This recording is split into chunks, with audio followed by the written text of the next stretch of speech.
What the fuck?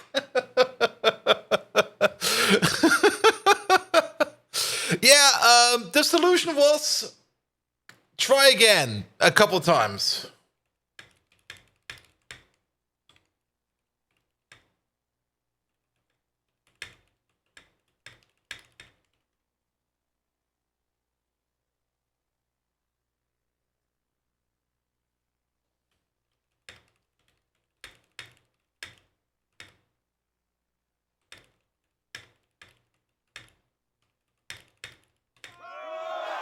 There we go. He's back. He's back. Bold V charge, bold V charge, bold V charge, bold V charge. That is some high-level Twitch fuckery, I have to say. I'm a bit surprised about that high level of Twitch fuckery. Good. I even rebooted my PC, so good. One moment, please. I have to get the game back up and everything. There we go.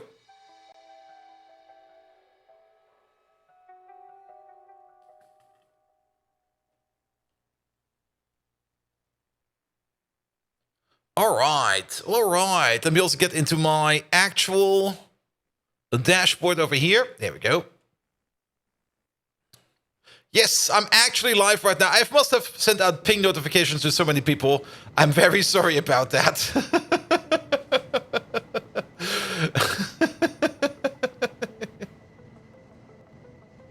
Okay, Bolter stopped speaking. Yes, I stopped speaking. Sorry. I was typing and I was looking at other stuff. I also had some DMs open on the side over here where I was immediately pinging people like, help! Things are on fire! Help! But I think they are now also all at ease. But yeah, the German Discord over here actually had the same solution. Mr. Lando over here. Who's Lando? Let's have a look at Lando real quick. He's currently live on Twitch as well. He's been live on Twitch since 11 a.m. Good lad, good lad. Here we go. Playing some Red Dead Redemption 2. But he seems to have the same issue from the German Discord or the partner Discord. And it seems like just rebooting his stream 7 times, or after 7 times it suddenly snapped. And it was the same over here. I restarted the stream a couple times. And for whatever reason, after attempt number XYZ, it suddenly worked. Which, yeah. He's not going offline anymore until they fix their crud. Code Red, thank you so much for your resub, mate. 1.5 years. Thank you so much for that. Rip Twitch, it seems. Nah, it should be fine, It is probably just some kind of technical difficulty. I mean, as you always know, it's Monday. Monday is the worst day of the week. Like whoever, if you were born on Monday, well, fuck that. The rest of your life is Monday.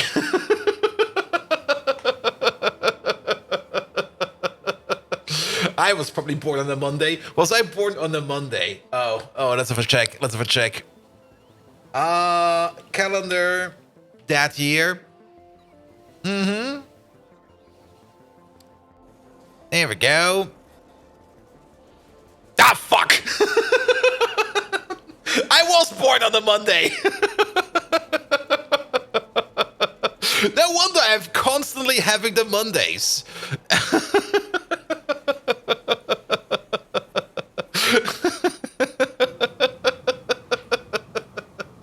God dang it!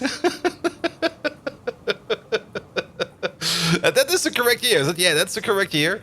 Yep, that. I was born on a Monday. Nice.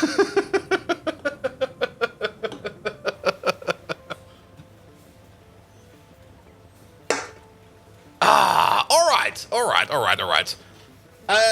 Yeah, we're a little bit over. That's fine.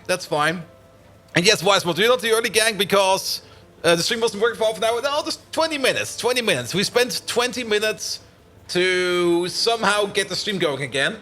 Not quite sure what is going on Twitch side. It's definitely an issue on the Twitch servers.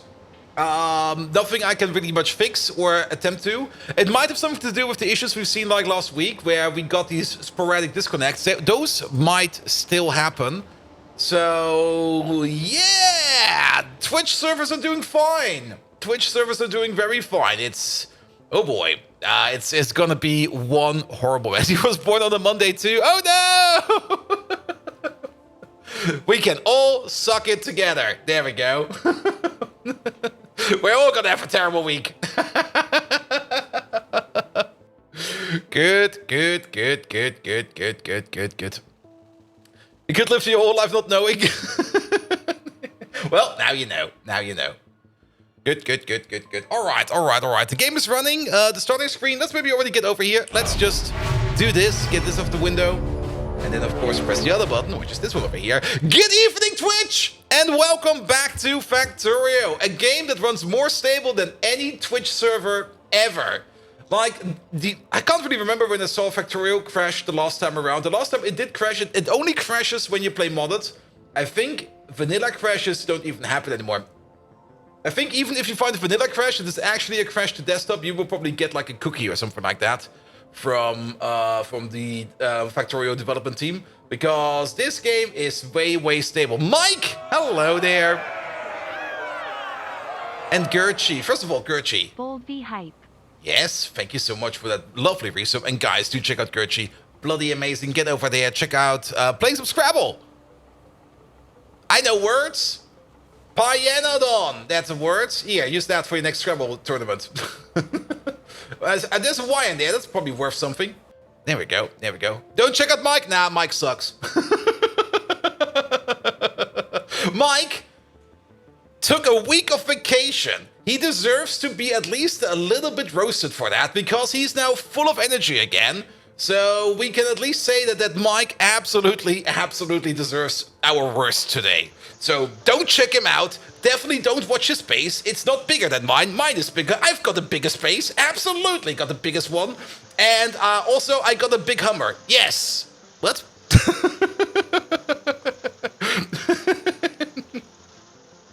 Got fed up with Baldur's Gate 3? No. Actually, on Wednesday, it's my mother's birthday.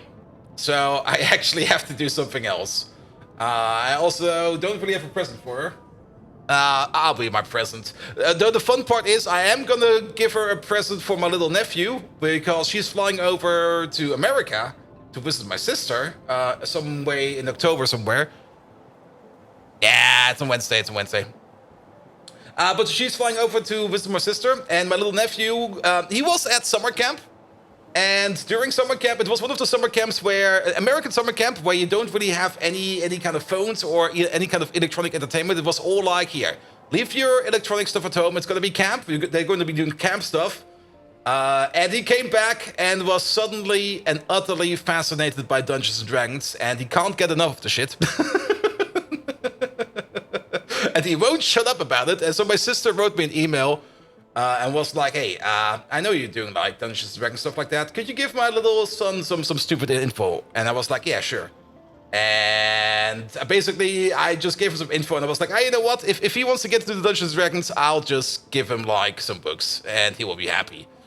And that's what I basically did. I got him lying over there. I bought like all the basic starter books, also a couple of dice stuff for him.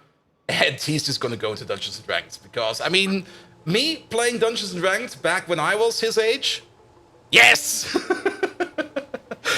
It's better than doing drugs, trust me, because you can just do drugs in the fantasy world. Wait a minute. So he's just getting the whole stack. There we go. Good! Also, we got Wally over there. Hello there, Wally. How are you doing? Welcome as well. Guys, check also out Wally. He survived the wilds. I hope he did, at least. Well, he's over here, at least. All right. Did I miss anything? Not quite sure. I'm not even quite sure in what kind of state we left it. Oh, yeah, I do remember it. I think I wanted to let the game run a bit, but what happened on first day? On first day, I was just out of it, had a headache, yes, and I didn't even touch the game at all. And Fridays was Baldur's Rage 3. We're not going to be stopping that anytime soon, but oof. We had some very much rage-inducing moments on Friday, which do need a short break, but then again, I do have the excuse that I've got a birthday, not my birthday coming up, but another birthday on which I have to attend on Wednesday, so it should be fine. Good, but that also means that this big fucker over here is still not done. And we still need to finish this thing over here. But yes. Pop up north, yeah, there's a couple of things missing power over here. I'm just going like layer by layer. Here we go, here we go. Like this thing over there, missing power. This layer's no good. That thing over there is missing power. Here you go, have this thing. Oh yeah, that one over there, we missed that one. There you go. And that one over there. Good, good, good, good, good, good, good. Perfect. Alright, and then the same thing over there. But yes, we did make this massive, massive coke machine. I think, oh yeah, I know what we need to do. We need to work on the, what's it called again? On the byproduct recycling. Or not really recycling, on the byproduct processing. Because, of course, we could just vent byproducts, we could just, like, void it and stuff like that, but we don't really want to do that. We kind of do want to use the stuff over here, and the biggest byproduct that we currently have that nobody's really taking too much care of is... What's it called again? Coke oven gas. There we go. Okay, you got the power thingy over there. That's fine, that's fine. And ash. Also ash, I think. Ash is probably also a good point. I don't think we're doing ash yet. Alright, you got yours? You got yours not? Okay, let's go for there. Yeah, those will be the two big points we still need to do. And we're just gonna do them one step at a time. Also, this place over here also requires quite a bit of time before it actually opens up. We also do need to make the train station over here that supplies this area over here with stuff. And there is a fun little conundrum to be solved over here. And that is the decision to stop bringing in salt over here. Sorry about that. Mostly because we got these individual tanks over here, and all of these tanks over here, they do need to be connected somehow. Good, but yeah, salt input over there, coke input is more or less done. And then, of course, this whole machine over here is currently stopped, mostly because... Not because of ash, I think we can postpone ash processing for a while. But coke oven gas processing will be next. Also, coke oven gas processing is going to make even more ash. Lovely. Sorry about that. That was just my generic opinion about about Twitch servers at the moment. There we go. There we go. There we go. Good, good, good, good, good, good. They deserve that. Alright, we got 8 of these, 16 of these, 32 machines making coke oven stuff, or coke oven related stuff. And let's have a quick look at that. It's over here. We can say it's 33. That means we're going to be making 550... or up to 550 coke oven gas per second. Really? That's like a lot. We can maybe even go all the way up to 600, if that scales better, but yes. And Dr. Drago, you started up your new power plant yesterday, and it takes forever to spin up with the salt? Yes, we're gonna have the same issue over here. Alright, alright. Let's have a quick look at that. So coke oven gas is currently being exported over here, perfect. There is already like a bit of a buffer over here, and this area down there we're gonna be using to... Ooh, to process that? Wait. Did we... Wait, I think we came with the right amount of quenching towers in the pocket. Did we do that? Did we do that? Because we're definitely making more than expected. We got 32 of these basic oxygen furnaces over here making coke oven gas, or up to, actually. It's actually gonna be less, because this one over here will be working a little bit under par, which is fine, which is fine. So we could maybe go with 30, but 30 is still this times 10, so that's still 500 coke oven gas that is going out somewhere at some point in time. And if we take a look at you, and we go into... Is it in the quenching tower? It is in the quenching tower over here. Yeah, 4 of you eat 100. So we need a little bit more than that. We do need some kind of design for this. So let's go over here. Pick up this copper train over here real quick. And drive back home real quick. Here we go. Drive over there. It'll be fine. It'll be fine. It makes power from 60 coke per second. Plus the coal dust, 15 per second. Ooh. Yeah, we're making a little bit more over here. What was it? I think 270 coke per second is coming out over here. All of these belts will be full if this whole thing over here is running at speed. Let's have a quick peek over here. We do have this chest over here. And this chest over there is still missing quite a bit of things. We could, of course, bring this already over and at least conclude this thing over here a little bit more. That's definitely something we could do. Then, why are we... Oh, I guess we go like that. Yeah, we go like that. All right, all right, all right. That's 45 raw coal per second in. Ooh. Yeah, what do we have over here as an input? We got... Yeah, 12 belts. 12 belts. That is 180 raw coal per second in. Because, why not? We just made that. Because I wanted to make such a thing. Alright, alright, alright. Now, good thing is I don't have to log out of my work stuff because I did reboot my PC just now. Also, let's click on these things. We don't even want to see all of these. These can all go away. Because, yes, exactly. Good. Get out. Wait for the trade to pause. Get up. I'm actually kind of surprised that there are still circuits over here. Oh. There's two. Well, that's at least two circuits. Here we go. Here we go. Alright, the coal power plants are being made over there. They are actually being made over there. The one thing that is missing over there is not really circuits that much. More than zero? Definitely more than zero. Let's do another peek over there. And there are already a whole bunch of circuits in there. What's the limiting factor over here? Oh, these also eat quite a bit of circuits.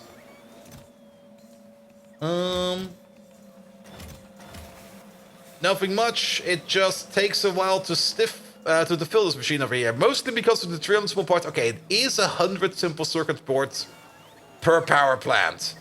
Okay, that is a bit. Yeah, inserters are just slow. That's fine. They can be slow for all we care. Alright, alright. Then let's go design a bit.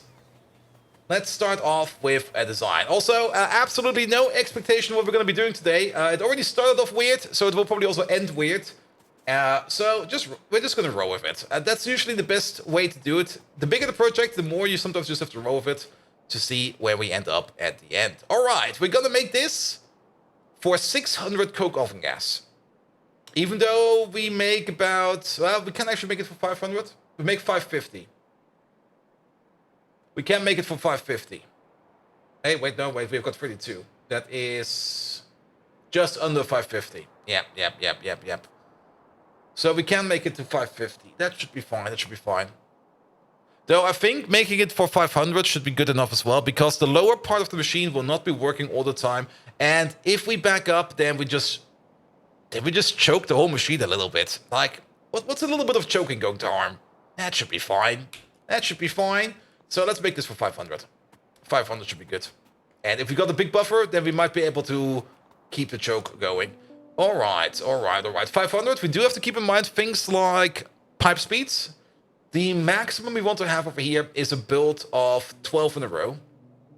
Because then we get 300 coke oven gas per second. And if you think about that, we could go with two big pipes of 300 per second, because then we can upgrade this machine all the way up to tier 4 without having to worry about it. And then suddenly we are at 600, and then we might be a little bit over, and we don't need to choke ourselves, which I think is probably a very good idea, because not choking yourself probably helps quite a bit.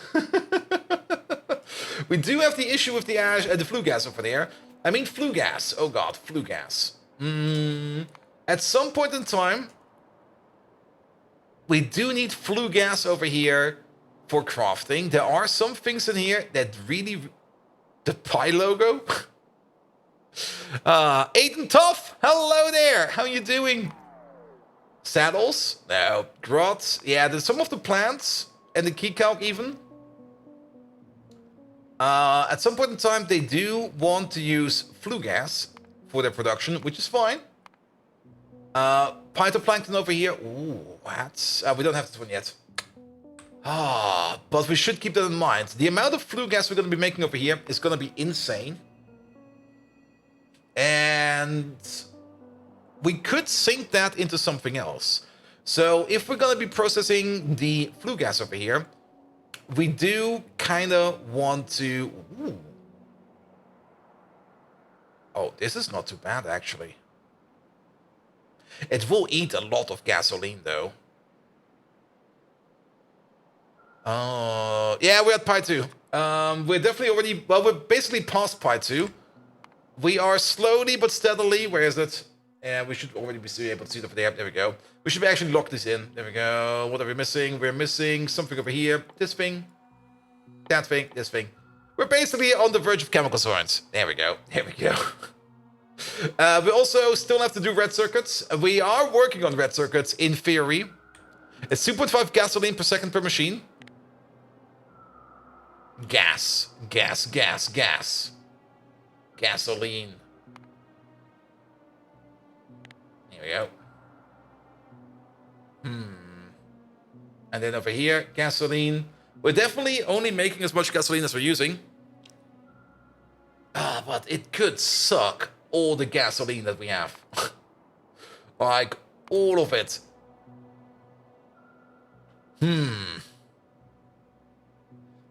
Pushing it through activated carbon, of course, turns it into more syngas. And then that's usually what I go with. Just turn it into ash. Like I say, this thing over here, it makes 250 flue gas per second. That is an insane amount. Like 250 per second. If we go back for this one over here, this one does eat 1,000 per second. But since we're gonna go with 24 of these, or enough to consume if we consume 500 coke oven gas, we're gonna be making 5,000 flue gas per second. And if we're gonna be eating, oh, actually, that's not too bad at the end.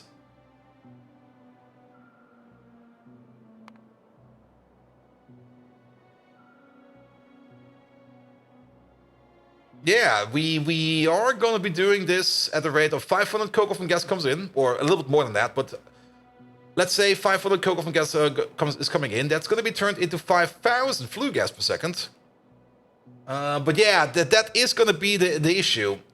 Filling this machine up, or doing this recipe over here in a compressor, this is already going to have issues with pipe speed.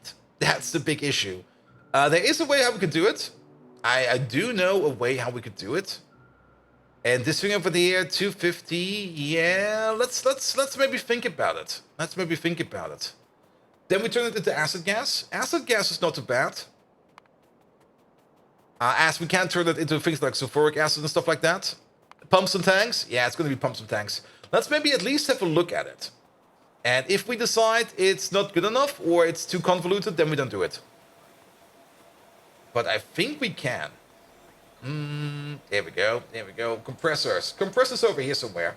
Somewhere over there. Maybe over there. Let's have a look at the map real quick. Not over there. Not over there. A compressor is right over there. Which is right over there. Alright. One of these, please. The biggest bottleneck now is sulfuric acid and saline water. Yeah, saline water is definitely going to be an issue. And sulfuric acid, at some point in time, we're going to be gobbling the stuff up. And the more we can make with alternative means, the better. I mean, there is also a better recipe to turn acid gas into sulfuric acid, I think, if I remember correctly. Unless they've taken it out. But let me have a look real quick. I'm pretty sure... Yeah, this one. Add some petroleum gas to it, add some water, add some chromium, and then 150 acid gas turned into 500 sulfuric acid. We also make some aromatics on the side, which we might be able to get into petroleum gas. I'm not quite sure yet, but that's production science. Never mind. We're never gonna do that. We also do need things for acid gas and outlet gas processing, and then it's a cadaver rig. It is also worth to export this stuff because we do need it in a whole bunch of things. The more I think about it, the more sense it actually makes to at least try it. So, yes. And saline water should be fixed soon. Just made the sponge farm. You just need to place everything and make it spin. Yeah, the sponge farm is definitely giving us a decent amount of salt. Oh, why did it stop? Because we are out of... Is it lamps? No, lamps over there. We're out of Petri dishes. But yeah, that's true. This place over here, a sponge farm, does provide us with a decent amount of saline water. This one is pretty nice to have. Alright, alright. Put you over there. And then acid gas, please. So... Yeah, That's going to be the issue. The issue is right over here. We only got one pump going in, and this thing over here already eats 1,000 flue gas per second. If this at some point in time goes up to crafting speed 4, then we're going to have a massive, massive issue. But that's not an issue Happy Tank over here cannot solve. Happy Tank can fix everything. There we go. We're just going to take one big Happy Tank over here, and we're going to take a pump. And this will always work because these pumps over here go at a rate of 12,000 per second. So even if this thing over here grows up to be a big boy, it's not going to be that much of an issue. Now, what we do need is 4 inputs for the 1,000 per second.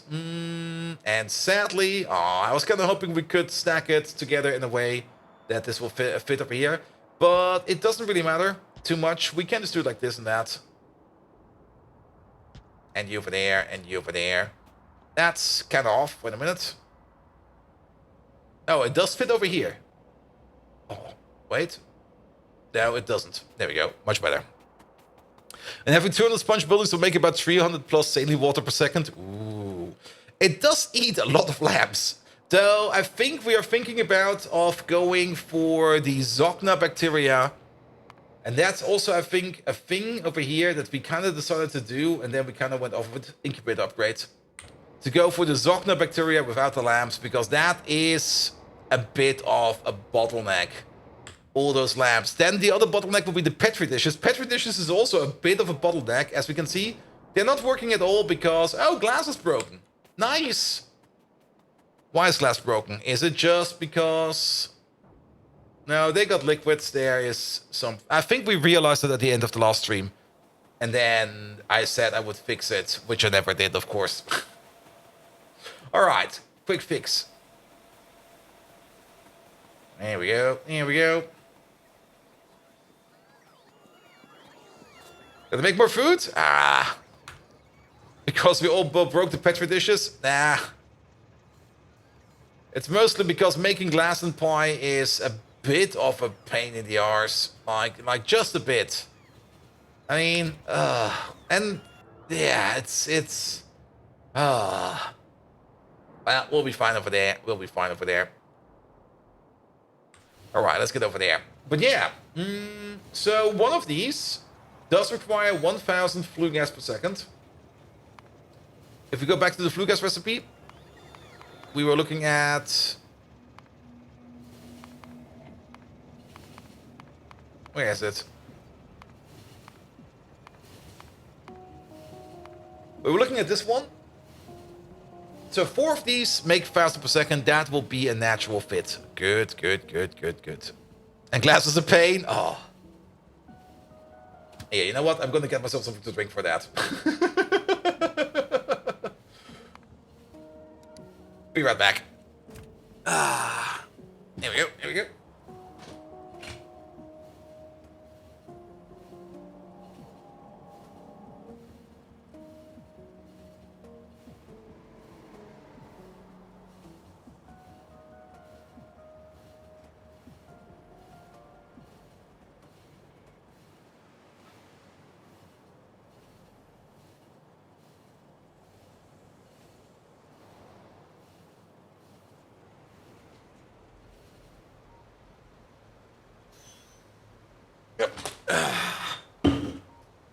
Here we go. Here we go. Put these over there. Let's get out. Let's open all of these. Here we go.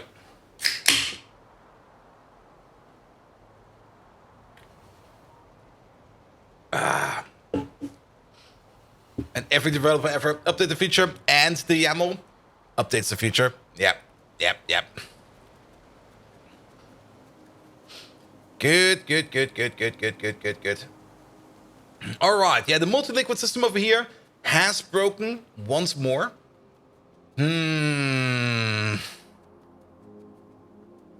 kind of deduced at some point in time that we suspect that it's only a single gas that's causing the issue. Because every time it breaks, the one that breaks it is the refined natural gas. There we go. Maybe there's just something odd with refined natural gas. Maybe it's just being very unlucky with refined natural gas. Maybe, oops, right. Maybe there is something else of an issue. Maybe the feeding over here is a bit of an issue. But there's something wrong with refined natural gas. And I'm not quite sure what it is. There we go. There we go. Natural gas, on the other hand, seems to be going fine. But yeah. We can see the rounding values in here. It should be fine as well. Well, so be it. So be it. All right. Let's take another train back. Let's work more on that. What's it called again? Fuel gas. Oh, not fuel gas. Flue gas processor. Where is my mole? It's over there. Back over there, please. And let's hope that you don't break. Wait a minute. You already broke. You already broke. We see that this part over there is working, but not this part. This part over there is still broken.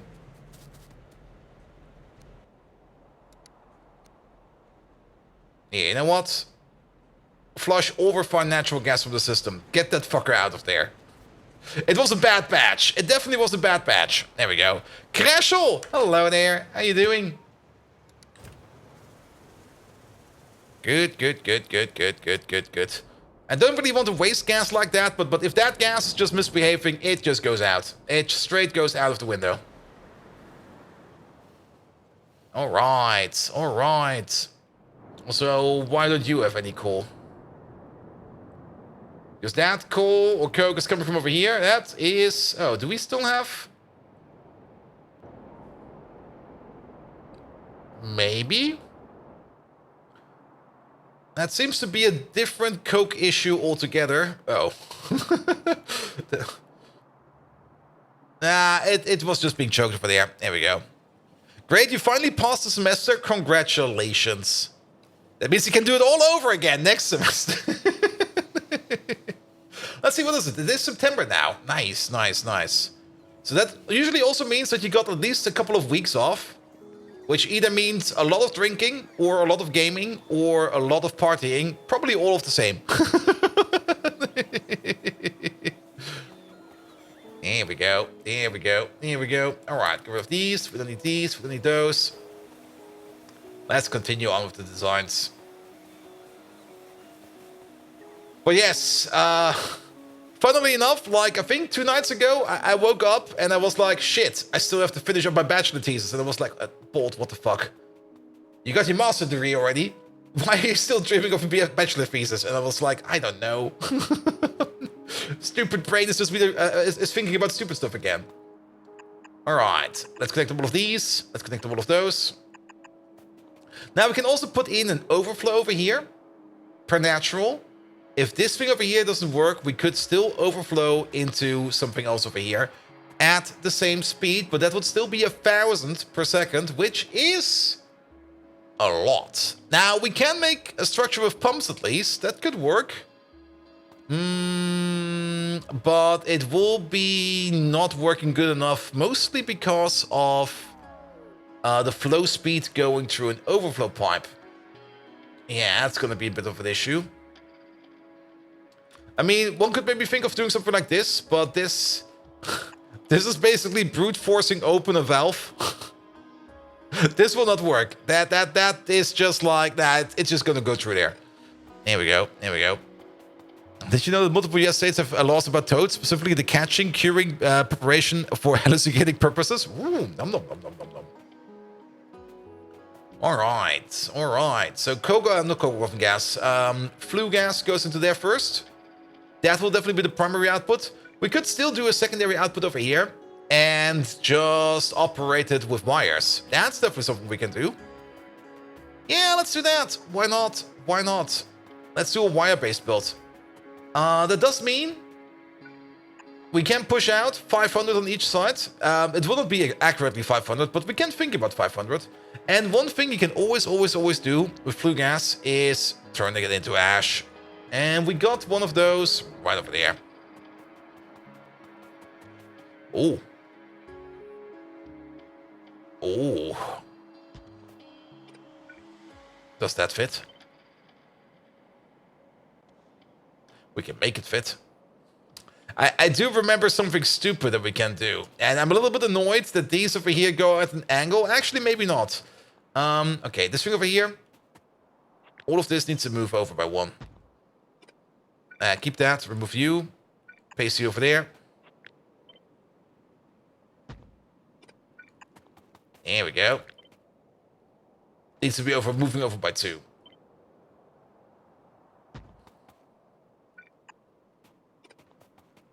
There we go. There we go. Instead of making some kind of weird pipe potpourri. Yes. There we go. We can just do this. That will actually work. Are those in-out ports? We can force them to. We need 12 of these. That's 13, so you're the last one. There we go. This is port in, port out. There is this one trick you can use in Factorio. We are using it, for example, over here. Where you can pump gas out of an input port. That does work. If you connect the pipe up like this, with if you put an input, connect up an input port like this with a pump, you can straight up push that into a pipe into the next machine. We do it over here. We also do it in some other places. I'm not quite sure where. That's the only one I always remember that we're doing it over there. We're definitely doing it in other places as well. But this over here, just like that, that will work actually. And then we don't even need to worry about pipe speeds or anything like that because the maximum speed over here is 12,000 per second. Perfectly fine. Perfectly fine. Yeah, that could work. Oh, this is going to be already a huge build. We're gonna need... Well, that's a full build. We're gonna need 6 of these. Yeah. Oh. Where's my cola? This one.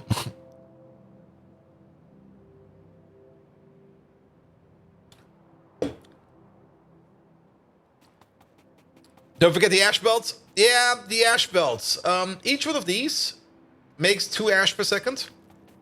So that's 4, 8, 12, 16, 20, 24. That's a lot of ash. But that's fine. That's fine. We can do something. Oh. Oh. They're only a distance of 2. Oh, actually. Wait, that could be fun. Wait, will this work? No, that's... Ooh, maybe. No.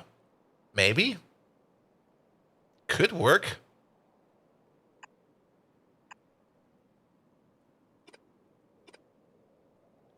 Wait a minute. In over there. Out over there. In over there. Out over there. But then we only get half belts. Unless... Oh... I'm kind of thinking of something stupid over here. Something in terms of something like this.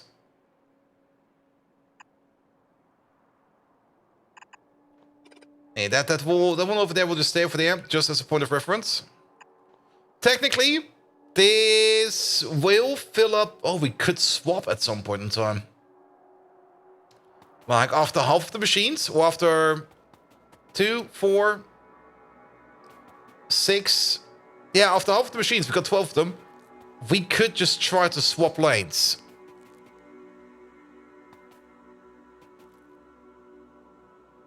Alright, alright, that could work, that could work. So that's the full one over there. We still need the output over there. And now we need to swap lanes. And do the whole thing at the same time.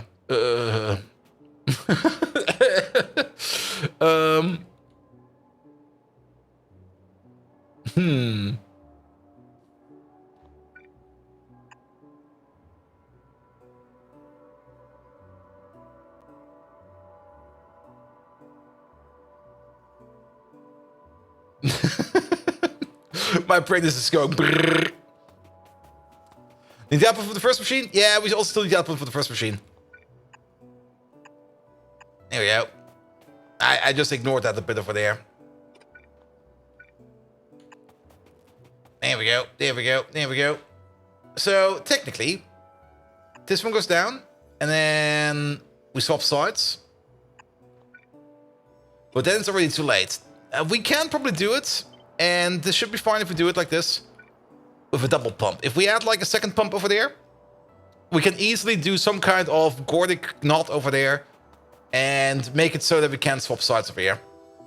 Because then it's easier. Because now it's just going to be something like... Yeah, but we can still keep on doing this over there. So that's going to be the target. Keep in mind, we do want something like this over there and something like that over there. So this one keeps on going. And then your input needs to be over there.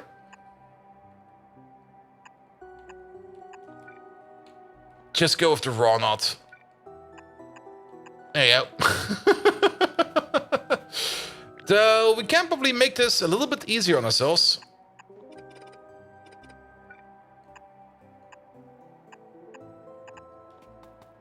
There we go. There we go. Twitch put in the thing where I can pay $500 to post a message. Oh, Mospants, that's another thing. That is Twitch's answer for Super Chat.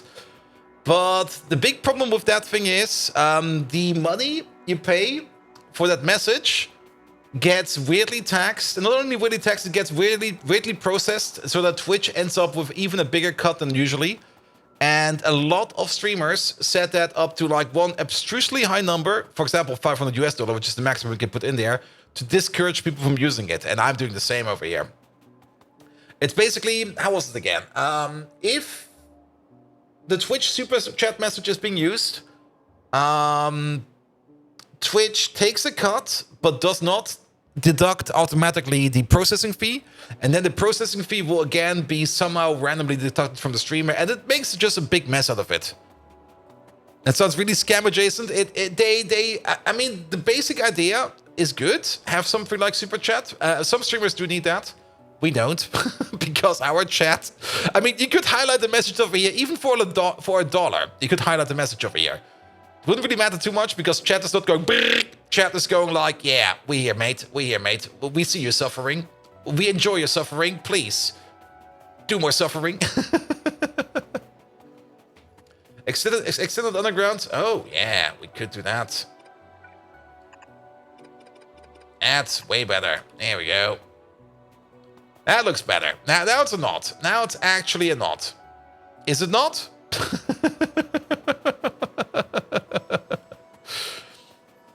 I think I could convince a mod or yourself to pin a message for much less than $500. I would probably even do it for free, but only if it contains boobs.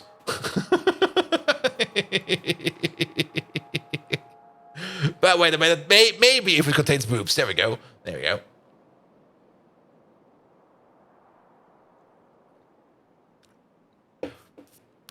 And Twitch takes like 50% for most streamers. Yeah, they do. They do. Oh, connecting to chat. I know that one. Yeah, the Twitch servers are definitely struggling these last couple of days. All right. Now we got, well, this. Wait a minute. It's the wrong way around. There we go. Yes. This lovely shape. Now, one of these eats 100 per second. 3 of these eat 300 per second, but we're not really done yet. Too many people doing super chats? I have no clue. Now we do have this thing over here. This thing over here requires 600 water, but it turns that water into steam, and that steam we can then also turn back into water with a cycle. We can also ignore the steam. We could even vent the steam if we want to. We don't need to recycle the steam.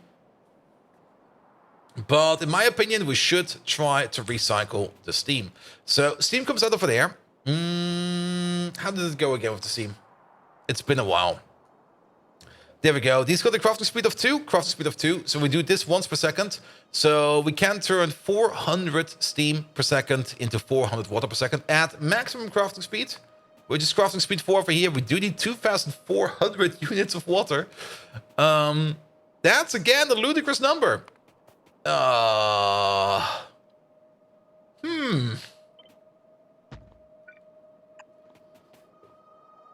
That's a ludicrous number. I have to say, that's a ludicrous number. Yes. I mean, with some pumping over here, we can definitely get it around. And if we just take like a water tank over here, there we go. That will definitely work as well. Going around the corner like this should be fine, pump-wise, speed-wise. And we do need, well, it is 2,400 at maximum speed. That would be, well, by that point in time, we get cooling towers 2, which do 800. It will be 3 cooling towers 2, three cooling towers Mark 2. Do we already have these? Not yet. Or it will be 6 cooling towers 1. All right. We could probably get away with 6 cooling towers 1. We could just place them all over here.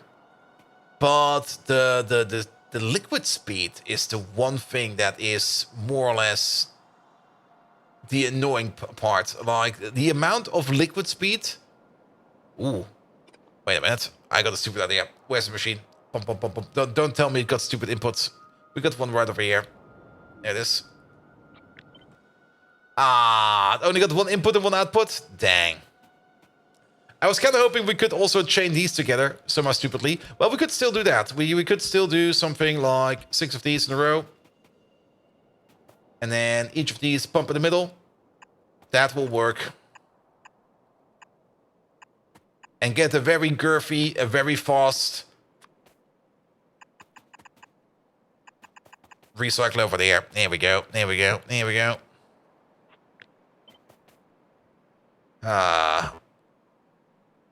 It's going the wrong way around. There you go. Also, that doesn't really fix anything at all. There we go. And it's still going the wrong way around. This whole thing. If you want to make this thing up to regular speed, it feels very stupid, to say the least. But I think we can get it in like this. This should be fast enough. Even with an underground in like this, it should be fast enough. There we go. That's going to be the water setup.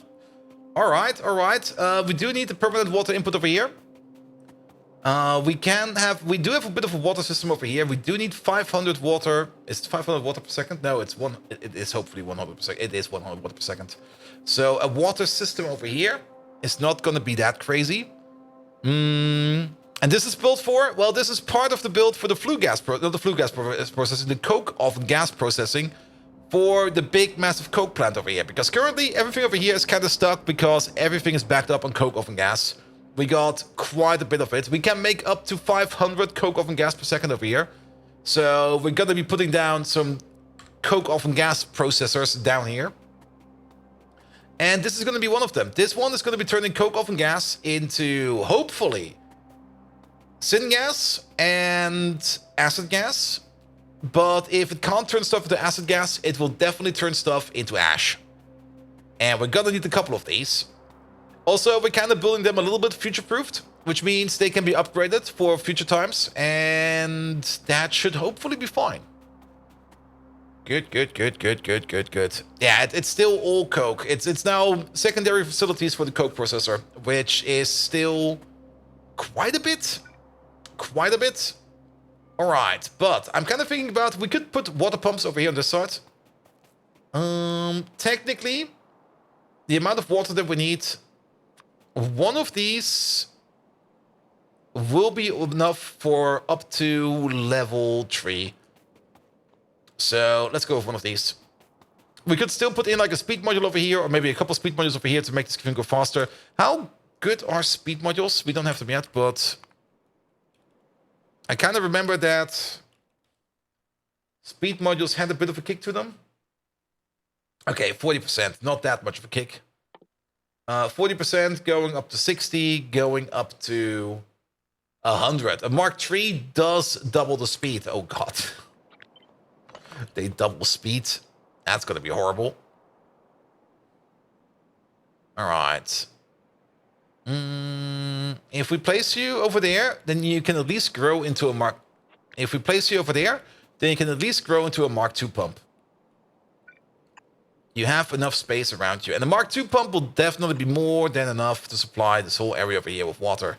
Now, we do need also water over there, but we can easily do it like... So, here we go. That goes in, be done, be done, be done, be done. And not only that, we're also going to have a connection over here and a connection over there. There we go. There needs to be a wire over here at this pump. Let's put it in right away. Where's my wires over there? That's not a wire. That's a wire. You're only going to be activated if everything in here is less than, say, 1,000. That's the buffer we need over here. There we go. Same for you. This one over there. This one is only going to activate if anything over here is larger or equal than... How much is fitted again in you? In you fits... 100,000. Okay. So if we're sitting at something like 90,000, then you open up.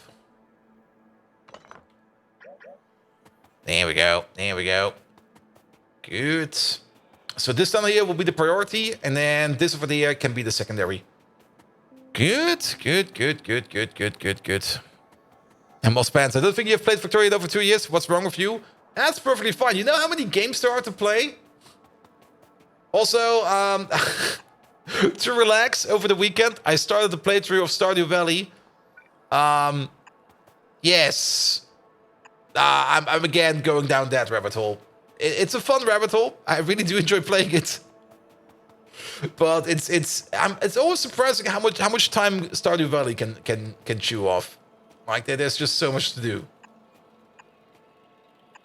All right, we can probably connect all of these together. Maybe we can. We will see. We will see. But we do need to connect up this thing over here. Okay, this one over there eats 100 coke oven gas per second, which is fine.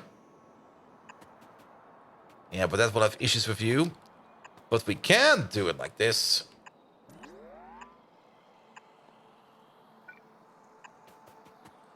There we go. There we go. At least they're now all connected together. Maybe we move this pipe over there. We will see. Same for you in the middle over there. You connect up like this. You connect up like that. You like this. And you like that. That should be fine as well. Yeah, and then the only thing that's missing is the main output, which is you. And the main input, which is you. There we go. There we go. Yeah, that could be fine. That could be fine. It's... I'm kind of surprised how big it is. Let's have a quick peek over there. There you go. Yeah, but it does easily fit over here. It's probably going to be sitting right over here. Now, we do need a couple of these. This one over here consumes 100 coke oven gas per second. We're going to need 5 of these. And I think 5 of these will be fine. That would also mean that we get 50 per second over here, times 5, 250. Yeah, that will easily fit. So let's put down some power poles over here and finalize this build over here. I guess one over there and one over there is fine. As for down here, we could maybe do something like a grid.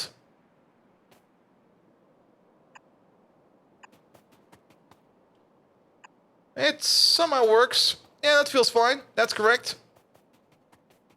Then we need like one over there and one over there. And you know what? This pump over there is getting nothing. Fuckers. Maybe if we move these in by 1.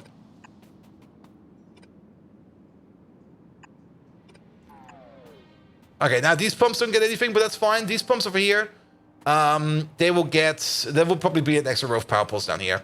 All right, move all of these in by 1. There we go. No, don't do that.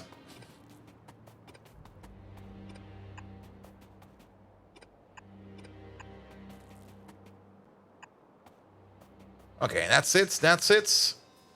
You over there. You over there. Good, good, good, good, good, good. Yeah, 2 pumps won't have power. I think now all the pumps will have power, except these over there. But like I said, that will probably either resolve itself by copy-pasting this thing together. Before we copy-paste it together, let's put in some lamps. Still? At the ash factory? Oh, those 2 bastards. I see, I see, I see. Well then. Move you up a 1. Move you up a 1. There we go. Now it should work. Good, good, good, good, good. Yeah, it would be nice to more easily see if a thing has power or not in blueprint mode. Because sometimes it's kind of hard to see. Alright, lamps on the outside. There we go. There we go. Good. Then copy paste thing over. Let's put you all the way over there. And I guess we get the power poles over here in the middle. Just like that. That'll be fine. That'll be fine. Good, good, good, good, good. Alright, that is 200 coke oven gas per second.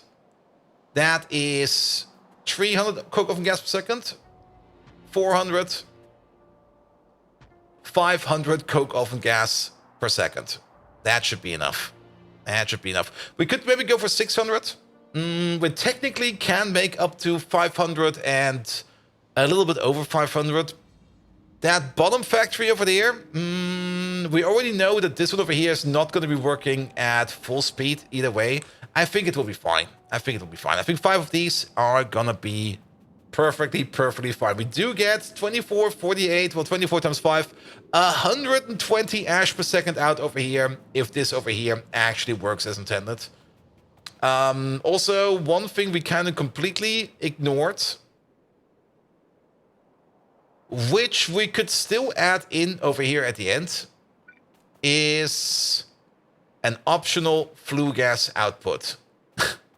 We do need that. So let's make a copy of this real quick.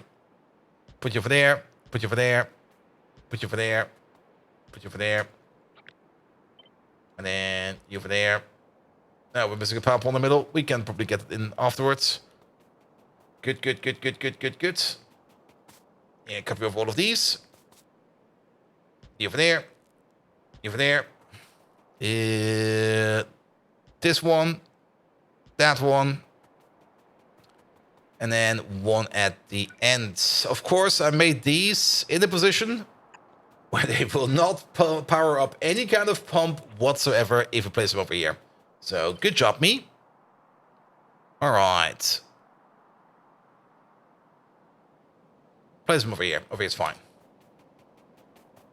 Good, good, good, good, good, good, good. Yeah, maybe at some point in time we do want to export the flue gas. But exporting flue gas over here should only be not a priority. It should definitely not be a priority. I don't really want flue gas at all in a train system. The more I think about it, the more stupid it becomes. We can make flue gas if we need to. There are recipes to make flue gas. Oh yeah, this definitely makes flue gas. Here we go. Here we go. What will be a good one? Isn't there one for making flue gas out of... Well, biomass is one. It's not too bad. It's also not really that fast, but biomass is something we do always have. You read it as SSH factory. Yeah, I twitched. Oof. If you have an SSH factory, ooh. We can also make it out of ash. Biomass and hot air makes more, but we don't really want to do biomass and hot air. Coal bed gas and a lot of hot air also makes acid gas. No. But I think just making it out of biomass might just be the best way. Because for the places where we do want flue gas, and that's not a lot of places, well, for all these upgrade recipes, we don't really care too much about it. But for example, for things like the grot over here, it only requires like 40 flue gas every 30 seconds. That's basically 1 0.33333 per second. Even at crafting speed 16, it's not going to be that much. That's easily something we can make on site. Same for things like the key calc and the release shafts. For those places, we can easily make it on site. The only place where we might have an argument where we go like, yeah, for things like the plankton over here, where we dunk in... Yeah, that would maybe be the only argument over here. For the plankton. Because this place over here is definitely making a lot of it. But do we really need the third output? No. No. I don't think we need that right now. For the plankton, we're going to come up with another solution maybe. Maybe just actually make it out of biomass or something like that. Or out of ash. But for this place over here, I think like this will be fine. Good. Alright. Good. Well, while we're at it, we might as well also add these to the build. Here we go. Maybe place up one over there. And then one over there. And one over there. Here we go. Then we don't need to worry about that at all as well. And then once we just copy paste this thing over, it will be built for us. The only thing that's missing over here is power for these pumps over there at the corner. So let's copy paste over this part. Put you over there, but we do not really need any of this part. There we go. Alright. A lovely build. A small build. I like it. We should maybe also copy over this part for you. And then, of course, cut out the part over there, which we do not need, which is this pump, this pipe, this underground, this pump, this pipe, and that. There we go. Good. Copy paste the whole thing over. Flue gas processing. Coke oven gas processing. Here we go. Let's turn that to signals real quick. I'm not quite sure if we can even order up all of these things because we're still very low on things like circuits. But this over here, 500 Coke oven gas processing per second. There we go. Alright, take the whole thing. And we're gonna place it as far down as we can over here in this corner. Oh, that actually puts it all the way over here. Yeah, here's fine. I like this. Good. Big Clown! Hello there! How you doing? Welcome. Alright. Oh yeah, we got some crap in the pockets.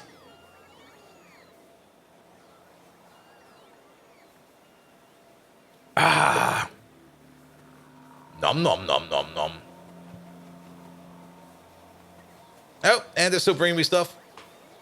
Thank you, bots. More stuff, please. Thank you. Alright. Are you good? Ah, mate, great. Yeah, I'm having a bit the case with the Mondays, as it is with all Mondays. We've also kind of learned today that I was born on a Monday, and I got a non-stop case of the Mondays because of that. It seems like if you're born on a Monday, you will always feel like it's Monday. So I think it's now, I got the Chronics Mondays, which is the thing, it seems. But yeah, that'll be fine as well. I think we can get all of this in one box. There we go. I'm not going to count it. I'm not going to calculate it. We're just going to stuff it. There we go. Bring me all of that. What about this box? Yeah, you're still missing quite a lot of things. We can adjust the numbers over here at least. We are still missing 17 turbines. So maybe go down to 17 over here. And we are still kind of missing bots here in a way. We're still missing 50 power plants. So maybe go down to 50 of these. And then turn off your personal stuff. Put that stuff in. That was a bit of a mistake. Yeah, these over there. These also need to go into there. Yeah, we should definitely do it always like this. So we don't get confused with what actually is our inventory. There we go. Pick up all of these, put them all in there, and then pick up these again. Is it power plants to 80? I did. We need 50, don't we? Off by 1. And just melting? Oh, yes. I actually turned my AC on again. I was like, it's September. I don't need my AC anymore. I looked at the thermometer, 32 degrees outside. I was like, blah. Let's put on that AC again. But it's off for now. It should be fine. It should be fine. Good. You failed to find a shop that only sells OnlyFans? Ah. I only find only AC, but it's all about, like, armor values and stuff like that. It's weird. How hot? 32 Celsius? Yeah, 32 Celsius. Alright. Let's bring this stuff over. And then we can also hook up the rest of it. I'm sure wherever you are, Wally, it's probably even warmer than that. Or maybe it's cold over there. I don't know. Could be anything. Let's see, Wally. I think you told us at some point in time, but it's not on my mind. Are you maybe from Canada? It's you have your AC at 22. It's only 23. Screw the environment. There we go. Michigan. Ah, almost. I think. Where's Michigan? Michigan. Maps. How off am I? Oh, not too much. Like, if there was enough pressure on the push, you might have flown all the way over over the lake and became a Canuck.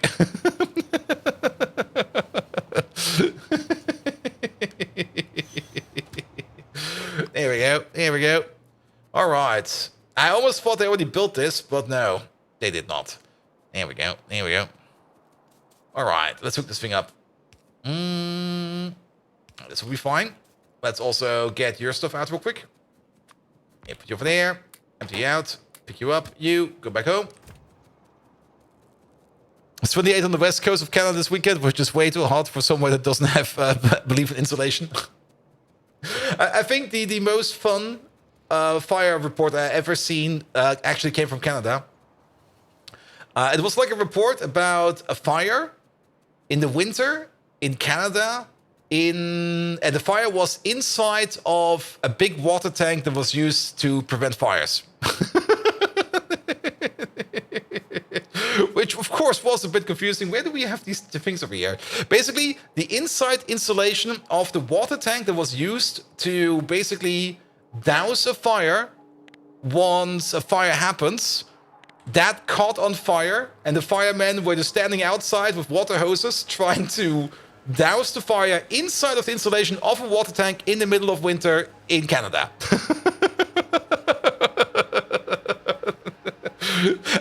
Probably if you Google it appropriately, you will probably still find that article, but I just read that article and was like, what the hell? AC is on because it's only 70% humidity outside and only 5% in the inside. Ah, I get it. It was like 31 degrees Celsius 2 days ago in Oxford. Ugh. Yeah, I'm already gonna regret saying it, but I'm ready for winter. And then as soon as winter comes along, I go like, I want it to be warm again. Please turn up the heat again, son. What are you doing? There we go. All right, they're gonna be building a little bit more of this place. That'll be fine. Sparkle's melting where she's in the UK. Oof. You work in an unheated warehouse and never am excited for winter. Oh, yes. Like one of the garages where we have test cars parked. That's basically, well, it's not really a warehouse. It's like a small multi-purpose hall. You can basically use it for anything. But there's no insulation. There's no heating. There's no cooling. So in the summer, it's super, super hot in there. In the winter, it's super, super cold in there. And when it rains, well, the roof is also not the best. The roof is also not the best. And for whatever reason, well, I guess because they have it available, but there's always up to 10 cars in there. And those cars are usually pretty fancy cars. And I always think to myself, like, dudes, excuse me. I mean, I know that that's something that you have to work with what you have, but I mean, come on. Can't you maybe just invest in something better? And actually, they did invest in something better because they do have a better place to test the cars. And that place is like a modern building all the way up to code. It looks magnificent from the inside. And I don't even know why they still keep that little hole on the outside. That still exists for whatever reason. Let's get all those cars rusty. Well, the cars for testing are usually not in there for too long. Like they're usually only in it in the day. And in the evening, they usually get driven back onto the compound. So they don't stay there overnight, unless they do some kind of weird testing overnight. But most of the time, there's no cars there during the night. Mostly for security purposes, because, well, there is basically none. There we go. Here we go. All right. Oh, we do need... Can we connect up? Okay, we need a little bit more of a space over here. Let's place you over there for a second. We do need some more supplies. We definitely need at least 9 more over here. And then hopefully we can make the connection with one of them. Yeah, we need more than one. Oi, train. I need you. Hoop! Alright, train doesn't go. Perfect. So it's insecurity purposes? Yeah, more or less. There we go. We also need to place a radar over there, but that'll be fine. Alright, the coke from gas will be coming from over there. It will be coming out over there with 2 pumps. One over there and one over there. Does it even reach? It does reach. And then we're probably going to be filling up this machine from one side and from the other side. That should be fine for liquid purposes. Alright. Now, of course, this place over here is going to make 120 ash per second if it's running at full speed. If this place over here is running at full speed, well, that's 16, 32, 64. Oh, that's a lot.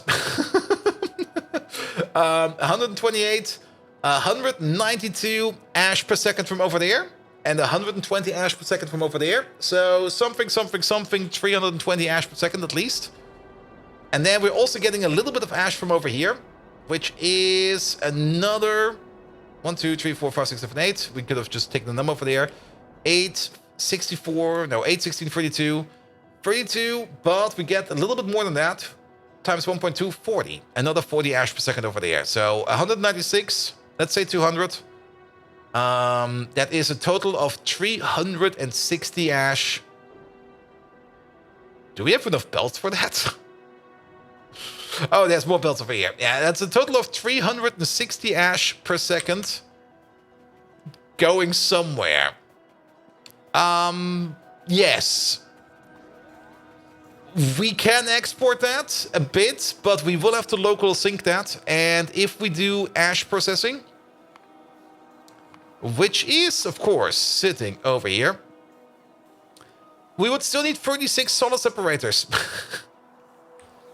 Processing ash. Okay. Also, what did we say? 360? That is like 24 belts. Wow. That's a lot of ash. Maybe we just don't export this. Maybe we just process it. Well, this one over here is already getting exported. That's fine. We can export that one. But maybe the ash over here, maybe we just process it on site. Let's just process that on site. Don't dilly-dally too much with that, because it's only going to be making things worse. So that would mean 24, no, it's 24 ash per machine. Or per block. We got 5 blocks, that's 120, yep. 24, it would go into 3 machines at the end of it. Yeah, sure, why not? And Renee, a fun situation I had, installing a machine in North African country, no heating in the hole, as the equipment would generate heating when running. So it was so cold, the equipment would start. As it assumed a faulty sensor. Oof. And I posted the schedule, I did, but I didn't really put anything too much text. I was like, here, you guys get a schedule. Have fun with it. Here we go. Here we go. All right, but yeah, if we do the ash processing on site, then we just need to worry about a little bit about coal dust, iron oxide, and zoot. 360 ash per second. That's 36 crafts per second. That would still result into 18 coal dust per second. And into 36, that is 3.6, 7.2 zoot per second. And then 1.8 iron oxide per second. Oof. That's a lot. That's a lot. And Pi's going to cause me to go crazy. Made a new liquid fuel power plant to produce 10,000 benzene per minute. But they can't deal with 14 belts of coke. Yep, I also kind of think we kind of overbuilt this thing over here a bit. But, well, we're going to roll with it. All right, all right, all right. Well, we need a couple of these. We definitely need more of these. So let's open up these for more construction. We're probably going to locally build these ash processors where we need them. And then we're straight up going to be pushing the stuff onto belts and into stations. And we're not even... Well, we got this one ash export over here. I think this one over here is fine. Just taking up the stuff from over here and processing that ash. I think that will be fine. We can still overflow sink this into something else somewhere over here. But there will be ash processors probably inline over here because we've got the space for it. The ash will go this way, into an ash processor. And then everything will go out on a common belt over here into 3 stations over there. That sounds like a plan. Same for over here. This row over here makes 16 ash per second. And this one over there, the full double row, makes 32 ash per second. So the double block over here, we would need 6 ash processors over here. We could just go with 6 ash processors over here for the whole block, or maybe 3 over here and 3 over there. That might be good. We got some space in between. Yeah, we could do that. We could just do that. And then whatever flows over, we just push out, and that little bit of overflow that we still have at the end, we can just put that into there. And 51 pressure pumps for air, for 98 for 89 for a vacuum. Oof.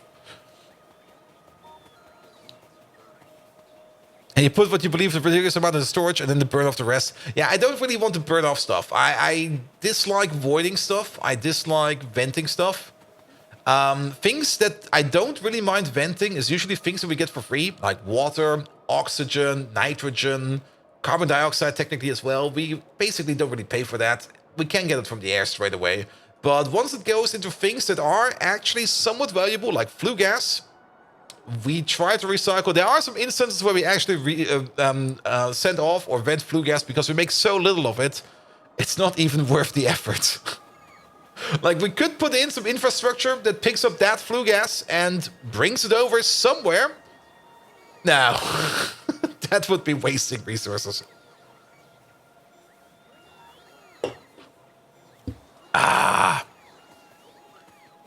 And your CPU fan stopped working because it was too cold and the CPU shut down because the fan was so faulty. And can't turn flue gas into syngas? Yeah, very true, very true. But I usually end up turning it into ash. All right. Oh, I guess we got a shipment of circuits. We did get a shipment of circuits. All right. Well, we're making some progress over here. What about this thing over here? Oh, that thing is done. Lovely. Let's also ask for some more materials over here from the bots. There they come, before we forget. We should maybe increase the amount of construction zone extenders we have up to 20, because we do end up always running out of these. So I want to have at least 10. Perfect. Now we got 14. And then we just don't have any more. That's fine, unless they are somewhere charging. They might be in here. Yeah, it'll be fine. It'll be fine. But 14 is definitely better than less than that. All right, turn that off again. Then put down the chest. Dunk inventory in that. Pick up you. Put that in there, there, and there. Pick up you. And let's get that ash processor in. Off we go. Doc Spano! Hello there. How is the farm? And damn, you got a lot of veggies to sell. I did. I mean... I am now in winter year 1. Every time I play Stardew Valley, I think I just become faster and faster and faster at the game. I'm with winter game year 1 right now. I already got 2 ancient seeds, which I just got by pure randomness, which is very, very fun. And I also already got like 4 iridium sprinklers ready for the next year. And technically, I could have already gone for like iridium equipment, but I usually tend not to go for iridium equipment in Stardew Valley because it's not worth the effort. Here we go. Here we go. He raided the neighbors. Every time I play Stardew Valley, I play that game very aggressively just to relax.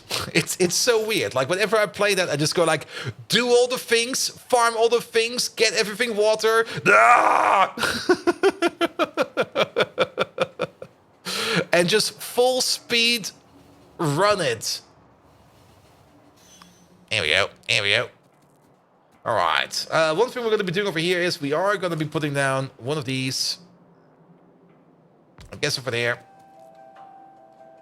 And then put some charge poles around. Maybe put these charge poles all the way over here. Here we go. And then put you over there. Get some power. Pass provider chests. I don't think we need any kind of storage chests over here. All right. There we go. You continue with your path. There you go. Oop, don't squish me. There we go. There we go.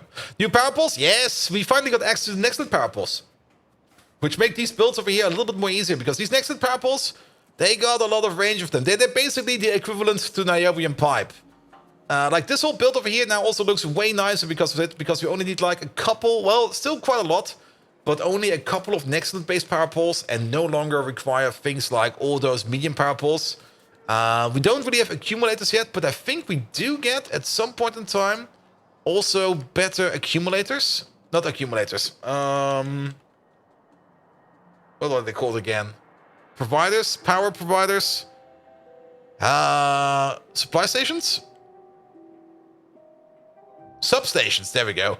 We do get the next substation at some point in time. And, ooh, looking at that thing. Oh, yes. That's big. That's big. They're like substations with 1 tile? I don't think so. If we go back to the substation. Oh, almost, actually. I mean, the substation is a bit bigger still. And 2 tiles, but they're getting close. They're getting close. I mean, the substation is 18 by 18. The Nextlet power pole is 13 by 13. So yeah, it's just under the substation, more or less.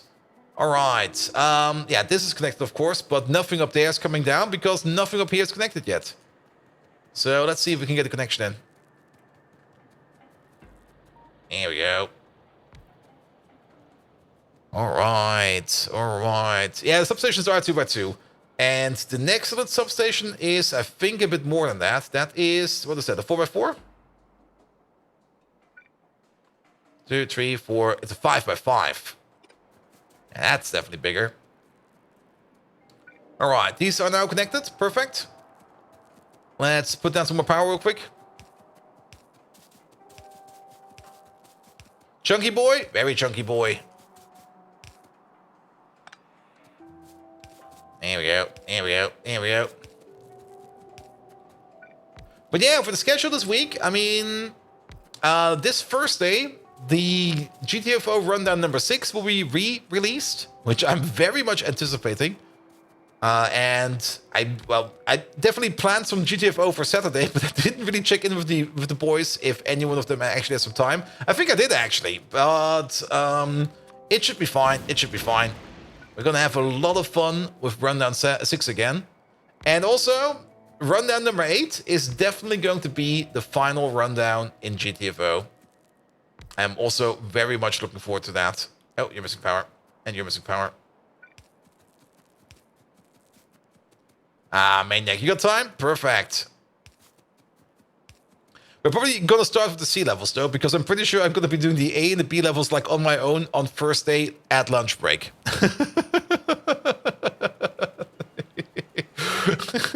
It's gonna go quickly, just go down into like the complex and do a thing or two. There we go. There we go. There we go. Will they just make them all available after the last one is released? They are already doing that, Spectre. They are already doing that. They re-released Rundown 1, 2, 3, 4, and 5. They tweaked them a bit based upon like the new weapons they released over time and the new enemies they released over time, so that they are a little bit more balanced, which makes a lot of sense. I was actually kind of surprised that they took this long for Rundown 6 because I thought it was the one that needs the least amount of rebalancing, but I guess they did still want to do that. And then whatever Rundown 8 holds, I'm very, very, very much excited for Rundown 8. My prognosis is still that Rundown 8 will probably come out something December 9th, because that's when GTFO 1.0 came out last year. And it would make a lot of sense to use that as the target date. It's also my birthday, and I do want that as a birthday present.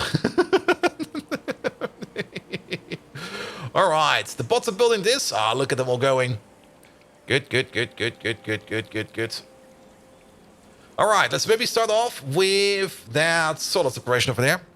When's my birthday? December 9. Here we go. Here we go.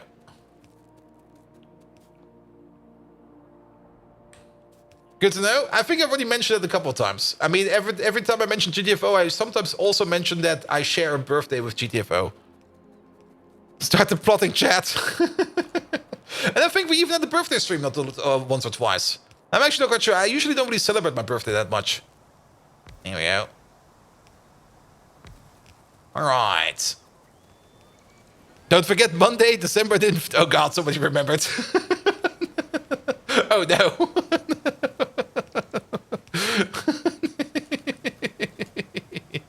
All right, 2 belts coming out over here. Goes into there, and then common belt coming out over there. Let's keep this simple and stupid. Just do something like this. Do something like that. A splitter here, and a splitter there. In. Right, you come from over there.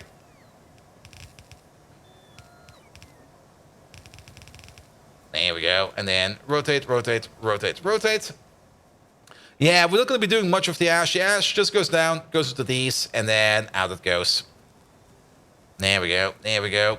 Overall, the coal dust is the thing that we make the most of here. 120 machines over here does mean we do this 12 crafts per second. 12 crafts per second do fit on a single belt. We might still... it should be fine. Maybe we just keep it all on one belt. Let's do a quick calculation. So, in total... here, that's a good one. 12 crafts per second, or 12 items coming out per second, but only 75% of that is an actual item, because 50 is coal, 20 is zoot, 5 is iron oxide. So, we basically get 3/4 of 12, which is 9. 9 items per second. If we go to tier 2, tier 3, tier 4, maximum speed is going to be 36 items per second. That fits on the blue belt. So we can actually just dunk it all on one singular output belt without having to worry about too much. It all just goes out like this. And then we can do the processing, the stripping and stuff like that all the way at the end.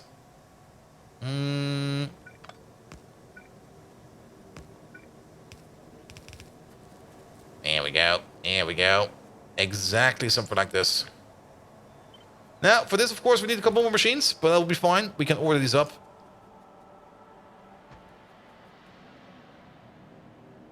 That's going to be a bit tricky. Do we have some landfall on us? We do! It sounds like your birthday is on the day before your parental grandfather was. He was born in Copenhagen. December 10th. Yeah, we're probably related. Definitely. Absolutely. There we go. And this one over there is going to be a bit different because you are going to go like this. There we go. All right. All of your output onto the same belt. There we go. Perfect. Middle splitter. Wait, what? Middle splitter missing on the 3 output belts. Oh, shit. Yes. I knew I forgot something. That's a quick fix.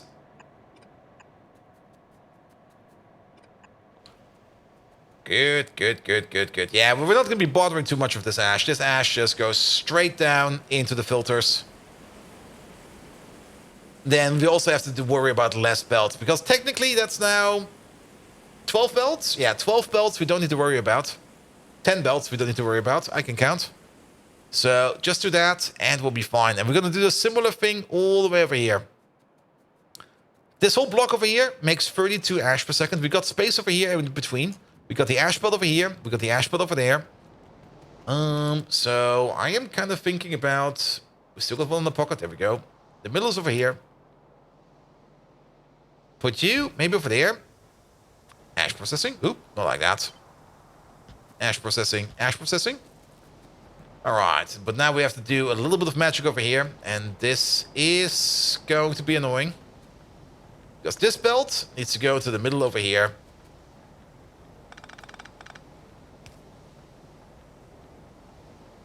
And that means we're going to have something like this and that. The output priority over here will be going to the top. And the annoying part over here is going to be that we will have to edit. We can't copy paste this in. That's the annoying part. Some of the stuff we can copy paste in, but not most of the stuff.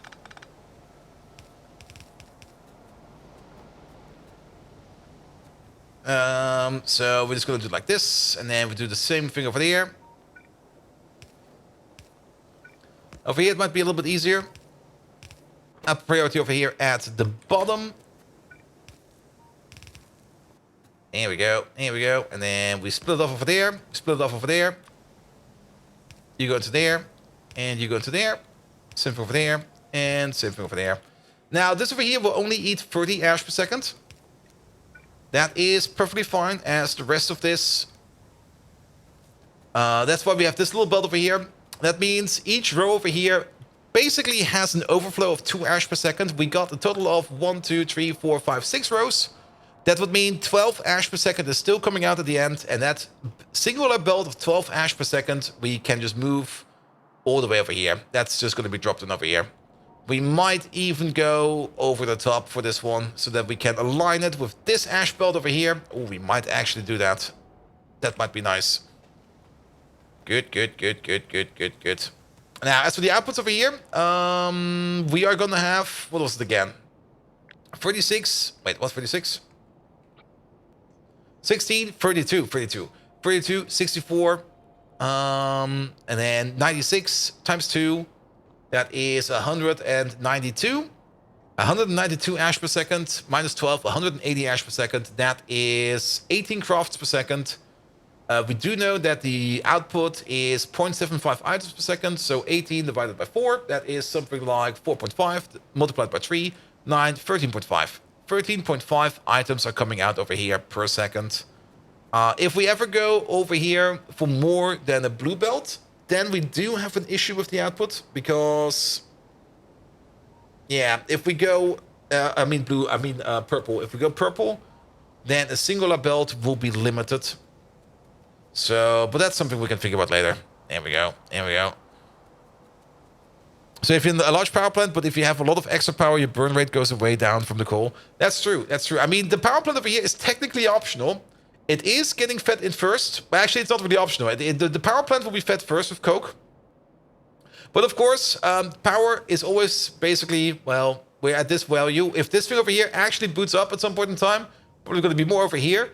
So power, yeah, the less power we use, the more coke we're going to be exporting. There we go. And it's not a problem this plant doesn't output anything other plants needs. No. Its main export is coke. Coke is the one thing that's going to be exported over here. And coal. Still can't export 14 bottles of coke, so you cooked. I mean, if we can't push the coke in the power plants for whatever reason, maybe power is 0. I don't know. Then all of it will be exported. If we can't export it, well, then this place doesn't need to do anything. Then we will be mostly exporting coal again, but even this over here will probably be backing up quite fast. So, yeah. I mean, the main purpose is raw coal in, turn it into coke off and gas, turn that into power.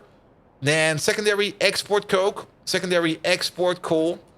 And then secondary also export syngas. We do still need some optional outputs for that. This place is gonna have so many optional outputs. It's gonna be kind of annoying, to say the least.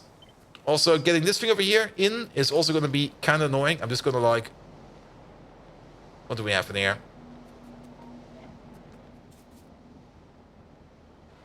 Oh, it's different over here. Oh. It's a different build over here. So it's still gonna be fine.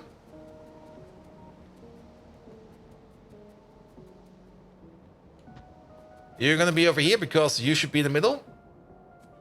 Is that even the middle? Wait, 1, 2, 3, 4, 5, 6, 7. That's not even the middle.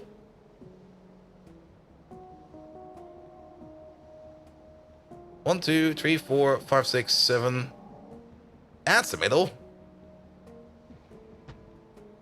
There we go. There we go. Is that the middle? Well, it's over there now. It's gonna stay over there. All right, you over there. Do it like this.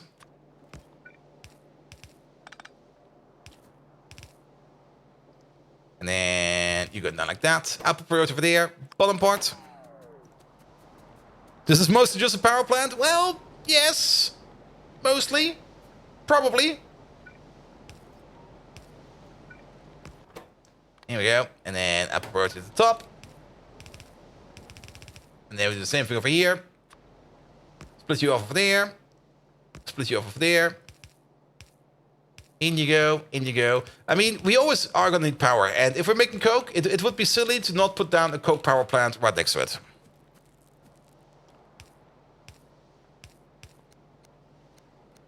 Because all that coke is going to go into a power plant regardless. You can also use the middle part over here. Ooh.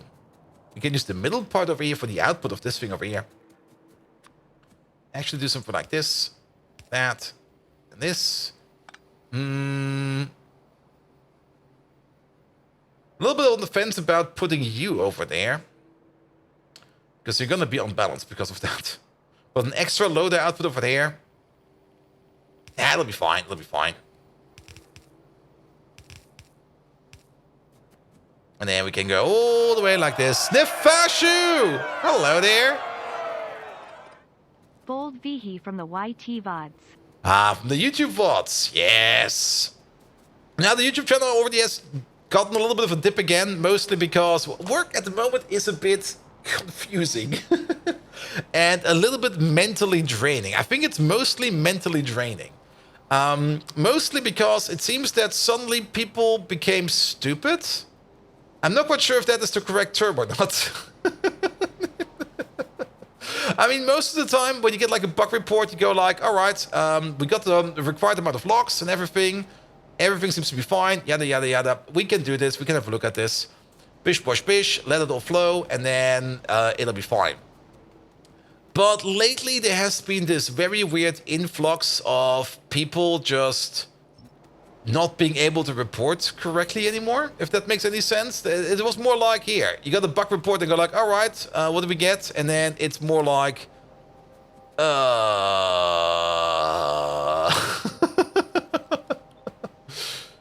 Here we go. People became stupid? Nah, they're just showing their true selves. Maybe. And it's also not any better. Lucky Luke! Hello there. It's also not getting any better on the debugging side. If you tell people to open up a console and you ask them to maybe check for certain things, they start looking at you like that you're some kind of wizard. And I just sit there and go like, oh, come on, dudes. Really?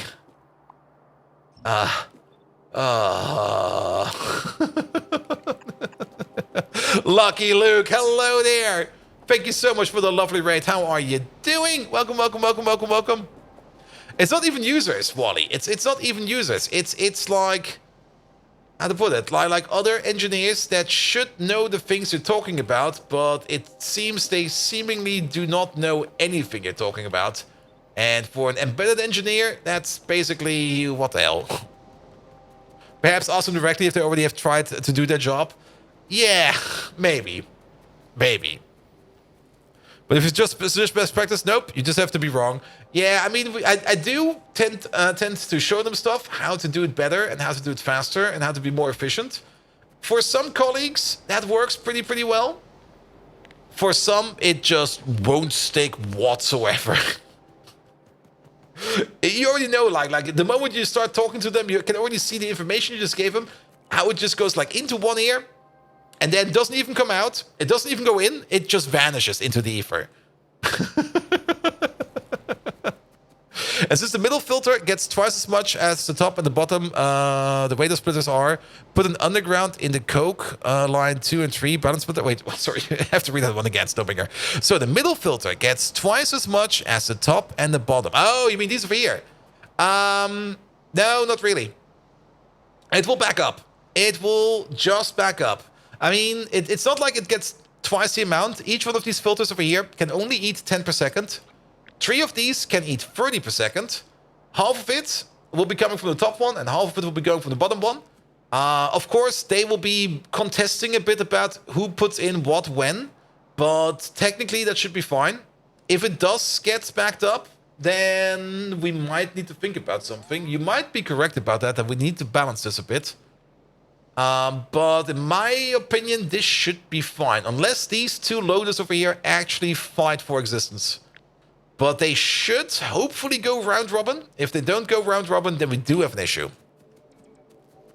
And their ear is a corrupted bag of holding, a bag of devouring. Ooh. Doc Spano, my little nephew picked up Dungeons and Dragons at summer camp. I mean, he was in one of the summer camps where basically there were no electronic gadgets allowed. And he basically played Dungeons and Dragons, I think, for 2 weeks straight. And he's now really into it. And my sister called me at some point in time and was like, hey, can you give my little son, or my little crutch spawn, as you like to call them, sign me up for that camp? Could you give my little idiot son like some tips on Dungeons and Dragons? And I was like, yeah, here. Here have some resources, here are some online books. Get yourself the books as well. Even though you can't do everything online, definitely get the books as well, because the books got majestic illustrations and everything. And she was like, oh, all right, thank you for that info. He has not got anything yet. And I was like, yeah, you know what? I'm going to buy him all the books, like the base set, like the monster manual, the player manual, and the game master manual, with some extra stuff. Yeah, it will be his present for I don't give a fuck. So he's now getting all the books. Yeah, my nephew. Is it not my nephew? What is it? What did I call it? I'm very terrible when it comes to naming of family things, because what the hell? Why is that even a thing? Here we go. Here we go. All right. All right. Okay, that at least looks better now. And now we have to do the same thing again over here for... Let's go to the bottom block real quick. Good. That also does kind of mean... Wait a minute. We can't do a simplification over here. Can we do a simplification over here? Yes, we can do a simplification over here. This thing over here, the second belt over here, is not required anymore. We can put it all on the same belt. We do need that. There we go. And I guess we want to use the bots for this.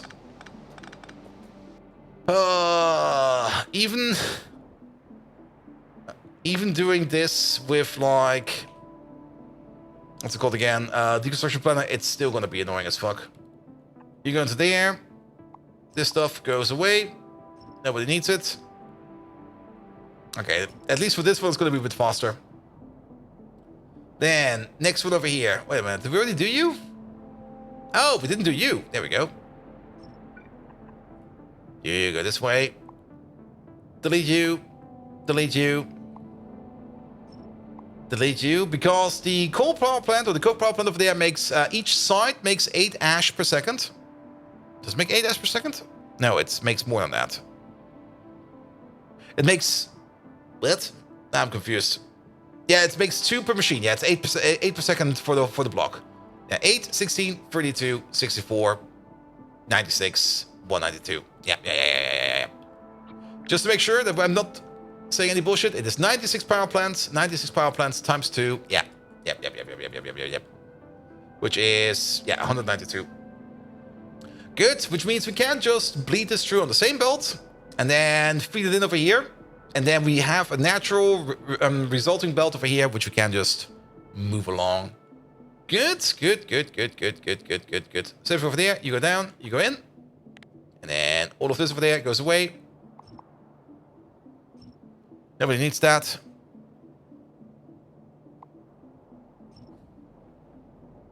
Here we go. And then all of this goes away. In you go. Main reason why the bots do this, well, then they have some more belt to work with. And we don't need any of these. You go down, you go in. You go over, and then all of these, and all of those. And then we need to do this one more time. I see what happened over here. There we go, there we go.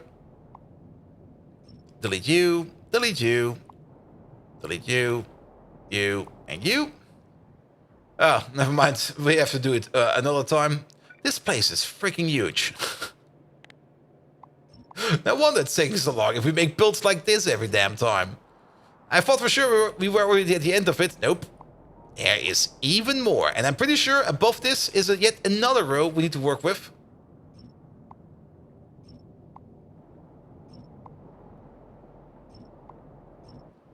And, yep, there's another row over there.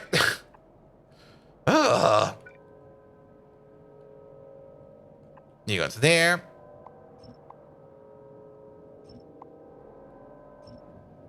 Here we go. And then these over there, they can go away. Those go in. Off you go. Off you go. Off you go. Here we go. And then we got you. Perfect. Pick you up. Pick you up.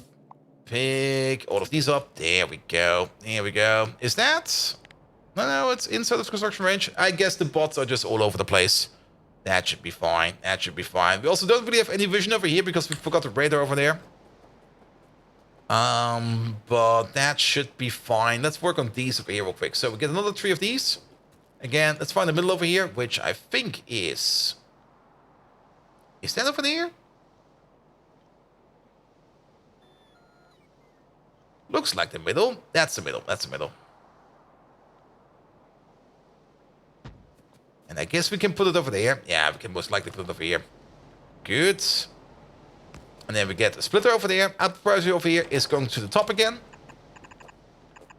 And then we do the exact same thing over here as we did over there.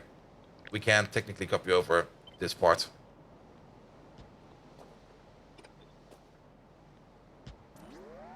Not like that.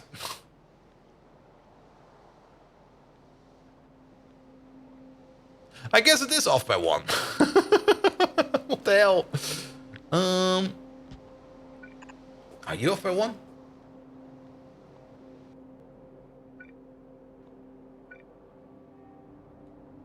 No, I must have copy pasted some kind of garbage then. That's fine. That's fine. That's fine. Good. All right, same thing over there. Upper priority over here at the bottom. And then we got a natural resulting belt coming out at the end. Good. Then, of course, we also need to get something like this thing in. That will be sitting right over there. All of these outputs come together. And then come together all the way over there.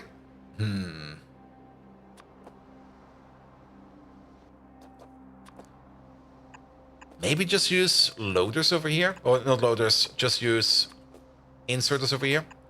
It would make more sense to do it like this, in my opinion. I mean, the loader is a bit overkill. I mean, technically it's 0.75 items per second per machine. We don't need loaders over here. Loaders is crazy talk. Here we go. Here we go. Good. And then all of this stuff comes together over here at the end. Where we 2x2 this whole stuff.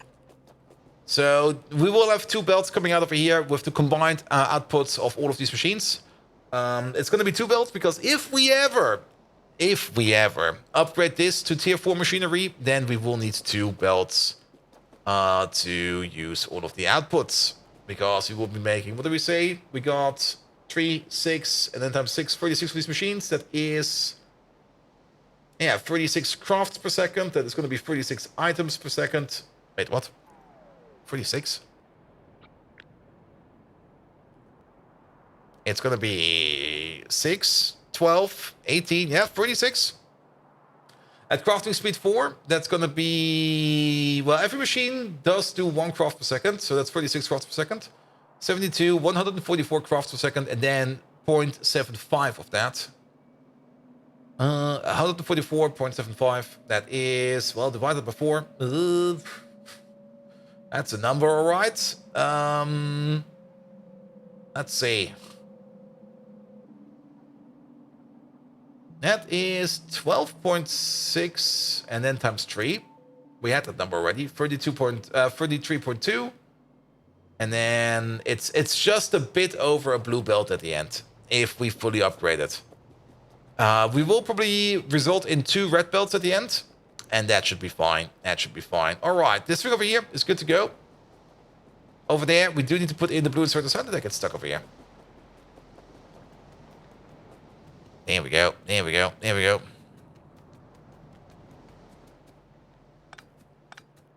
All right, let's fix the view real quick.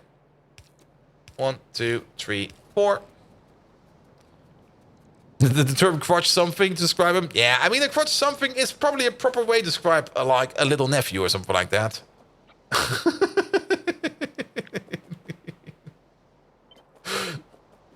I mean, they're gonna be annoying either way. I mean, that is, I think, part of their description. There we go. There we go. You over there. You over there. Up priority over there at the bottom. Up priority over there at the top. Also, of course, we're gonna be bleeding through 2, 4 per second per row. Oh, that's also maybe a calculation that's worth our time. We're bleeding through 2 ash per second over here, and 2 ash per second over here. So 4 ash per second, 16 ash per second at the end, times 6. That is 42. 96 ash per second is going to be bleeding through over here on blue speed. That is still going to be 3 belts worth of ash. That's a lot of ash still coming out. But yeah, over here, I mean, this row over here is going to be 4. That's going to be 8.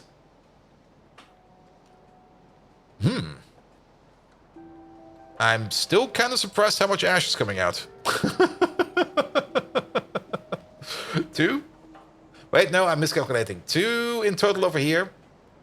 And 2 in total over there, that's 4. And then 4 times 6, 24. Ah, that makes more sense. And 24, we can put it on 2 yellow belts. So yeah, we're gonna have 2 yellow belts of random crap and 2 yellow belts of ash. That'll be fine. That'll be fine. All right, all right. And actually, if you look at this, this part is entirely done. We probably want to copy paste it over from all the way over here, though. And this should be an almost drop-in replacement. The only thing we need to fix is this part. And that part.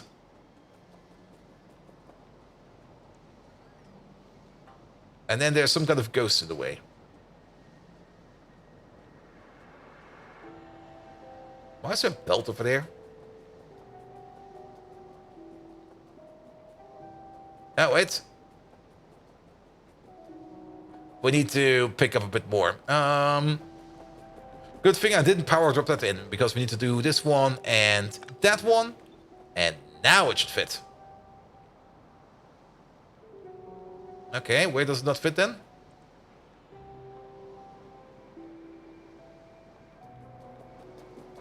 Oh, over here, because I think I just deleted the wrong... Yeah, I deleted the wrong section over here. Is this power pull off? No, but it just looks off. Yeah, we need to delete this part. There we go. Okay, try it one more time. There we go. In place fixing. Alright, this one. That one. This one. And that one. Yeah. And then one more time. There we go. Good. So now the power plant has a built-in ash sorter. Perfect, perfect, perfect. Now the only thing we need to do is to connect these boys up. We probably want to do... Well, it should be fine, should be fine. Alright, bottom tree. Oh, this place is so big. I'm still walking down. I always think I'm already at the bottom, but every time I walk further down, like another one appears. So 1 row, 2 row, 3 row. You should be the last one. And then it's another 3 rows over here. And this thing over here, we just need to notch you out by 1.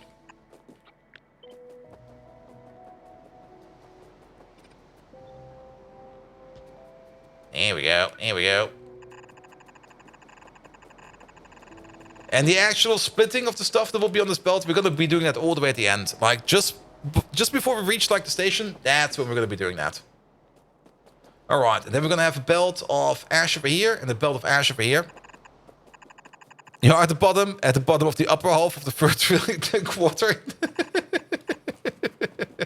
Also, somehow I managed to pick up, like, this passage voucher for Section 2. Not quite sure where that came from. There we go. Alright. All of this ash goes this way. Also like passage voucher number 88. Something asterisk and obelix. There we go. There we go.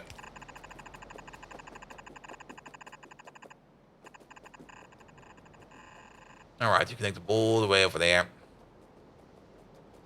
And then we got these two over there. You still connect them all the way over there. Here we go. There we go.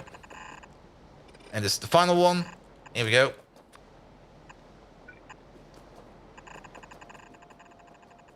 Good. That's going to be your ash output belt.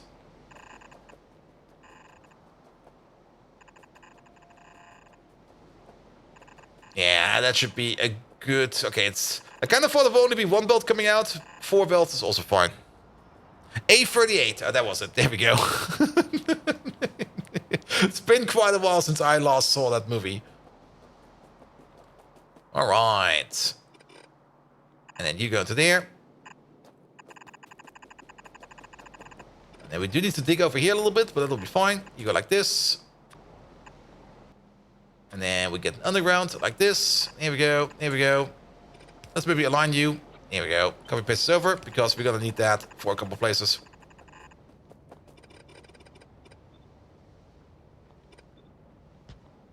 There we go. There we go.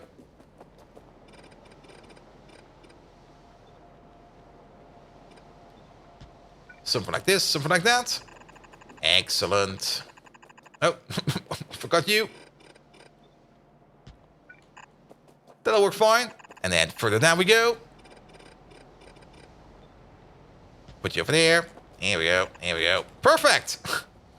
I don't really want to build over this rare earth over here. So we're probably going to be landfilling over here a bit. And then we're going to be putting this belt over. Yeah, we should probably be putting these belts all the way over here. Good, good, good, good, good, good, good, good, good. Alright, the bots have something to do again. That's fine. I'm probably just going to drop all my belts into the chest over here. So the bots have something to work with. Here we go. Here we go. We should maybe also order these bots to get rid of these trees because they're going to be annoying either way. Alright. Alright. I'm actually kind of happy to see that everything down here seems to have been built already. There we go. I have all my belts, my undergrounds, and my loaders, and my blue inserters, and some more loaders. You're gonna need it. Alright. Yeah, the only thing that's missing is... the sorters, but we don't have them over here yet. We will have to calculate how many we need. We're probably just going to see. We brought 4. We know that we brought 4, so we can then tell how many else we need to bring in. What does this bottom thing do? This bottom thing over here takes in coke oven gas and turns coke oven gas into either acid gas or it turns it into ash. Also, the coke oven gas that comes in will be turned into syngas. We still need to make an export for that as well. Also, this place is getting 2 radars just because I can, not because I should. Yeah, these places over here. These places over here take in coke oven gas. This whole place over here sinks up 500 coke oven gas coming from this place over here. All that coke oven gas will be turned into syngas. We also make a considerable amount of flue gas. The flue gas goes into the happy tank over here. From the happy tank, it goes over here into this compressor. If we provide gasoline over here to the compressor, we can turn that flue gas into acid gas, which we will be exporting. We might also be turning that on-site into sulfuric acid, but we will mainly be exporting the acid gas. We will also be exporting the syngas, which we might also be burning off into something useful. But if for whatever reason, because we don't have enough gasoline or anything like that, we can't do this recipe over here, then the flue gas goes into this magnificent fucker over here. And look at that. This is such a fun build. Also, not really pipe constrained or anything because everything is connected via pumps, which is good. And this over here turns the flue gas into ash. And that's also the reason why we got these ash sorters over here, because all this ash coming out over here at the end needs to be sorted, needs to be turned into something, and all of that goes onto a belt all the way this way. And then we're going to have some stations over here, where these belts from over here will meet up with these belts over there. And actually, we already got the coal dust output. I might just make a secondary... That's actually a pretty good point. If we make another coal dust provider over here, it will naturally have more of a priority than a coal dust provider over here. Just by natural. We could, of course, export the coal dust that we make over here and just drop it into there.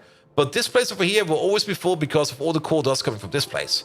But if we have a coal dust provider over here, and we could also, another reason we could do that over there, is if that thing flows over, we could use this coal dust that comes from over here and turn that into something else. But yes. That little finding of pumps makes it an interesting build. It is a nice mechanic in Factorio. I hope they don't change that. I hope they keep it like that we can use pumps to pump out of a building from an input, because that makes some of these builds really enjoyable. I mean, we don't need to worry about pipes. We don't need to worry about pipe speeds or anything like that. Everything just goes from this one pump over there into the whole system over here. Here we go. Here we go. But it will only do that if we are really, really full over here in that tank. Using a pipe simply to feed into a line of them would have been too pedestrian. Keep in mind, each one of these eats 100 flue gas per second. So that's 400, 800, 1,200. This thing over here is technically already at cylindral pipe speed. We can't put any more cylindrils into this system per second. If we would use a basic pipe, we would need active pumps to pump as many cylindrils per second as we can. Because Cylinder will just resubscribe for 15 months in a row. Thank you so much for that, mate. So a pump over here is definitely mandatory, because then we go at a speed of 12,000 per second. And if we upgrade this to tier 4, then we would need 4,800 units of flue gas per second. And that's definitely going to burst any kind of pipe we have.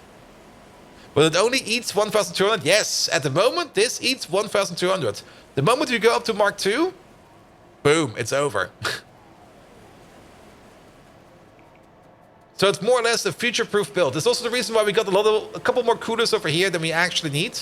This one over there is also, of course, a bit of a tricky build. I hope this works fine like this. Mark II would be solved by 2 pipes. Yeah, but then you get to the Mark III. And then it breaks. But yeah, this over here should be fine. But past then you're screwed? Yes, unless you aggressively pump. I mean, this over here could still work. If you pump it like this, you're still going to end up with a massive amount of pumps. There we go. There we go. Good, good, good, good, good. He had been considering turning flue gas into ash. Oh, that's actually a pretty useful thing. Because he can also sort the ash at the end, which we're doing over here. And then it just goes away. He can, of course, also just vent it. I mean, that's also a thing one can do. All right, all right. Do we not have any coverage at the end? No, we do not. We normally have very little issue converting into syngas. Converting into syngas is also fine. Really? That eats like activated carbon. Do you have? Well, yeah, it should be fine. It doesn't need really that much activated carbon. And I mean, turning it into syngas is also a decent idea because it keeps your activated carbon build rolling, and that also means you'll be eating up like a consistent amount of coal dust, which is also going to be very useful. All right, I ran out of these. Is that still in range? It is. Perfect. So these can actually be built with bots. I think you're off by one. There you go. Because it should be... Yeah, like that. Perfect. All right, all right. And all the hydrochloric acid, yeah, it's also true.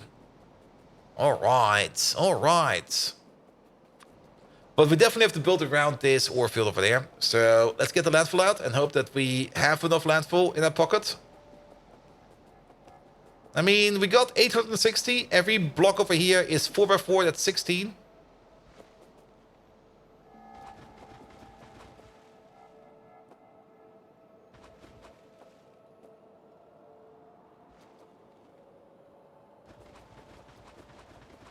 Don't run out, don't run out, don't run out. Ooh.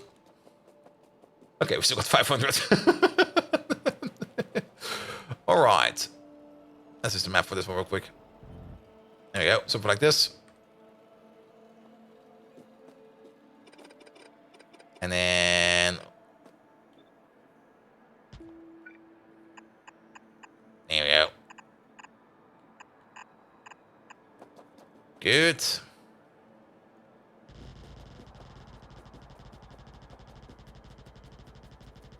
And then these belts go this way. Here we go, here we go.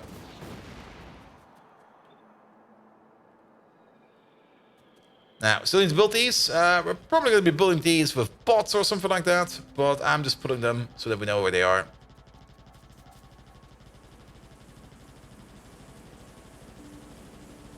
There we go, there we go. Now, we're going to need a couple more stations over here. Also, this place over here is also going to be a bit of an issue. Though, we might just go up and then this way. Yeah, I'll be fine. I don't think there will be much more coming over here either way. Good, good, good, good, good, good, good. Okay, we've got 2 core providers over here, which we have never even hooked up to the main system. We probably also never really gave this place a name. Nope, we did not. This place is still called Mr. Foken. No. You're going to be a coal... Well, we don't even have that. 2, 8 provider. And we're going to have 2 of these. Coal, normal coal stacks up to 50. So a full shipment is 8,000. Good. Then this thing over here is ash.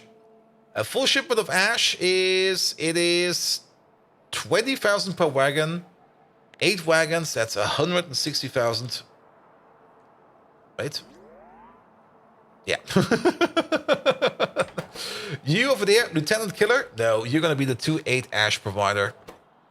Here we go. Done. Coal dust. Coal dust stacks up to 100. So this goes up to 16,000. You over there, DJ Brown. No. Coal dust. 2-8 provider. Done. This over here is the coarse coal provider. Coarse coal stacks up to 100. We don't really have that, but you're gonna be... Well, just take any coal 2-8 provider. There we go. And then we're gonna call you... Coarse coal. You're probably not going to get any train anytime soon, but it's going to be the same limit as this one. Technically, we could burn the stuff off even. I mean, this has a lot of energy value to it. But technically, we do want to export it and get more coal out of it into some other place once we decide to use it. But for now, it can be over here. If it backs up over here, it goes into there, where it will be turned into more coal, which goes into there. So that'll be fine. That'll be fine. All right. And then we need 3 more stations over here. 1 for iron oxide, 1 for zoot, and 1 for coal dust again. All right, 2 8 providers. 1, 2, 3. Here we go. All right, but we're completely out of stuff. So let's see if we can find a train. There's a train coming over here. That's the copper train. There we go. Drive us back to the mall real quick. All right. So how many are we missing? We're missing like 12 over here. And then this over here minus 1. 35. So 35 plus 12, that is 47. We're missing 47 solid separators.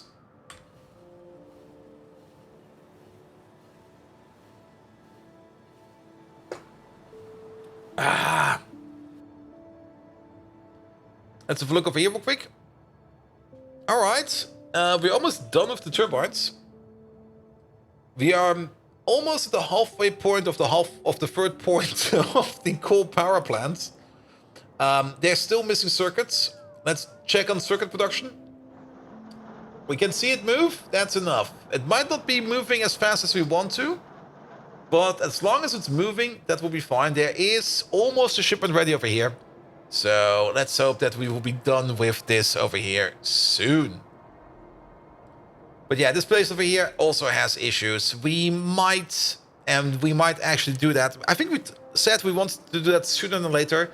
Rebuild the circuit machine, and instead of using like whatever we're making over here in this smelting area, use some big boy trains and make it a bit bigger and a bit better. Because green circuits, we're always going to need green circuits. We're probably never, ever going to not need green circuits. So making a bigger build of green circuits, maybe even a full yellow belt, could be worth it, but that's also going to eat so many circuits making the machines. Actually, do we need circuits to make the circuit machines? Is that a thing? Never checked. Actually, we can check over here. Not entirely. We do need printed circuit substrate tier 1 for some of these. For the chip shooters at the end. What would a yellow build... Oh yeah, we need batteries for that. Yeah, before we do that build, we do want to do the battery build. But for a full yellow belt of green circuits, we would need 12 chip shooting machines. All right. And we would be eating 36 copper plate per second. Maybe. It doesn't really completely unroll all the costs entirely, because I'm pretty sure, probably because batteries are ambitious, because you can't really tell which kind of battery recipe we're going to be using. It's probably not unrolling that. Could be the case. And probably some other recipes on there are also ambitious, and that's also why they're not being unrolled.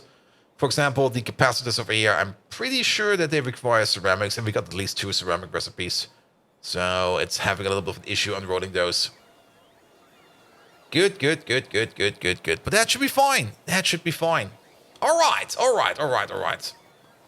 So, let's have a look. I'm pretty sure we've made... Oh, there are a couple over there. There's 50 over there. What did we say? 47? I forgot the number already. 12 plus 35. That's about this amount, isn't it? Let's take these as well, just to make sure. Actually, 12 plus 35, that is 49.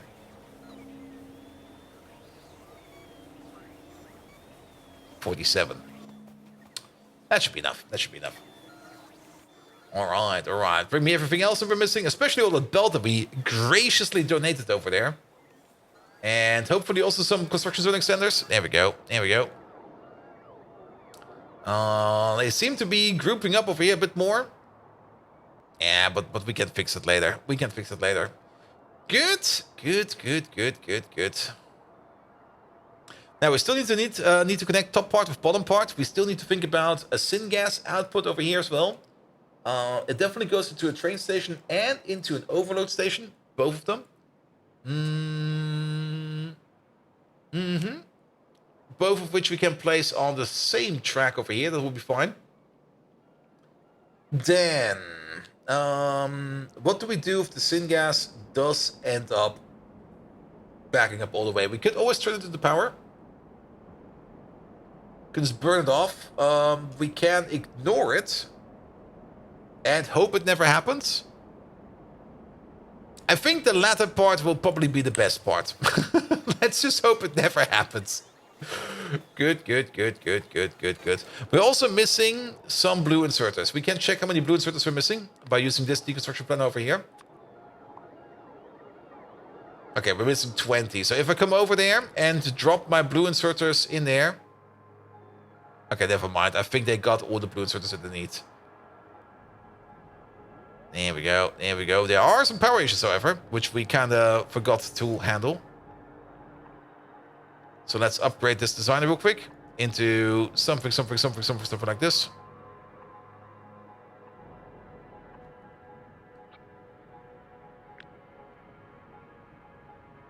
There we go. Soul Adams! Hello! What have you been up to? We also cannot copy-paste this over like that. Let's copy-paste it over like this. This will be easier. Yeah, no belt, no inserters. Only these machines and those power poles. That'll be fine. Guys, we got... Oh, actually, that was a horrible copy-paste. We need to do it like this. Guys, we got raided by Soul Adams. Hello there, Soul Adams. How are you doing? Thank you so much for the lovely raid. What have you been up to? Ship Graveyard Simulator. Alright. Is that like Hard Space? Where you basically go around and you more or less salvage ships and stuff like that? And Pospech, hello there. How you doing? But guys, do give Soul Adams a lovely follow and check him out for yourself. Guess who the raid didn't bring over? That also still happens to me every now and then. Every now and then, I sit there and prepare the raid and say where we're going and stuff like that.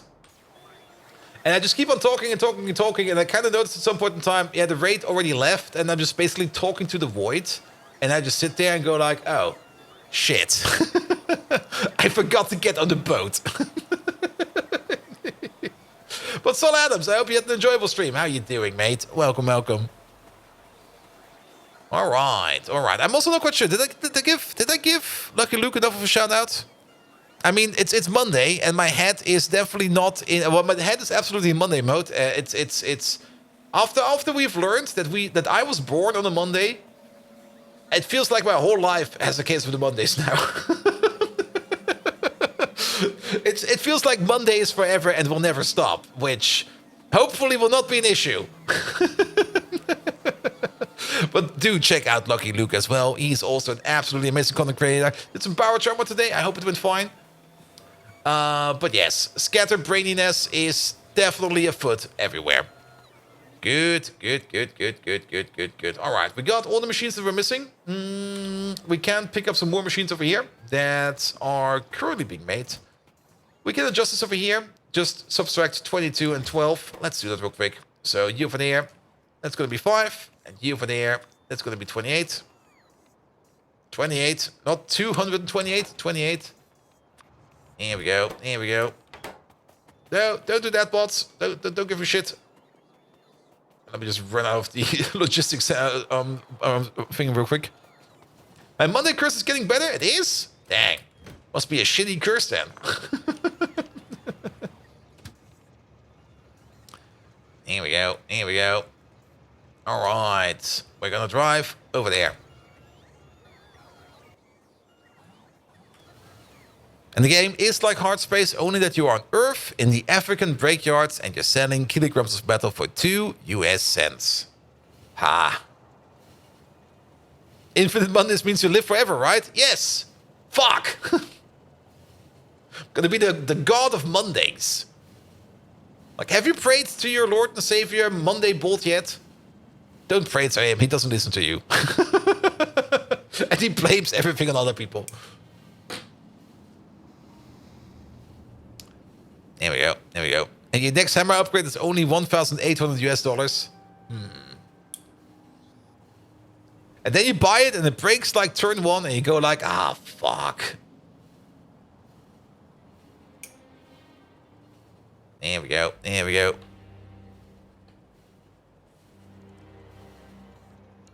When you were born, it was amazing for you, a day for your parents, but for you it was Tuesday. Ah, fucking Tuesdays. Who gets born on a Tuesday? Come on. That's the worst day. There you go. I'm also not quite sure why there's tree belt in there, but there is tree belt in there. There we go. By BMAF involved? I hope not. I hope not. Alright. Yeah, we're gonna do this the boring way. Tuesdays for people who could not afford a Monday.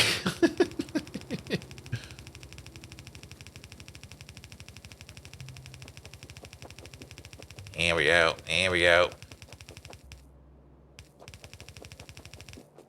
Alright, we can already see where it comes together, so we don't need to build all of this. I'm not going to be putting down any kind of rubble points over here, so this will be fine. We're just going to build a part that the bot can't access. At least the tools don't have durability, and the ship after recycling was done will put only 32 tons of metal, so about $64 worth. Well, you only have to do that like... What is it? About 30 more times, and then you got it. There we go, there we go. So how long did it take for that part? I mean, if you have to do it 32 more times... If it took you like 5 hours, then you can basically calculate how much how much time you're spending on that.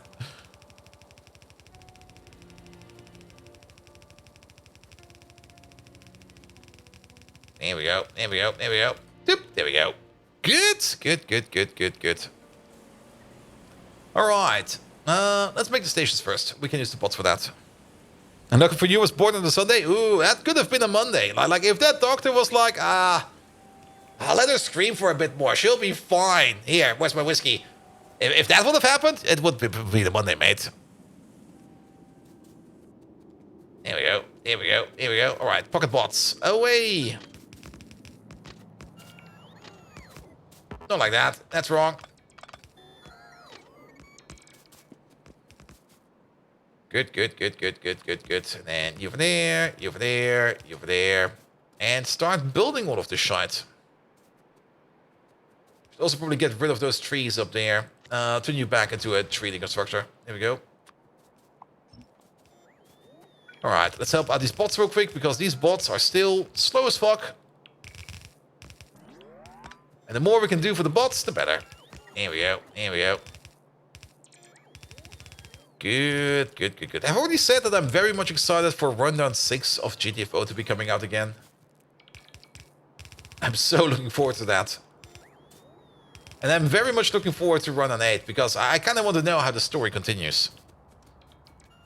I mean, Rundown 6 and Rundown 7 of GTFO were a bit special in the way that they had story element, or more active story elements to them. I mean, you had parts of the story in the previous Rundowns as well. But it was more hidden lore and not active lore. So I'm very curious to see how everything over there will be evolving. There you go, chop these trees. Do you recommend the game is therapeutic, especially when you cut the last welding point of a ship, all open air, and you hear a deep echoing tonk? And then your PC starts to lag, and then you know, like, yeah, I did good. The GPU starts to wear, calculating all the physics elements, and you go like, yep, job's done. 3 FPS, nice.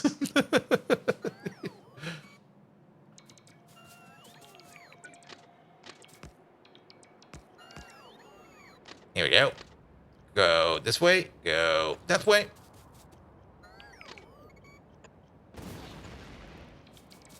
Good, good, good, good, good. Calculating each sand particle on its own. Oof. I mean, you can't do that. It will just take forever to calculate.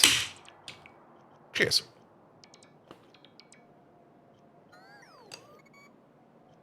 Ah. I mean, I kind of did that for my bachelor thesis.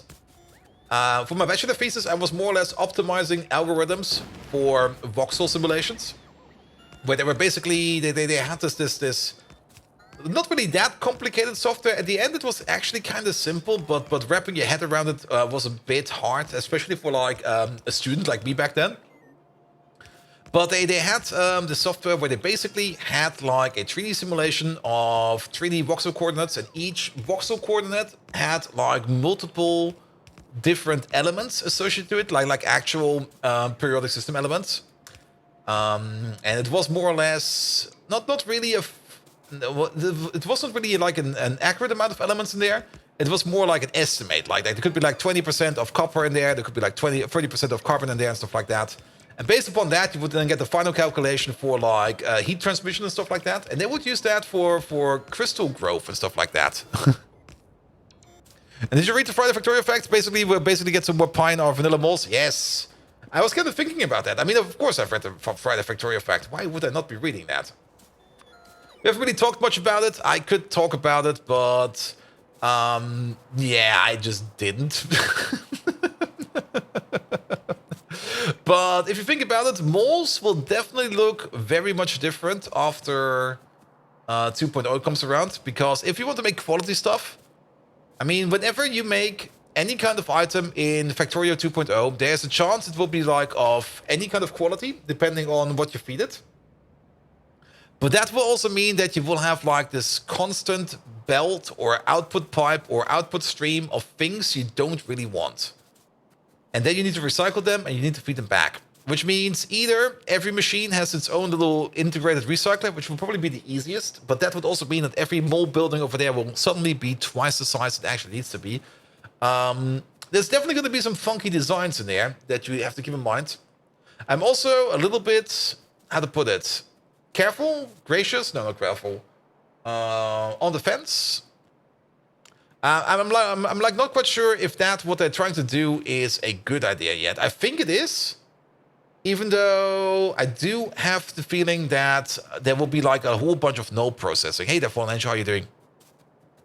Like that, I kind of have the feeling that there will be like a whole bunch of loops in future Factorio machines that basically don't do anything. They just take the stuff that you don't want, recycle it, and then try to craft it again, which basically just generates artificial load. See how much recycler wastes? It seems like you just throw junk back into the main bus. Yeah, it's throwing it back into the main bus is probably not the best idea. Also, technically, the stuff that you get, it's not like you get like copper plate out of that. You get like wires and circuits.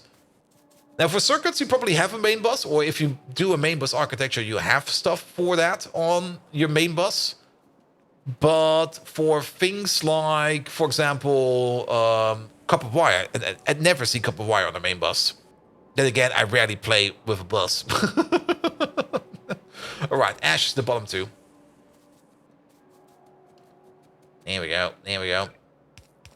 But yeah, like it seems like there's going to be like a whole bunch of artificial load going to happen, just because you keep spinning and spinning and spinning until you get the items that you want. And I'm not quite sure if that is a good approach yet or not. The easiest thing is just to rebuild the same item from the output. Yeah, in my opinion, the same. Like just recycle it on site and then feed it back in. Basically, it's basically Covarex for everything.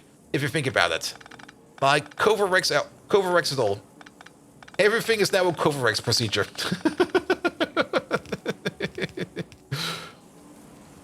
Here we go. Here we go. All right, these go over there. And actually, if this is only 2 belts, then we can actually pull this through this field over here because... Oh, that's zinc. Nickel. Oh, nickel even. Yeah, we can pull these 2 belts through here. We could also go around... Wait a minute. And wasn't there a mod where there was a chance to produce the broken version of anything and actually recycle things back in the ROS? Maybe. Yeah, Jabatu, that's exactly what you said. Yes, I know.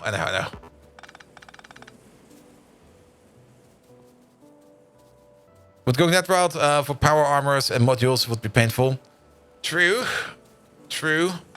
I mean, I do know that the Factorio guys, the Factorio developers, they do try, or they do know what they're doing.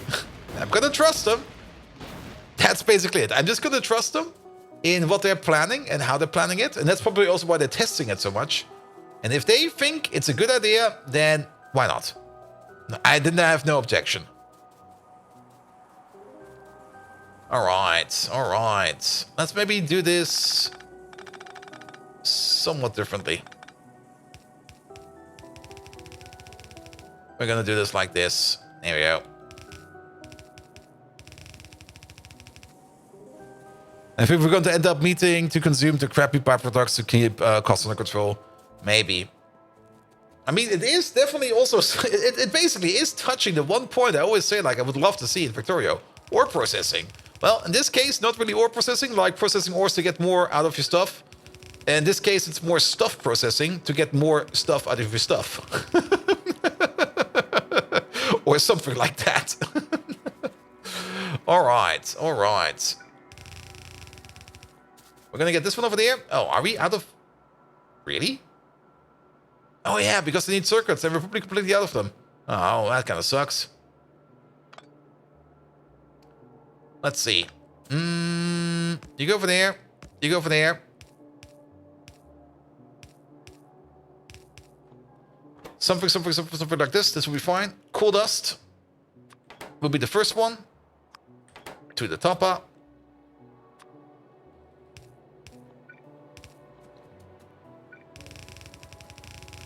There we go. There we go. And what you're interested in is if the new bot movement will reveal new chunks when you have a big U-shaped network. Oh, that could be fun. I mean, the new bot movement, not only the new bot movement, but also the way bots charge. I mean, that one topic in bot charging will immediately fix this issue over here. That's also why I'm kind of hoping that they maybe push out some of these features into an experimental branch or something like that for Factorio. Because then we don't have to deal with this shit anymore.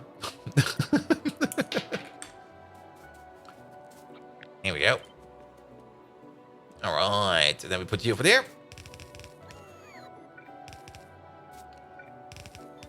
Connect the view. And then finally, we connect the view. But yeah, I'm very much excited for the updates. Also, we now also have somewhat of a time frame. We basically got about 150 streams left to finish this whole pie business. So let's get to it. And not just charging the bot queue itself. I'm very pleased how they are changing it. Yes. Same. Same. Is this out of... Oh, it's barely out of. So, did we drop splitters in here? Let's see if we can pick them up.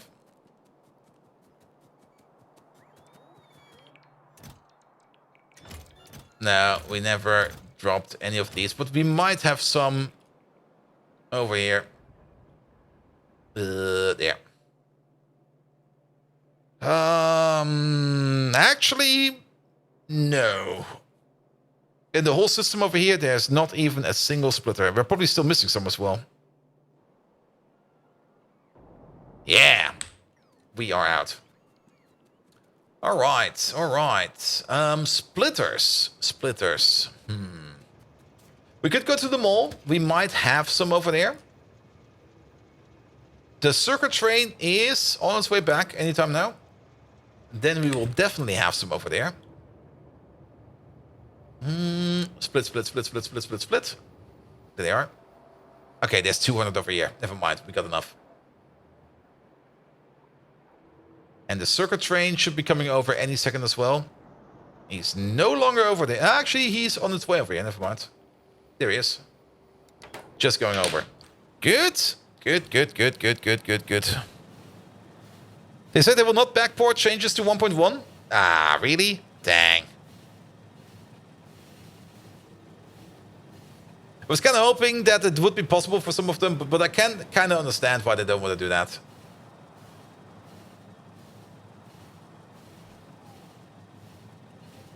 What will be interesting is if they're keeping the max bot queue limits or if they're going to be per chunk limits, since the robot replacements can influence the throughput of a chunk with based assembly more. I mean, they've definitely been thinking about it, so let's put it like that. And they probably know the limitations of Factorio the best themselves. So it surprised me is that they will still be maintaining the upgraded features as a separate branch when they have clearly designed the features to be able to be feature flagged. Yeah, but also keep in mind that probably maintenance of Factorio 1.1 is probably not that much work anymore. I mean, we do still... I actually have to check up my bug report from last week. We do still get updates for 1.1. Of course we do. But the bug fixes in there, I mean, it's really just very limited stuff. It's not like there's much to do left. Probably people will still find some random stuff. But 1.1 is basically 99% complete, if you would think about it. But getting that last 1% in is going to be an impossible task. So yeah. And apparently the quality changes were already merged. Were already merging hell. I can imagine. I can imagine.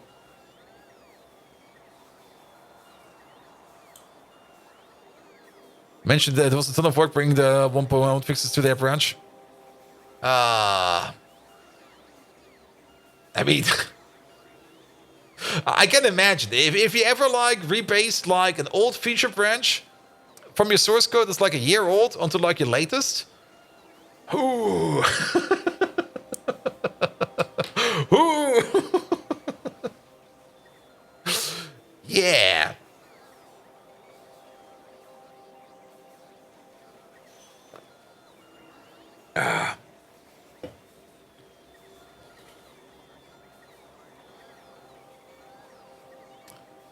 And bug fixes were explicitly mentioned to be backported. Ooh.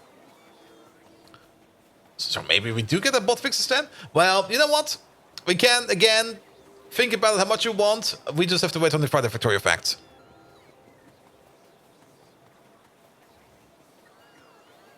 And this makes me think, why the hell didn't you merge the DLC to the main branch? Leave some critical stuff out and turn it off? Yeah. But then again, I guess they also got some engine upgrades in 2.0. I mean, technically 2.0 does not have to be compatible to 1.1. It could be something completely different. I mean, that's also more or less how you do versioning. If you do a major update, you do break stuff. And I guess they also wanted to break stuff. So that will mean that we probably do get some fixes in there, which they either A, cannot port, or B, would be too much work to port. So I can kind of understand why they don't want to do that. There we go. What's going to be weird is how you then launch the game as Factorio 1.1. Actually, it will be... No, I already know how they're going to do that. You probably got like base game mod as 1.1 and base game mod as 2.0. And then it's going to be either or. Yeah. And feature mess is a real... activation is a real mess sometimes. Oh, yes, it is. I know a company that tries to do that, and they fail miserably at it. And then they try to charge you like $5 per month to activate the feature. And technically, if you know what you're doing, you can just shake up some bits and suddenly, oh, it's activated.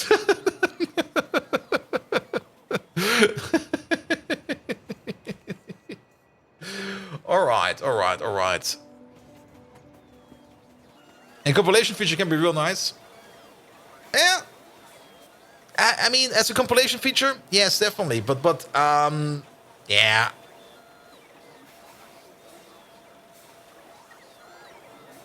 The explanation might also make it more understandable why people don't want planted backward features we already have. Like, okay. Good. But yeah, I mean, working with source code, I mean, every time there comes this point in source code where you go like, okay, oof. There's so much things we want to change, so let's just ignore backporting and change them.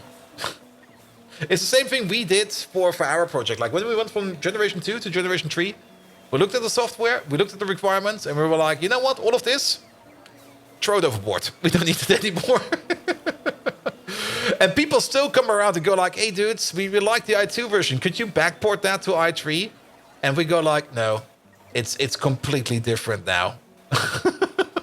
And then they still demanded it. And we told them, okay, you know what? We can make i2 compilable on i3 as it was the old way around. We're not going to maintain it. If you're going to send us any kind of bug reports, we're going to delete it immediately. 2 days later, we already got the first bug report, and we're going to like, no, you fucked up, guys. We're going to delete it. And then there was a lot of whining, and then management came in and was like, why does the software not work? And we're like, it's not software, it's garbage. We put it on there for people that whined about it. But it's not going to be maintained anymore, and it can be considered a buggy mess of hell. And then they were like, oh yeah, that makes sense. And there was actually management that did know some shit, and they were like, all right, if it's only for testing, we don't care. And we're like, yeah, same.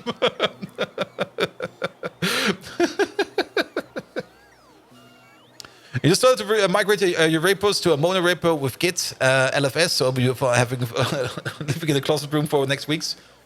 Yeah.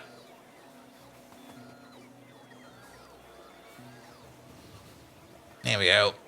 Yeah, that's also always one of those discussions that always goes around, like mono repo or multiple repos, and then it feels like every time people argument about that, they come to a conclusion where they go like, we go with this, but in practice the solution would have been the other, and then they work with that for like a year or two, and then they realize that they did the wrong thing, and then it's just going to be like, ah.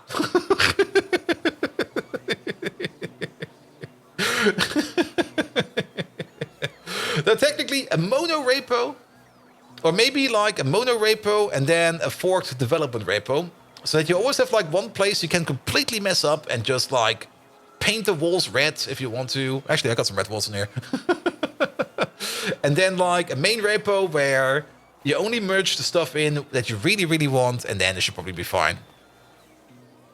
And mono repo is great until you need to merge anything. Yep. And perhaps you could just add 3 or 4 blockchains. Well, 3 or 4 Git repos or 3 or 4 blockchains. I mean, a Git repo is basically a blockchain. You could probably make a Git, a cryptocurrency with Git itself by just committing stuff around.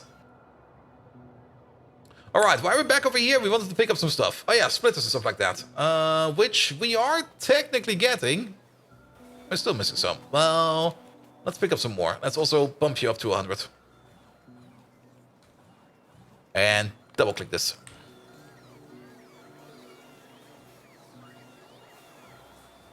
The issue with backporting is that some of the changes basically hit every object you're through. Yeah, it's also sometimes a little bit hard to merge code. I mean, technically, if you got like a Git repository or something like that, you got more or less a chain of commits, and each commit over there is more or less a list of changes that has happened to the code, and you can merge them because you can just apply the Git the commits in order, and as long as none of the commits touch stuff the other ones touched, it will be fine with a merge. And the moment you get like something that has more or less a double touch, you get into merge conflict land. And merge conflicts, those happen every now and then. That's also perfectly fine. But the problem is, the older the source branch is, or the older the branch is from the source, the more of a pain in the arse it's going to be. Now, you could, of course... Yeah, and then how do you merge it? I mean, the algorithmic way of merging that... I mean, you could just take the code and try to force it in there, but that will not work. And don't let the BA commits touch.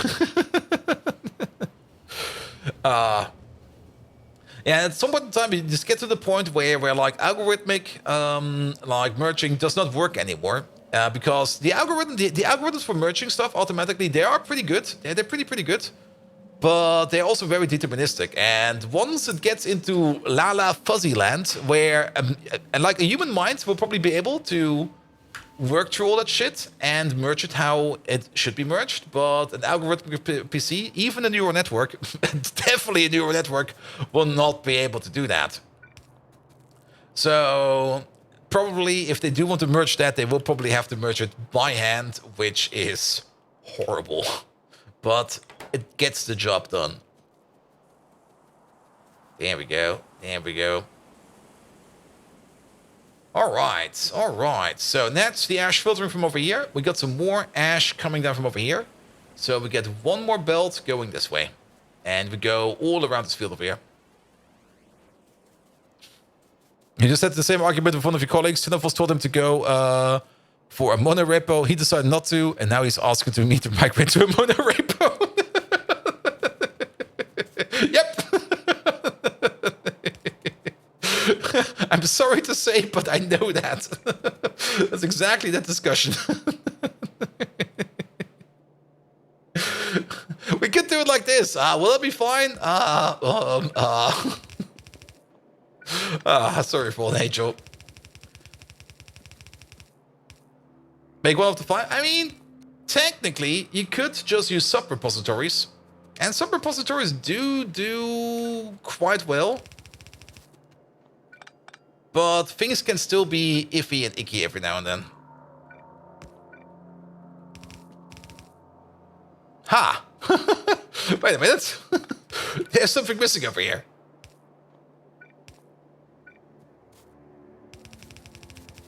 Combine them so they're even bigger. I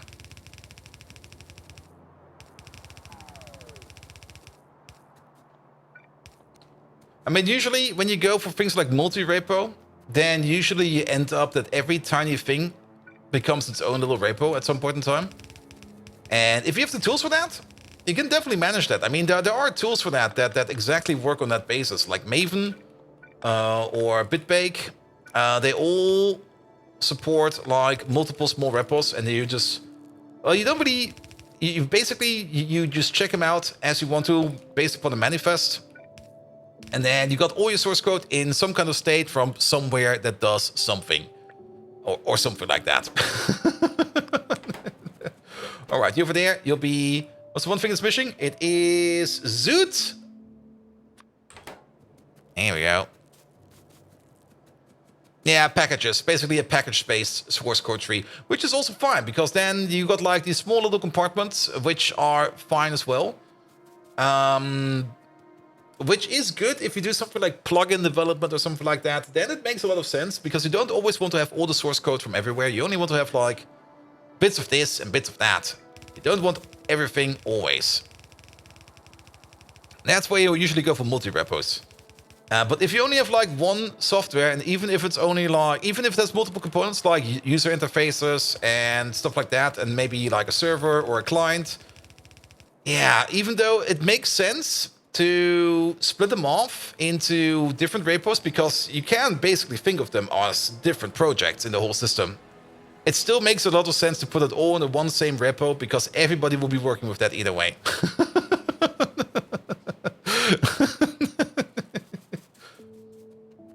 Here we go. And then the only thing you need for that, and that's the big thing about mono repos, you do at least need some kind of decent management system in place to make sure that nobody makes a mess. That is something you do need to have. That's mandatory. Alright. Okay, let's hook this place up a bit, because I think we are good over here. Some team lags behind with the old version of the package. It's no big deal. The other teams can move forward unhindered. Exactly. But what if I only know how to make a mess? Then you're basically every developer out there. I mean, making a mess is basically what you do.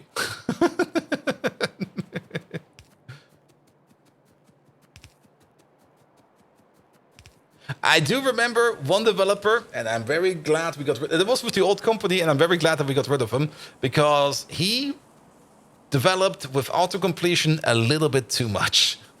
Like, he was more or less fusing together big chunks of software by just non-stop autocomplete tapping up to the point where he got the object he wanted. And it was horrible.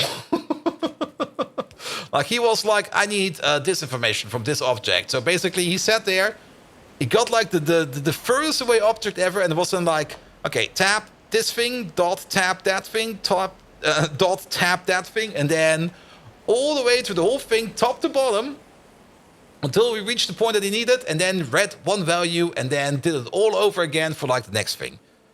And what we then ended up with his software was like this big convoluted mess of more or less hardwired variables everywhere, and it was just a living nightmare. That guy must have been in heaven when he discovered ChatGPT. Oh, I'm pretty sure he's using that. I'm pretty sure he's using that. All right. Oh, we can connect these up like this.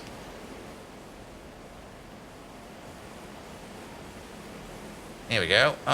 Can we get over there somehow? No. Too many pipes in the way. Do you think you have designers to that level? Oof. Let's also maybe move this down a bit further. I want this to be more over. That's a little bit too low. Let's have this all the way over here. Then we have less of a pipe up there and more of a pipe down here. Yeah, he was basically brute forcing his way to get to the variables he needed. And then whenever he was like stuck in a corner, he just made some kind of public variable where he just could get it from. And I mean, one thing I have to say, like at the end of the day, is his software did work.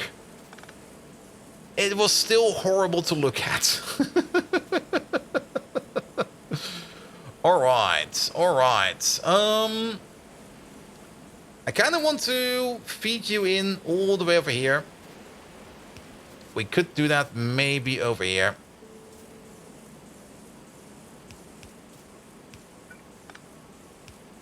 How does this code work? Yes, pretty much, pretty much.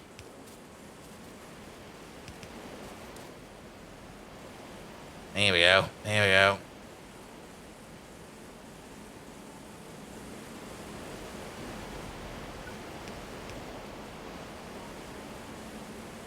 Here we go.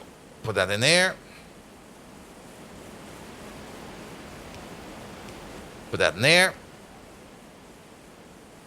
Alright, this whole place over here is probably already stopped. Mostly because, well, we got some flue gas in here. We got a decent amount of flue gas in here. But yeah, the syngas over here. Syngas is backed up. That needs to go somewhere. Alright, next point of the puzzle. The syngas. Well, that goes all the way over there. And then we also need the gasoline input over here. Alright, alright, alright. We should have seen at least some action over here in terms of coke. Oh, I think we... Is this belt always this full? I think we did see some action over there. Alright. Did I also...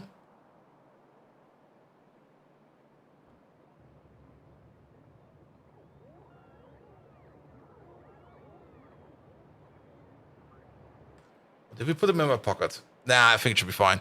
I was just missing over here. Let's have a quick look. Yeah, we're missing 26 coal power plants and 5 turbines. Okay. And we are ordering up 28 coal factories and 5 turbines. Okay, somewhere there was a discrepancy of 2, but that's fine. That is fine. Good, good, good, good, good. Want to visit Oktoberfest? No.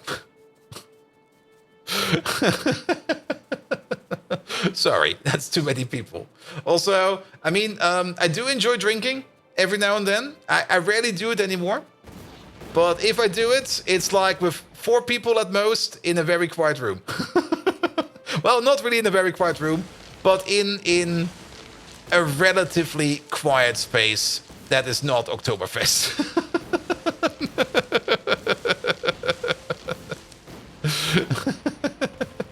More something like a chilly bar somewhere with fancy drinks and a good bartender.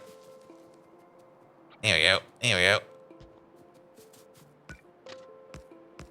All right. Syngas. Nope. All right, all right, all right, all right, all right. So we're gonna have 2 stations hidden in here, actually.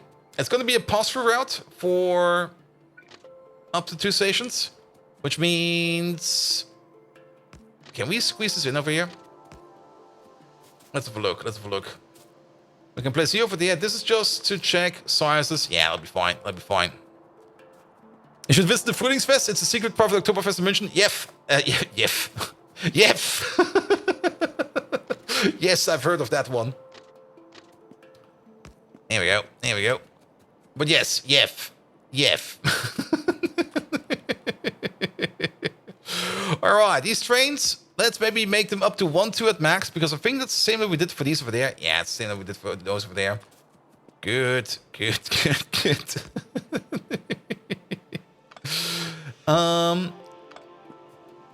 Let's copy paste over this part over there.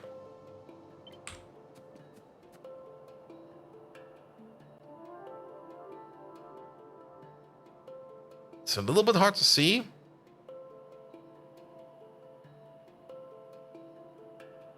This should be fine. Good. We also got the M and the L signal. That should be fine as well.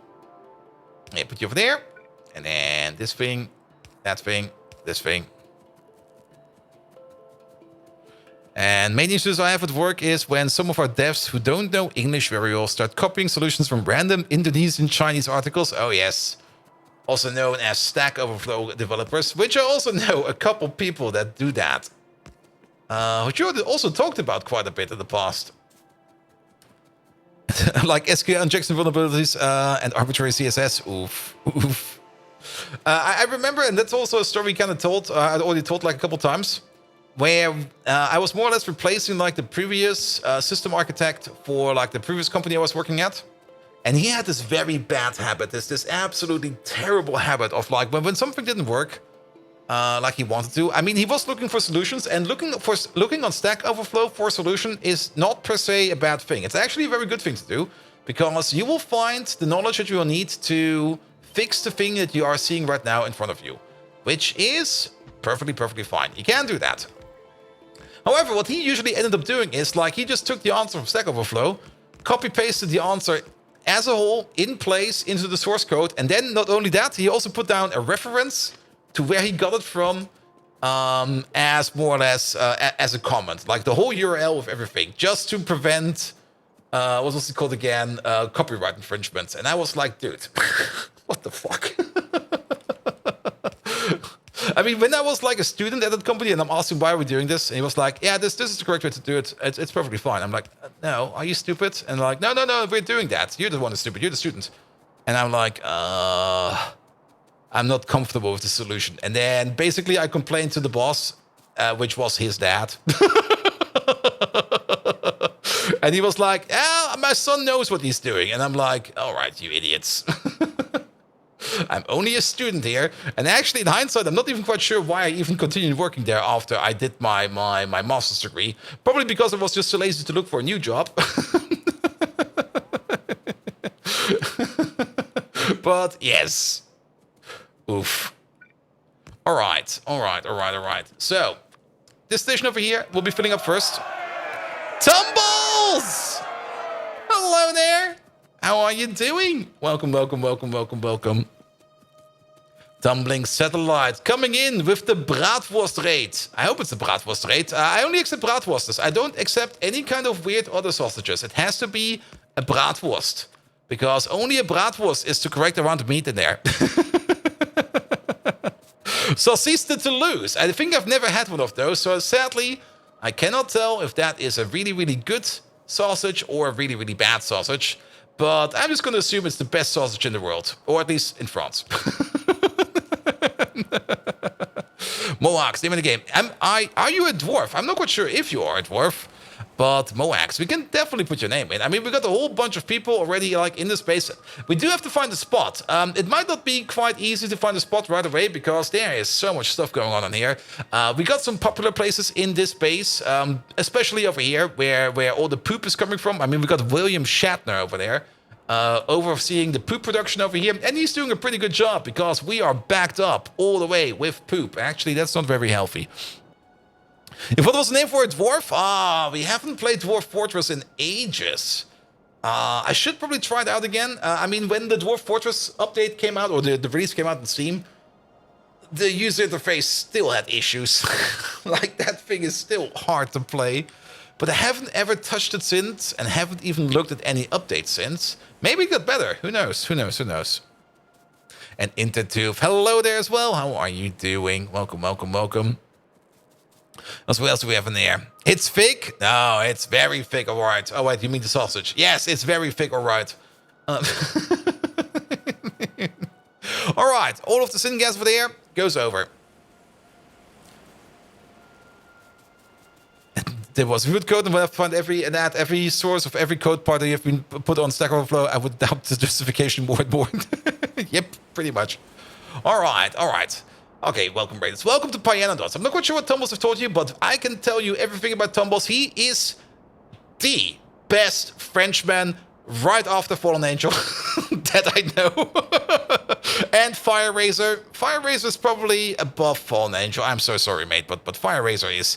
He works with space equipment. That's just way better.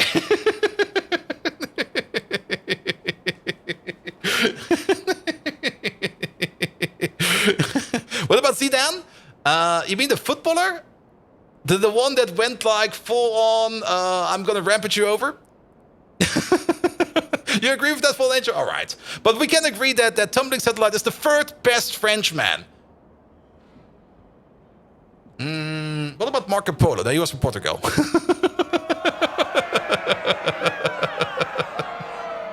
Let's see. What are other good Frenchmen out there? I actually don't really know that many French people.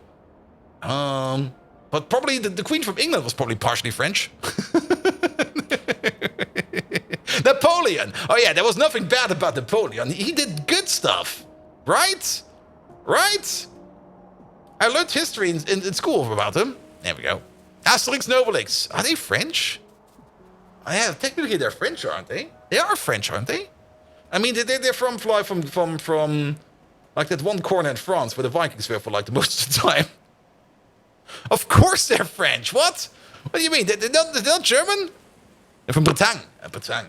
I was kind of thinking about, I mean, I play a lot of Crusader Kings 3, and I think... Is that the same corner I'm thinking about? Yeah, that's the same corner I'm thinking about. That place was infested with Vikings in the early ages. I mean, if you play a game of Crusader Kings 3 and you start in that area, you basically play as Vikings. Okay.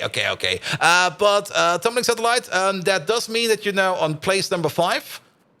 Because, well, Obelix is definitely better than Asterix. I'm sorry, but Obelix, we also got Idefix in there. Idefix is also French. Tumbling Satellite, that was the worst decision ever.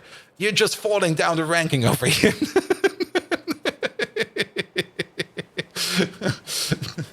But you're still higher than that one dude in Asterix and Obelix that nobody cares about. That nobody likes. Who was he? Like the Bard. There was a Bard in Asterix and Obelix that was always trying to sing, and everybody hates him. You're better than that guy. He is tumbling. That is very true. That is very true. Trubot X or something like that? I have no clue what his name is. It's been A, way too long since I even watched any kind of Asterix and Obelix related content. And B, it was probably I Don't Like an X. As he was probably the one dude that nobody liked. Good old I Don't Like an X. There we go. Okay, we're gonna move this a little back. We don't need a big tank for this. Only a small tank.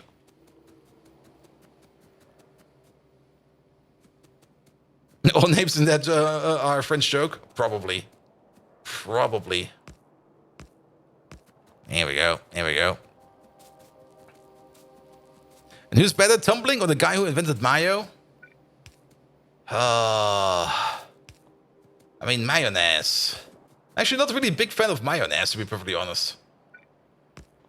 Mostly because, have you ever made your own mayonnaise? And know how to make that? And what it consists of? I mean, it's not nothing bad. It's not like something icky. But mayonnaise is basically just raw egg and then a lot of vegetable oil, more or less. And boom, you got yourself some mayonnaise. Oil and lard? Pretty much oil and lard.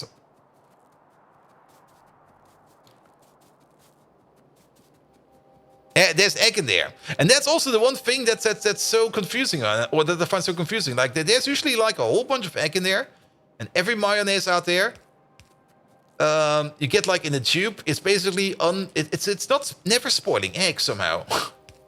And every time I sit there and go like, wait a minute, what's actually in there? Egg yolk, vinegar, oil, and mustard. Yeah, something like that. So as the pretentious rancher, okay with it? I mean, the big question usually is not what is better. What was it again? Tumbling or the guy who invented mayo. The actual question is more, what's better, tumbling satellite or French fries? And then it's definitely French fries. Oh, tumbling satellite. If we continue like this, maybe you will be outperforming Marcon. And French fries or Belgian fries. There we go. True. Remember, French fries or Belgian fries? True. Also remember, the best way to make French fries or Belgian fries, doesn't matter what, is to actually fry them in cow fat. They are usually made in pure cow fat. Like not any kind of vegetable oil or anything like that. If you fry authentic Belgian fries, they're made in cow fat. Yes.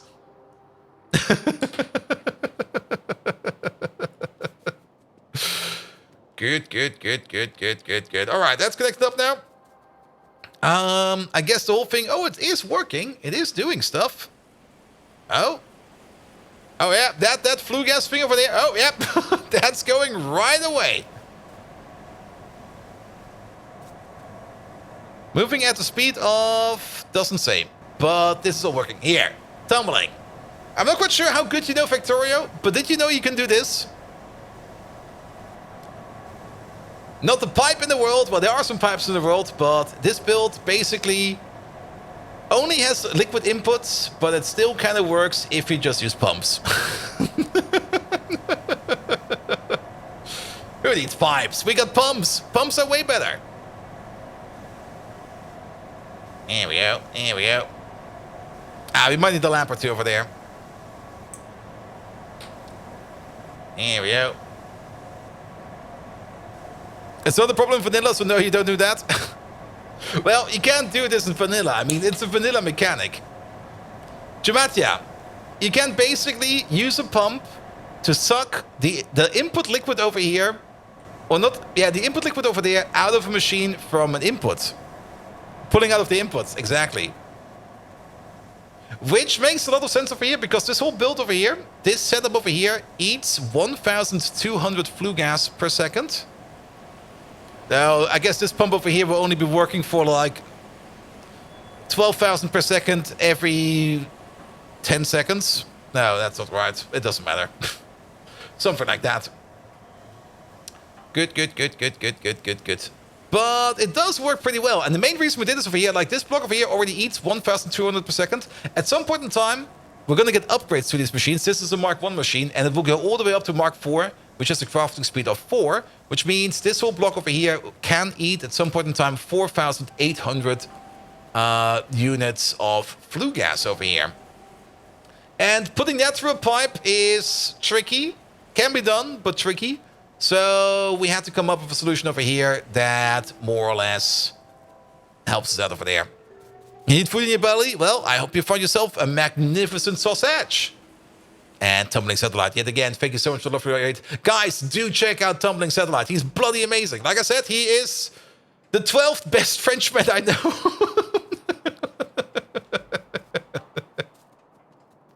But still, that's pretty high on the ranking. So do go over there and check him out for yourself. He does all kinds of fun games. What did you do today? I saw what you were doing. You were doing, what was it again?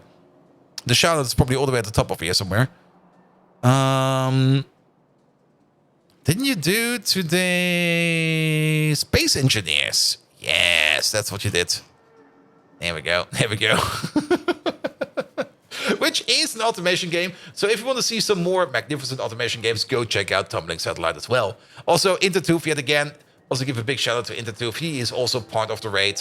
And Intertooth himself, also a magnificent streamer, also part of the Red Circuit stream team. Can highly recommend Intertooth as well. Get your bumps over there, leave both of them a follow. Check them out when they're live. They're usually live when I'm not live, so that's even better. You can basically watch Twitch 24/7 if the servers work. And Tumbling Satellite should be above you as he's a streamer? Maybe, but I've never seen Tumbling Satellite live. For all I know, he could still be a little girl A little Japanese girl pretending to be a French person. Okay, then he would definitely outrank you. Shit.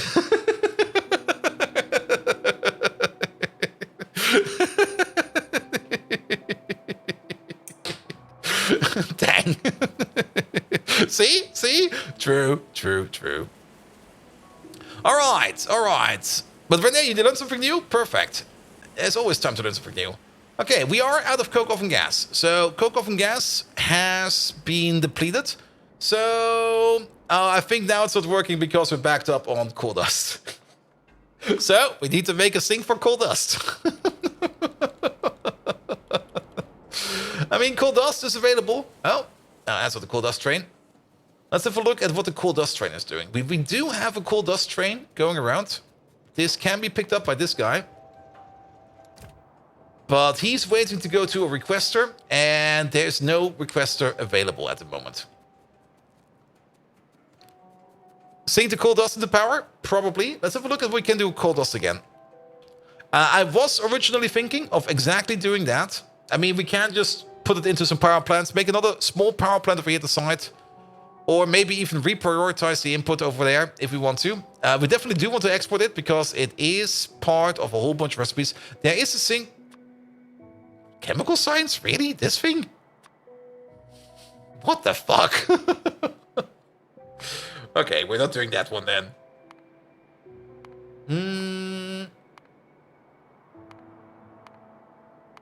Yeah, the only thing we can do is burn it. How far is coal briquette?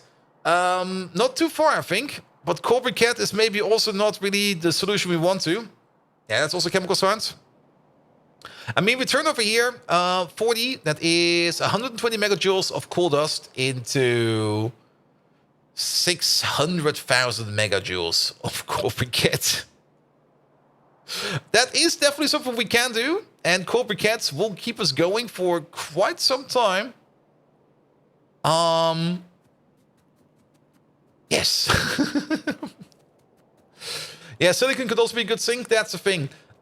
We will always be able to sink the stuff, but there will be times in our base where nothing will be moving.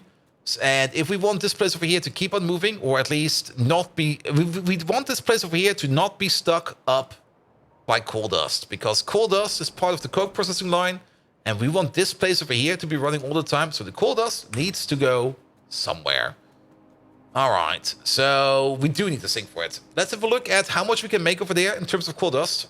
I mean, we do see that there's going to be coming in 6 belts. But I don't think that those 6 belts will be fully full all the time. So let's do a quick calculation over here. We do know that these over here are not working at full speed, but we're just going to pretend they're going to be working at full speed. So we got 12 of these. That means we do this 2.4 times per second. So we make 9.6... No. Wait. No, actually 9.6 is correct. 9.6 pieces of coal dust per second. So basically 10, 20, 30, 40 coal dust per second coming from over here. And then we also get a little bit from over there. Which is, I think, also 10 per second in total. But I think we get less over here. Yeah, we get way less over there. So 40. 40, maybe. Coal dust. Let's pick up some stuff real quick. There we go. Coal dust has a burn value of 3 megajoules. If we would put that into a coal power plant, every coal power plant would eat 3.333333 per second. 3 of them would eat exactly 10. So basically, 3, 6, 9, 12 additional coal power plants over here. Maybe 15? Then we're almost at 16. Then we're basically at one more of these blocks. Then that's exactly one of these blocks over here.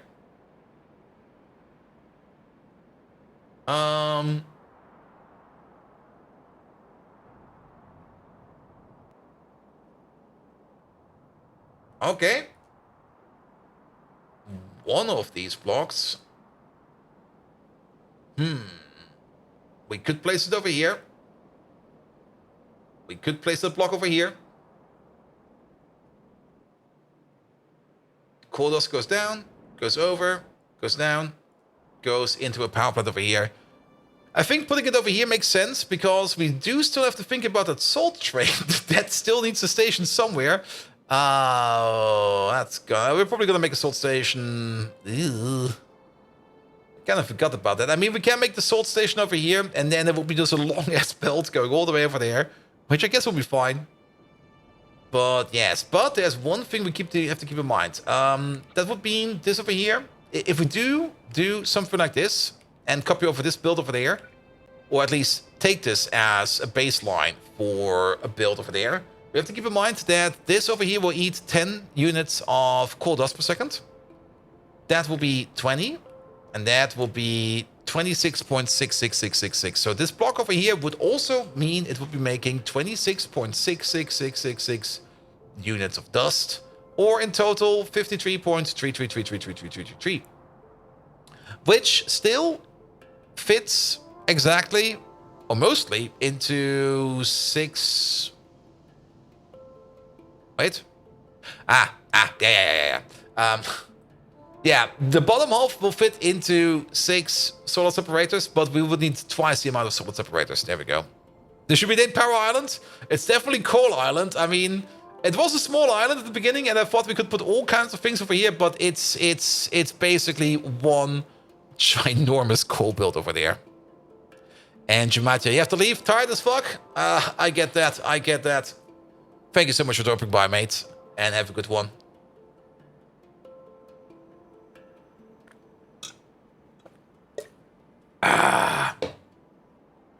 All right. So we can go with a partial build over here. Let's copy over this at least a bit. We do have to edit this a bit. Let's see. How much do we see over here? Not enough. We should probably put some radars over here. Maybe some radars on the side, or maybe some radars at the edge over here, so we can see a bit more over there. Because that's usually the place where we blueprint stuff. So let's go back to the mall real quick and pick up some materials. Also, we should maybe set this up for a station over here, so things can be picked up. And what's your plan to keep those 12 coal dust plants burning at max rate? There's no plan. Oh shit. Yeah. There's no plan.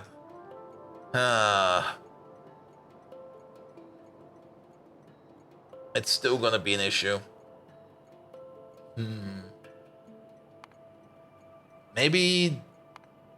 Yeah, turning into power is not very... This one would be fine. This is a straight up sink.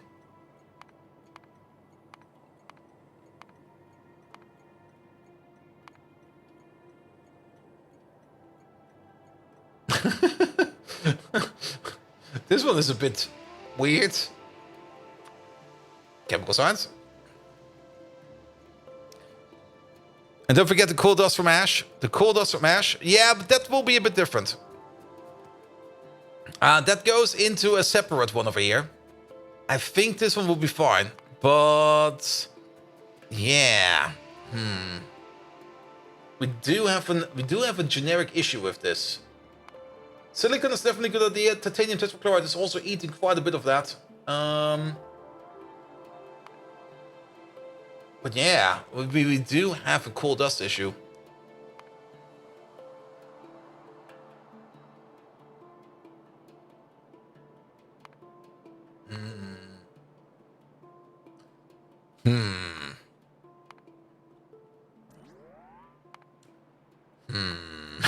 I'm still thinking. I would love to do this recipe over here, but for some reason, it's all the way over here. I mean, this would at least be a proper sink. That would be really just like, yeah, we're just going to turn into a bit of syngas, which we're already doing over here. And then we don't need to worry about it. But any one of these we either can A, not do, or B, there's no reason to do it.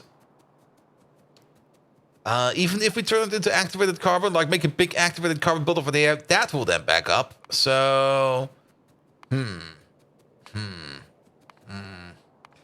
using it for power, molten salt and stuff like that, it would... Okay, but then we do reach the point over here.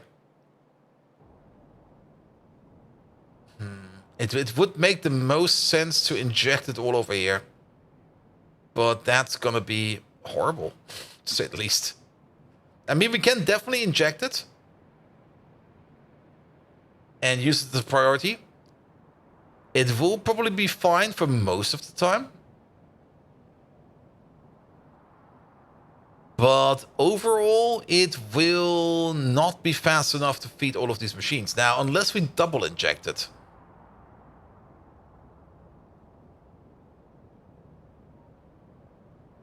And how much are those turbines running at? Probably running at 20%. But if we inject... I mean, we need one of these blocks over here to sink everything we make over there. And if we inject it in all of them, it will probably be fine. But that would mean that we need the belt from over here to go down, to go over. We do have the space for it. We do have the space for it. That's the thing. We do have the space for it. And then we just try to inject it over here. But then we got the issue that... we can try to inject it, but then we have the issue that we might be inserter locked. I mean, those machines over there, they're already full of coke. And if we force coal dust down as a priority every damn time, coal dust will be replacing all of these at some point in time. And at some point in time, we start to swing around. That will be fine. And then we start injecting coal dust again until we basically... Ooh, it could have some weird behavior, but I think it will be fine. I think it will be fine. All right, let's maybe sketch out some injections then. And that also means we can't move you. Yeah, you have to be there. Oh, that's... Unless we inject from over here. Or all the way over there. Yeah. That could work. We could put something over here and then input priority over there. And then we're ready for a belt to go in over here. But I also want to re-inject all the way over here. Because the amount of coal dust we push down this belt over here, that's not going to be fast enough. What we could do... Will that work? Wait a minute. No, that will not work. After this block is done...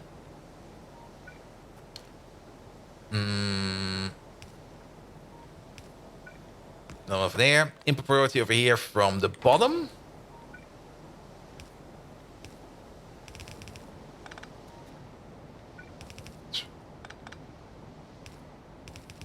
Oh, we could make this funky. Can we make this funky? Oh, we can make this. No.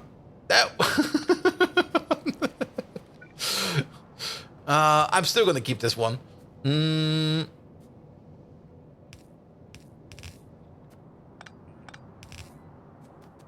But we can make this one funky again.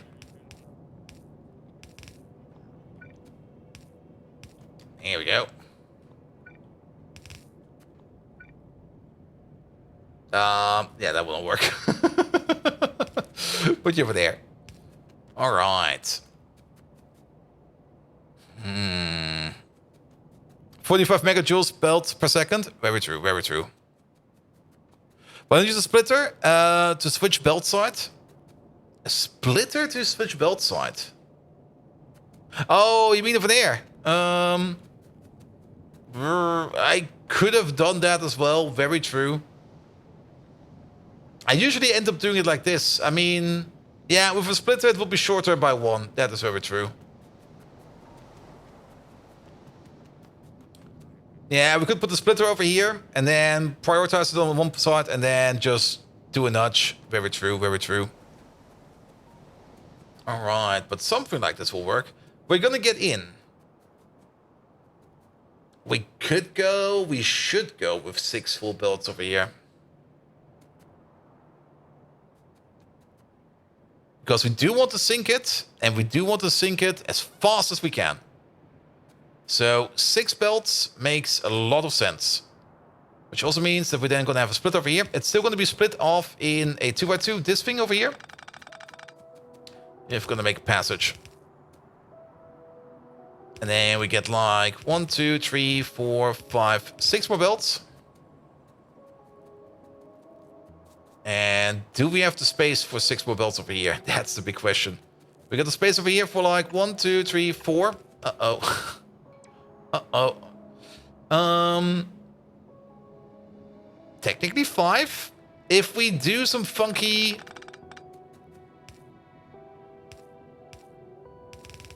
stuff over here, then we have space for exactly 5 belts. 5 belts of coal dust coming back up.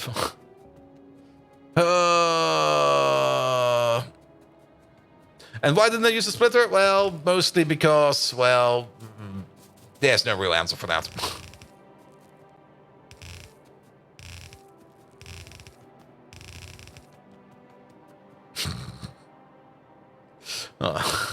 That's a very important lane over there. All right, so this one over here will be fine. And then 1, 2, 3, 4, 5, 6. Yeah, for this we definitely have enough space. That will definitely work. So let's ghost the rest of these real quick. So that the bots can help out.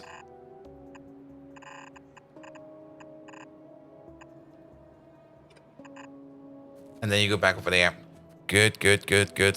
1 coal desk belt per row? Yes, exactly.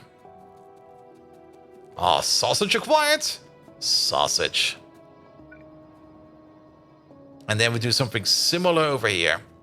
Oh, wait. Oh.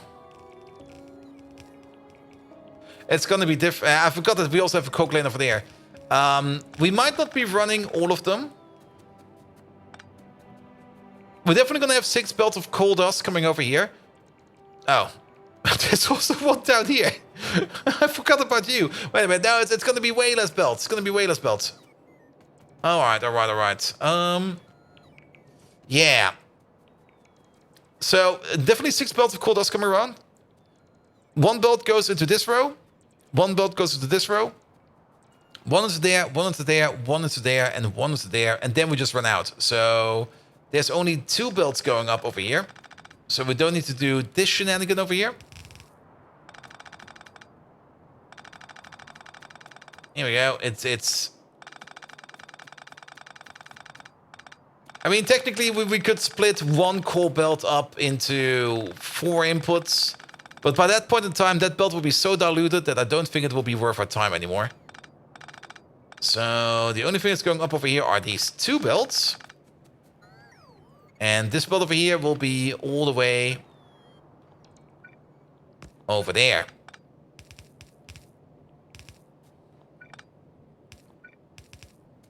There we go. Yeah, let's fix this real quick. Also, technically, everywhere where coke goes... Wait a minute. So, we got 1 input over there. No, wait, I missed one. You're gonna be over there.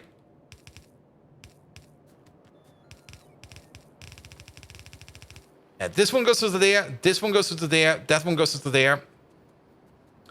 Then we got this coke belt over here, which is just a pickup, which we don't care about at the moment. So we do got 4 belts over here.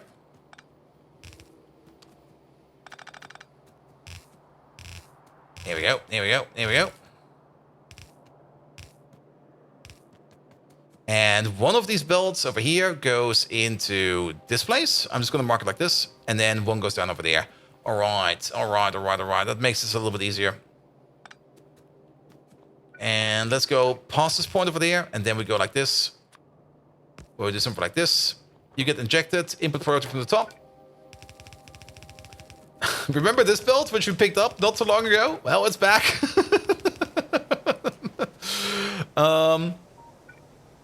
There we go. And then this belt over there needs to go in over there. So, pump. Input priority from the top. There we go. Why you split the lane for 50%, for about 50% utilization? Oh, you mean over there? Yeah, why are we actually splitting the lane? We could just press it all in. I mean, the thing is, splitting the lane does make sense because all of these power plants over here, they'll all be running at, well, currently they'll be running at 25%. So if we do want to sink it, splitting it across multiple power plants over here does mean we have a higher value of coal dust we're going to be eating. That's very true. Also, I'm not quite sure if this coal dust sink over here will even be remotely enough. But we're just going to try it like this. We're going to try it like this. We might even do want... we might do want to feed up all of them. Well, let's maybe make this one first. I think if we just set up this and see how it works yet, it'll be fine. You pirated the movie yesterday. You gave it 2.4 and 1.4 stars. Ooh. You do know it gets rounded down to a 3.1, so I hope it was worth it. There we go, there we go, there we go. Alright, alright, alright. So this thing over there, that belt is ready. This belt over here, it'll be next. Same thing over here. Split off like this, split off like that. Input priority over here from the top. We go around. We go under. All the way over here. Until we reach this point. Oh wait, like this. Input priority from the top. Into two is a pirate. I mean, maybe he does know how to make pie, or maybe he fell into the pie. You never know. Alright. Technically, this will work. Oh. It will work if we do it like this.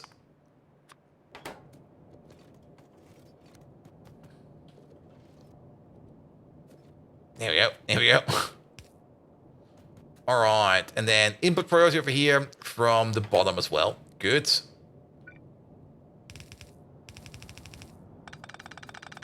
And then we do the fancy underground over here. I'm not quite sure why we do the fancy underground like this, but it just feels more fun like that. There we go. And then we go all the way over there.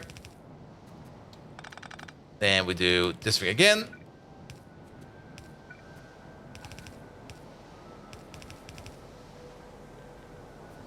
Can we... We can go around this, can we? No, there... What is in the way? A lamp is in the way. Well, that lamp has to say goodbye. Alright, and then we need to inject over there. So, you go under, you go over, you go in, and then input priority from the bottom.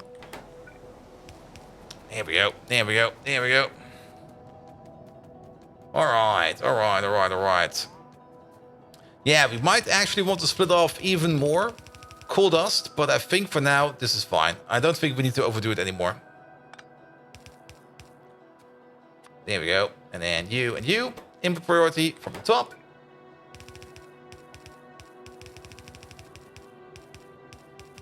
Big problem, of course, is this place is not going to be working anytime, any soon, because we're still missing the salt. There we go. There we go. Input priority from the top. There we go. But technically, we can now sink 6 belts of coal dust in here. But yeah, we also still need to think about the salt belt. And this thing, we should probably start this actually right away.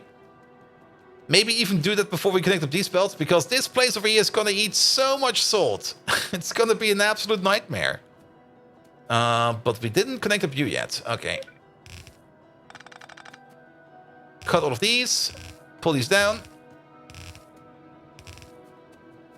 And then we're going to do something like... We could do the same stupid thing over here. But we do input priority, output priority at all of these sides. Put the filter in there. There we go.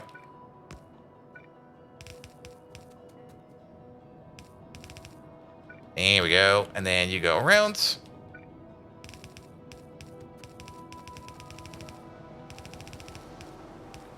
Yeah, this time I was way more lazy.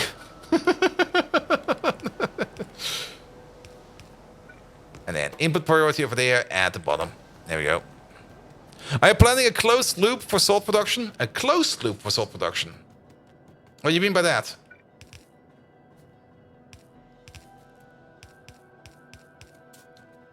Here we go. Here we go.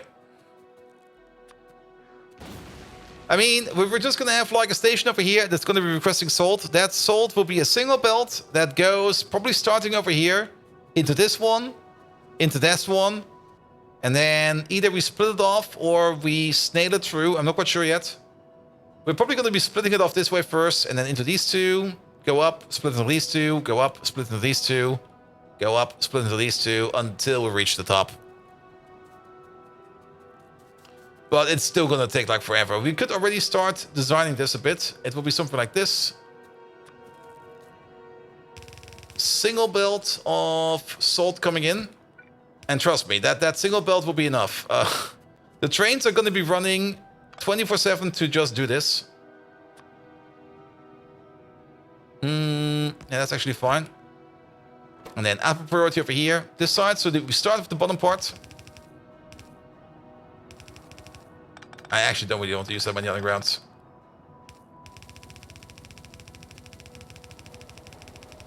And then, perfect. Into there. Closed loop is that permanently installed, and it would load the tanks based on a certain level of molten salt. Yes, definitely, definitely. And basically, we're going to be always requesting salt. We're not even going to connect up the station to the tank amount over here. But for example, we're going to be checking this tank and that tank. And if they are over a certain threshold, we're just going to be stopping this place. And actually, if you think about it, we then would need a bit more of space. Because we can't use the double input, and we can't... Can we, or can we not? We cannot use these. I definitely do want the loader, because that stuff is gonna be going in like hotcakes. Technically, this whole thing over here needs to be going back by one.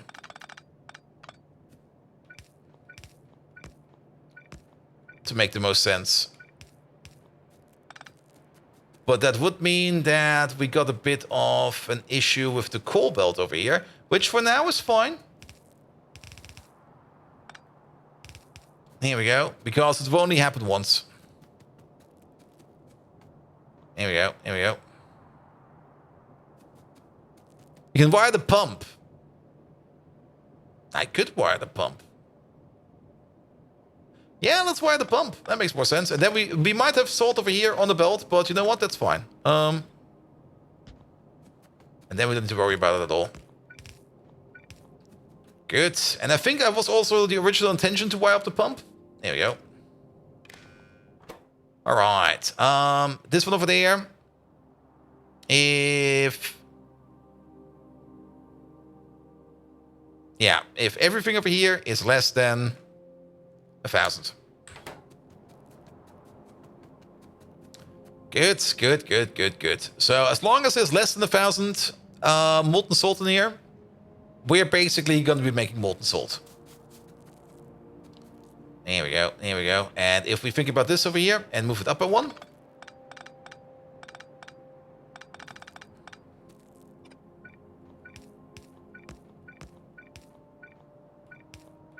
Then this place looks a bit nicer. There we go, there we go. Nah, I think this is better. I mean, there will be salt resulting over here on this belt, but you know what? So be it. Then we got salt on the belt. Here we go, here we go. And then technically, we should be able to copy-paste this for all of these. Yeah, except over there where the radar's in the way, but we can... Oh, there's a couple things in the way. Works over there. Doesn't work over here because there is, yet again, the radar in the way and something else over there as well.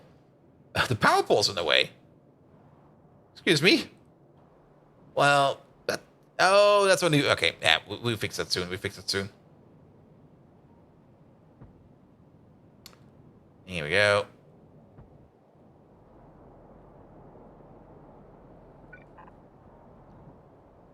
Here we go. I think I copy-pasted a couple of radars over here. Because there are some radars over here which I don't think need to be there. Here we go. And then also... Okay, we already have it down here. So you're connected, you're connected, you're connected, you're connected, you're connected, you're connected. And the last one up there technically doesn't even need a splitter. Did I grab the pump, Rory? Not yet, but we can do that real quick. Put that one over there. Then we don't need to worry about this. And then the salt trains can come. Here we go. Here we go. And it's gonna take forever. In the meantime, let's build this real quick.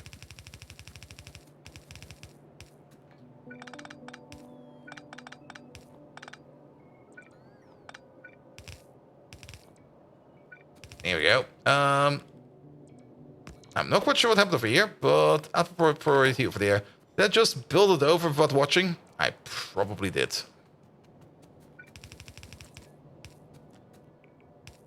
Ah. Yeah, that still works somehow. There we go.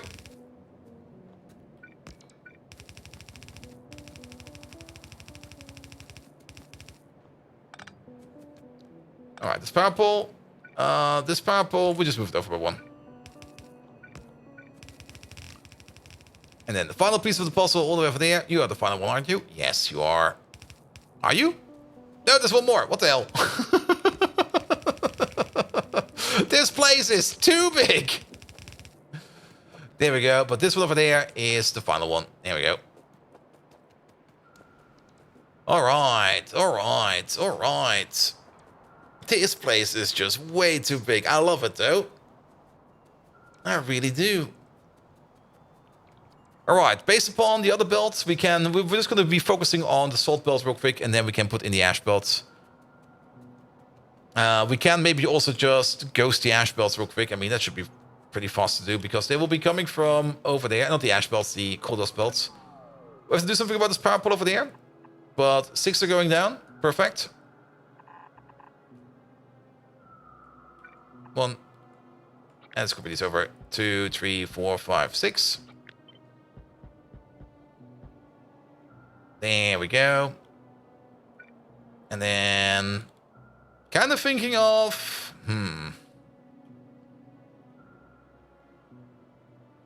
I'm not quite sure how much space we still need over here, but maybe just pull them all the way like this. Might be a bit longer than expected, but I think it will be fine.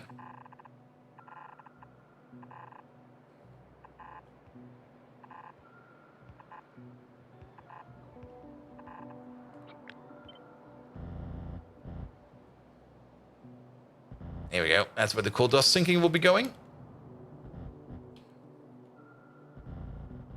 And then we try to connect up this with this. If I could keep my hands straight, there we go. You into there, you into there. You into there, you into there, you into there, and you into there. Up we go. That is coal dust done. And then coming from over here, somewhere, trademark, will be the belt for the salt, which we'll have a little maneuver over here.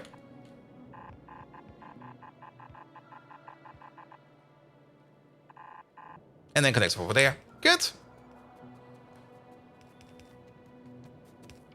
All right. This belt we're going to be building by hand real quick, because this is the belt that we need. The other belt over there, the coal dust sink belt, that can take... I don't care how long. That can take a while. Okay, once we have all of this, is this place then finally going to be ready to work? I think it actually will be finally ready.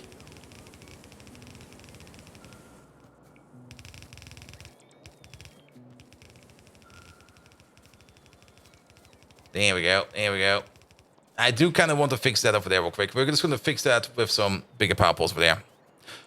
If you ever have a high power usage, 50 or 70%, you saturate the belt with coal dust will prevent coke from getting to the belt, I think. Yeah, but at some point in time, we will be running out of coal dust, you know? It's a sink after all. So you're probably correct about that number. You're definitely correct about that number, but at some point in time, there will not be any more coal dust coming out from over here. That's the whole point of a sink.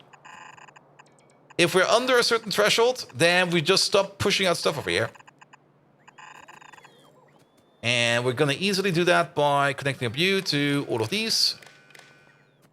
And then pretty easy, what's in there? 80,000. So as long as we have, if anything in here is larger or equal than, say, 75,000, that's a little bit much, then we're going to open up this belt. But yeah, that over here, at some point in time, will stop, and then we switch back to the coke. But good point, good point. I mean, if we would only have, like, a dedicated belt of coal dust, that was the original plan. Like, go with, like, a dedicated power plant for that. But I don't think that's a good idea. So we're just going to go with some injection, and it will be fine. And if we notice that we still have issues with all of this, we can still make a coal power plant over here that only eats on coal dust, and then just split it off, go down, and go into here. We can still do that. What about keep this one train full, at least in one warehouse? Oh, this thing over here, we're going to be ordering up at least up to... We're going to be ordering up quite a bit. This train station is going to be busy. Here we go, here we go.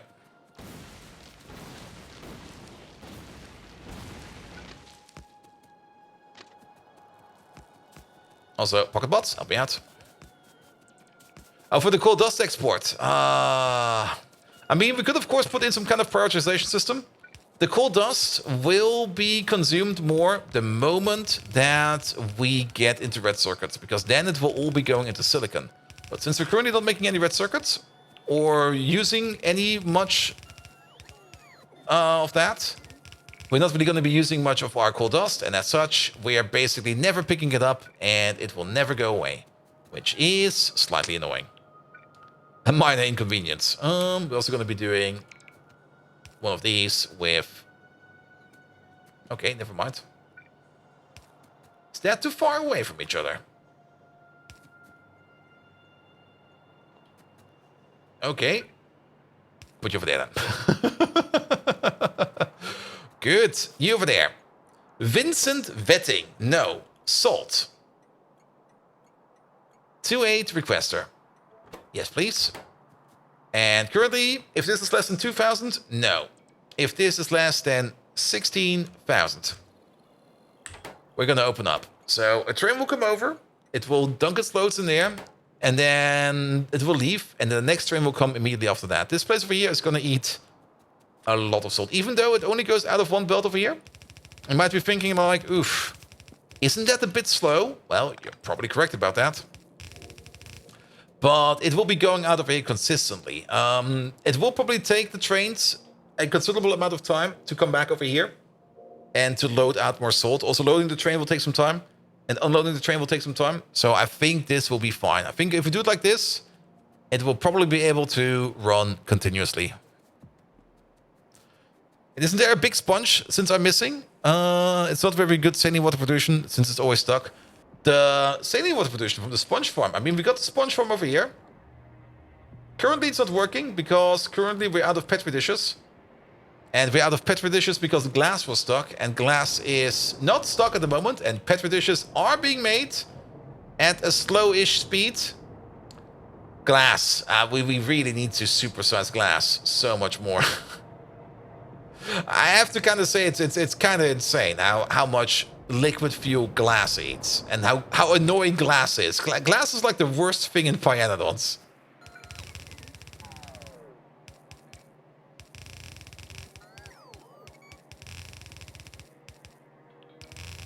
There we go. Wasn't there? Yeah, over there.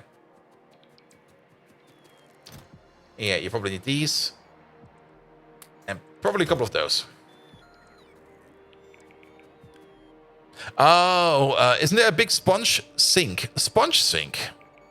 Oh, you mean for the sponge sink? Yeah, we do got a sponge sink. There we go. It's down here. Like extra sponges over here that we are currently not be able to store in here. We turn them into quartz. And you should be able to do that. And quartz is definitely something you're going to be needing all the time. Because that definitely goes back into the glass machine. Now, we just turn them into quartz. Alright, alright. So, let's have a look at... Yeah, this corner over here. Let's build the parts. They do turn them into quartz, but only a couple of spots. Yeah, but for us, that's exactly enough.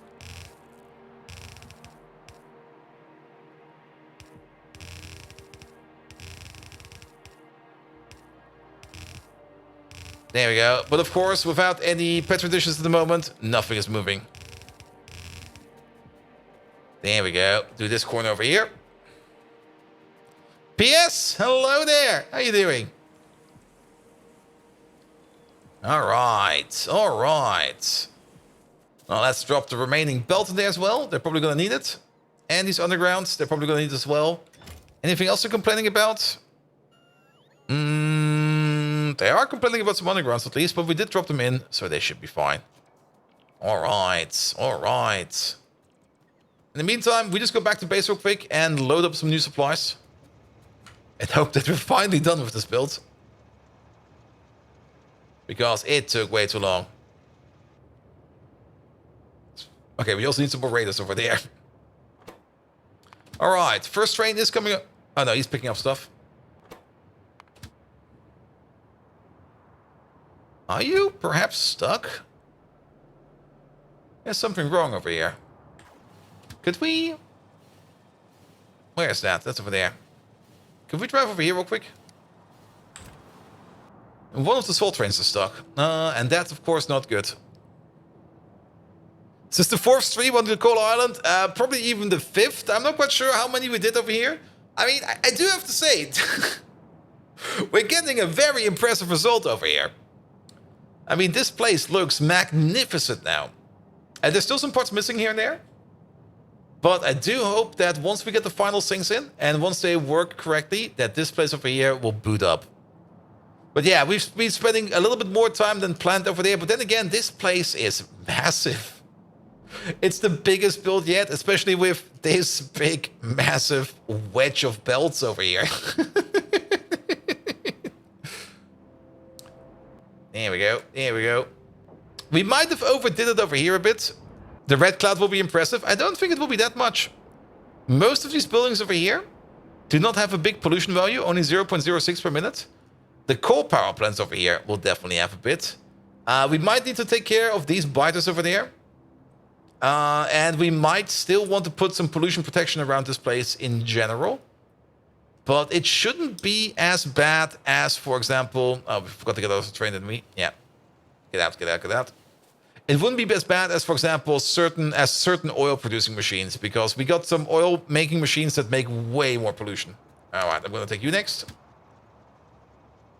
Okay, we're going to walk. It's just over there.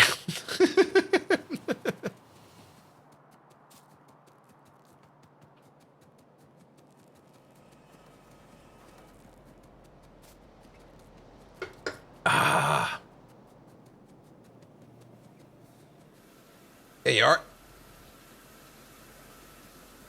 All right. So it's 20, 40, 60, 80, 160. Yeah, the issue is the amount of storage in this train is higher than the stuff we can store in this chest. That's the issue. So I think we already changed this up a bit. No, we didn't. So whenever we order up this train over here and he comes over here, we have basically an issue over here that things get stuck. And now he leaves. That's fine.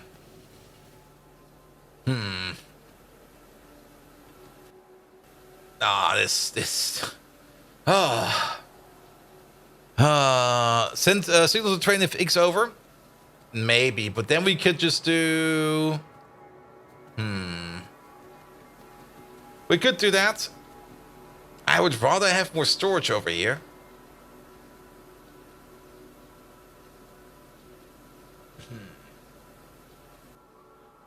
I think there is still an in-between size storage units that we're not using yet.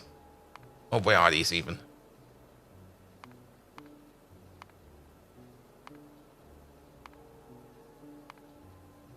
They moved stuff around, didn't they? Because I thought Alternative Energy was always over here. They did move stuff around. Wait a minute. It's all back over here. It used to be in its own tab. Ah, there we go. Yeah, the warehouse. The warehouse will be fine.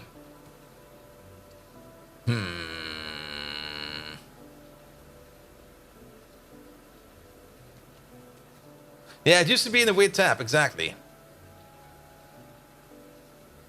That's 3 inputs over there. I do know of a way how we could solve this. Alright, you can say. It's gonna be kind of stupid. Yeah, they also moved stuff around over here because these tanks are certainly at the top. They didn't used to be like that. Alright, that will work over there.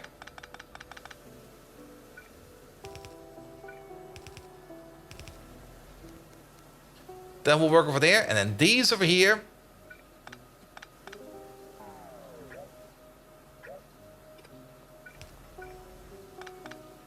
Move the lamps over here. You over there. You over there. You go all the way over there. Here we go. And then... input. No. You over there. You over there. Bear with it.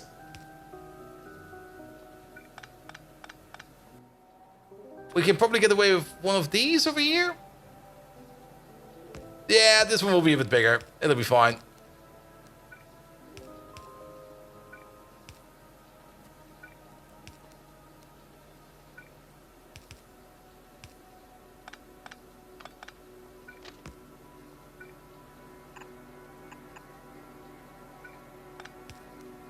Solved it. Is that a belt full of lamps? Yes. We got a couple of them because we do need to make quite a bit of lamps and we're not really making lamps that often. We got a whole lamp train going around every now and then. Biggest issue over here is currently copper. We're probably going to have to make a massive lamp build at some point in time. But yes, that's a belt full of lamps. Welcome to Pyanodons. This is normal. Alright, do we have... We do have, but nobody over here has any belts for us, or undergrounds for us. No. Maybe some other network around. These are all connected. What about you? Oh, you got nothing. These are all connected. What about you? Nah, we pilfered you. What about you? Nah, we pilfered you as well. What about you? I don't even see anything over here. So I don't think anything exists. What about over here? Any undergrounds over here? Where would the chest be? There. There's one underground over here. No, there's 39. There's 39. Good. We're gonna see them from over there. Why tech stopped? It didn't stop. It's slow as fuck. It was at 66 when we started the stream. Tech is slow. Do not underestimate how slow tech is in this game. It's probably currently running even slower because it's probably waiting on a partial shipment of stuff. Yeah, currently it's stopped. That's fine.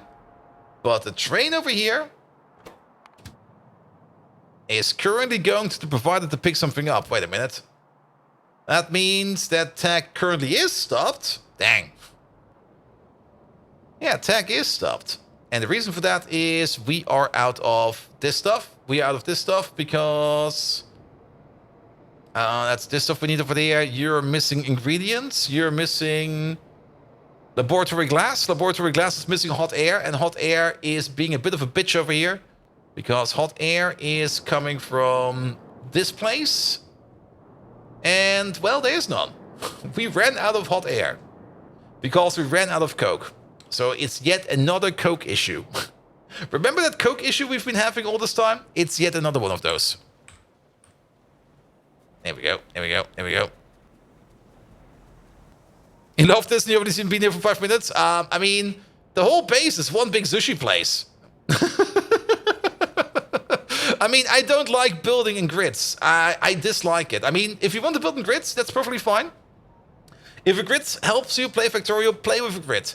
But I just love organic structures. I just love moving stuff around, building by the natural borders, keeping contained with the biters. Now, the biter settings are low. It's not like standard biter settings. We put them like to the utter minimum. But I do want biters to be there to keep me in my place, to not build stupid stuff. Especially over here. Welcome to hell. The little outpost that's completely surrounded. There's still a train line going in over here. The only reason why this place over here is not getting kicked in the face every day is because we keep the pollution over here under control. We got some farms over here. These farms over here make sap, and these sap farms over here, they eat pollution. So that's how we keep pollution at bay over here. And they also got their own little multi-blade fish turbines over here to keep this place powered. I don't even think there's an accumulator over here. We just hope that wind never stops. But yes, this place is pretty much in the middle of nowhere. And these are aggressive biters. Like, if you walk up to them, they will punch you in the face. Or claw you in the face. Or whatever. They probably also poop in your face. There we go. I still can't believe you're not overflowing on biomass. Well, we do got these 2 biomass power plants over here. And they're consuming a decent amount of biomass. But we are, I think, somewhat overflowing on biomass. Now, this place over here stopped because fish has stopped. And why has fish stopped? Fish! Why did the fish stop? Oh, fish did not stop. Fish are working, actually. Nice. But fish food is still not backing up. Actually, I think it's becoming worse. Maybe it's becoming worse. Lambs? No, maybe lambs. Probably lambs. Definitely lambs. Lambs is part of the problem. Lambs is definitely the issue. We do need to make that bigger lamb build. But I think also somebody picked up a fish shipment at some point in time. So currently fish are going into storage. And then they're going back over there into slaughter. As for the other big biomass place over here, well, this place is not doing anything because we are, well, backed up on skin. But is skin not going into the sink? Oh, skin is not going into... Okay. Well, that's your reason then.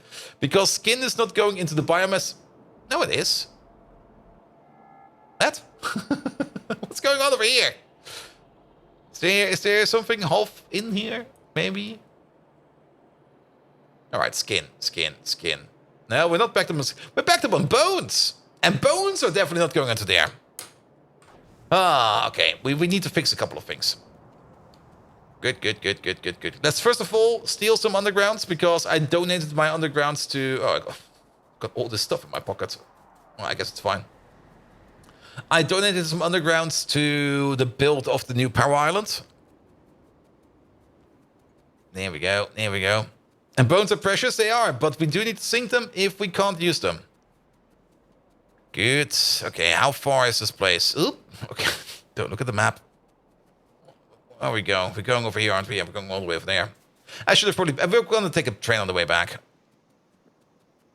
I'm surprised the fish food doesn't need them. Well, we got the third recipe that makes fish food out of fish directly.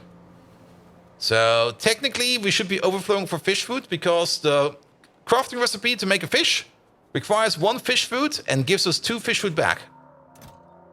There we go. Well, I don't make enough. It could just... I mean, if we don't make fish... then we don't make fish food. And since lambs is an issue, I'm not quite sure.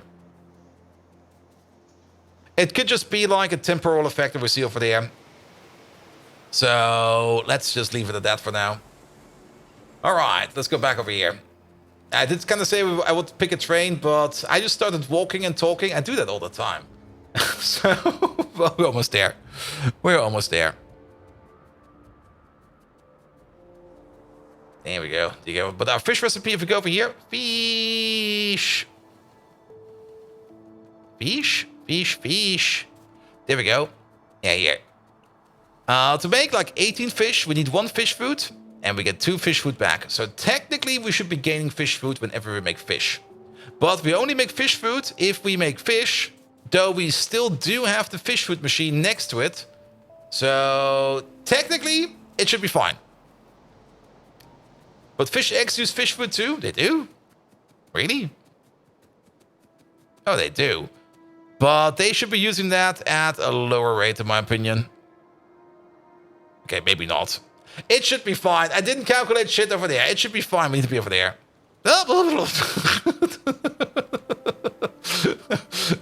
Too many tracks. Too little train. There we go. All right. And then we're just going to hook up this to that to that. This to that to that. Problem solved.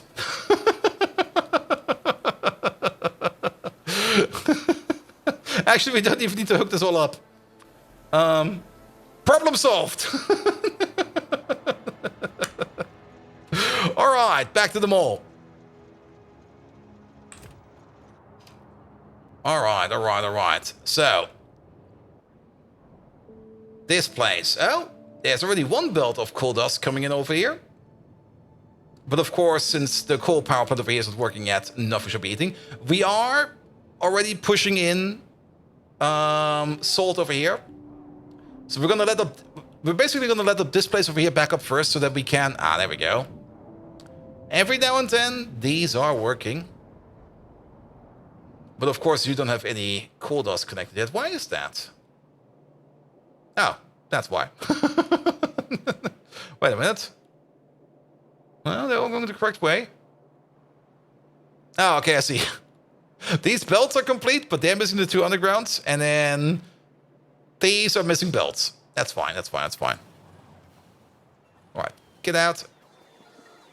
Bots, attend to me, please. Bring me shit. Here we go.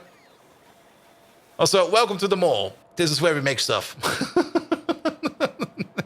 And this is maybe 20% of the final mall. It's gonna be going all the way up to here. All right.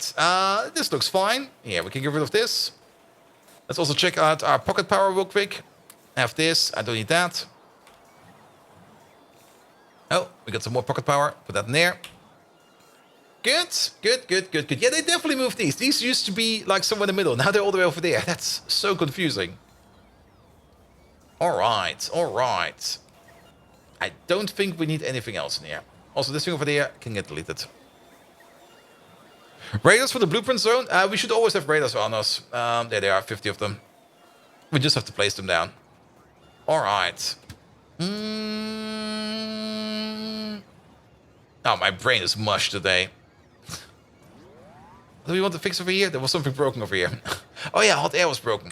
Yeah, but for hot air we need coke. Now that's a thing that we can fix soonish. I mean, the whole reason why this place over here is not working is because coke is missing. And we got, yeah, this little belt over here. That's the culprit. This little belt over here, I think, is feeding most of this area over here, which is not good. So we are probably going to be making a coke station somewhere over here. Probably just going to smack it right in over there. And then we're just going to like fill up the belt from over here so that this place over here, which currently is making all of our coke, does not need to supply this whole area anymore. And that will probably be the easiest way to do it. We also got some other coke injection places over there. We got a 1-2 coke train over here somewhere. But that thing is also running out all the time. So that there are some more injection points. I think there's also one over here somewhere.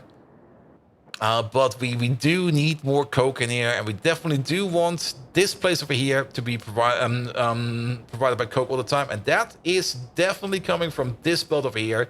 So that belt over there, we definitely want to fix her up. All right. You got loads of underground in here. Wait a minute. So who's making this then? Oh, let me guess. Yeah. Nobody, because there's no coverage. Let's up out of here real quick with the coverage.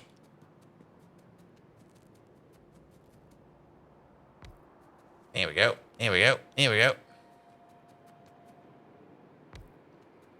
That should be fine. And then we definitely need the radar over here as well, because things are dark on the map, yo. Yeah, let's put you over there. Good. And I'm not quite sure what lazy bot is working over here, but let's help you out real quick. All right. Now at least this whole thing over here should be filling up. With the coal dust being eaten over here.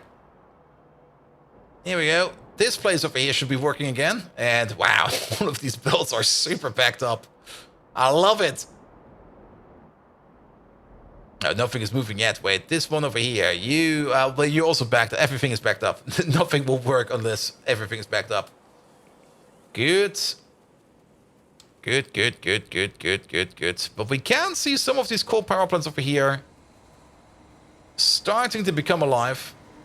Now, we don't really need that much molten salt in here. We did make this thing with a minimal design of molten salt in the design. So there should not be that much storage capacity for molten salt over there.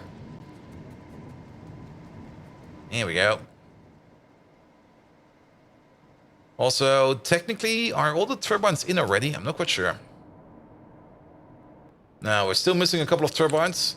I'm a little bit surprised that it only says 10.8 gigawatts, since this whole place over here should technically be able to push out 7.2.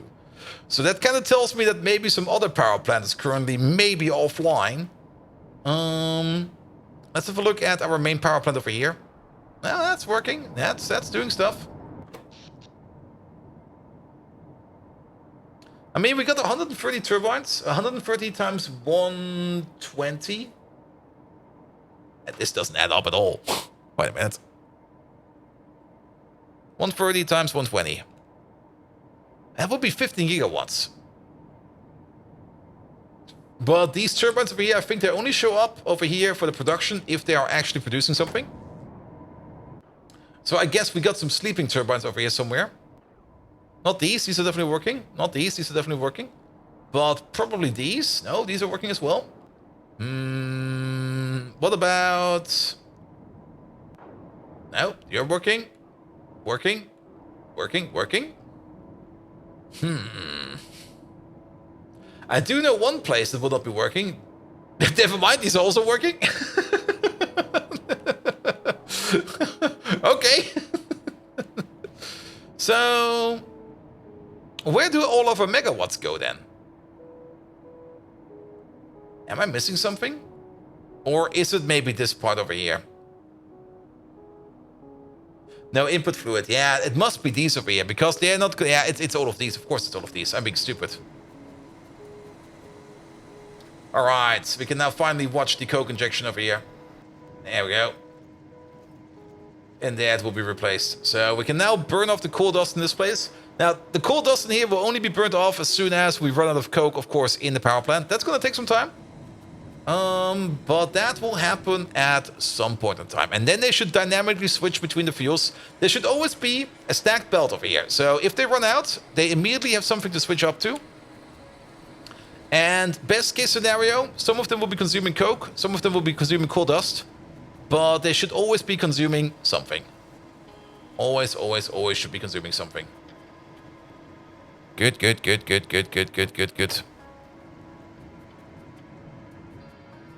Alright.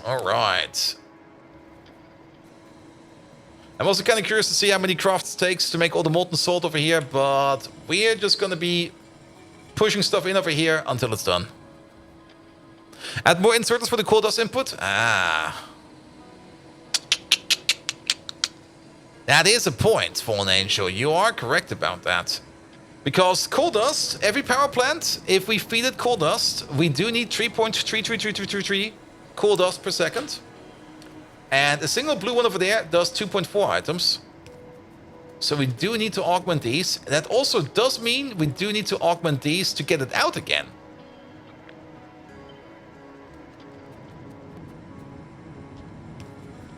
Ah, what the fuck?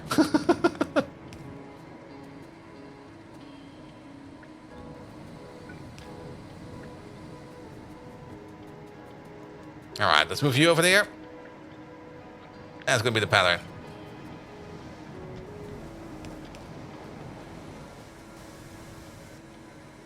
And those extra filters to only put in coal dust? Oh. No. Oh, I see what you're getting at.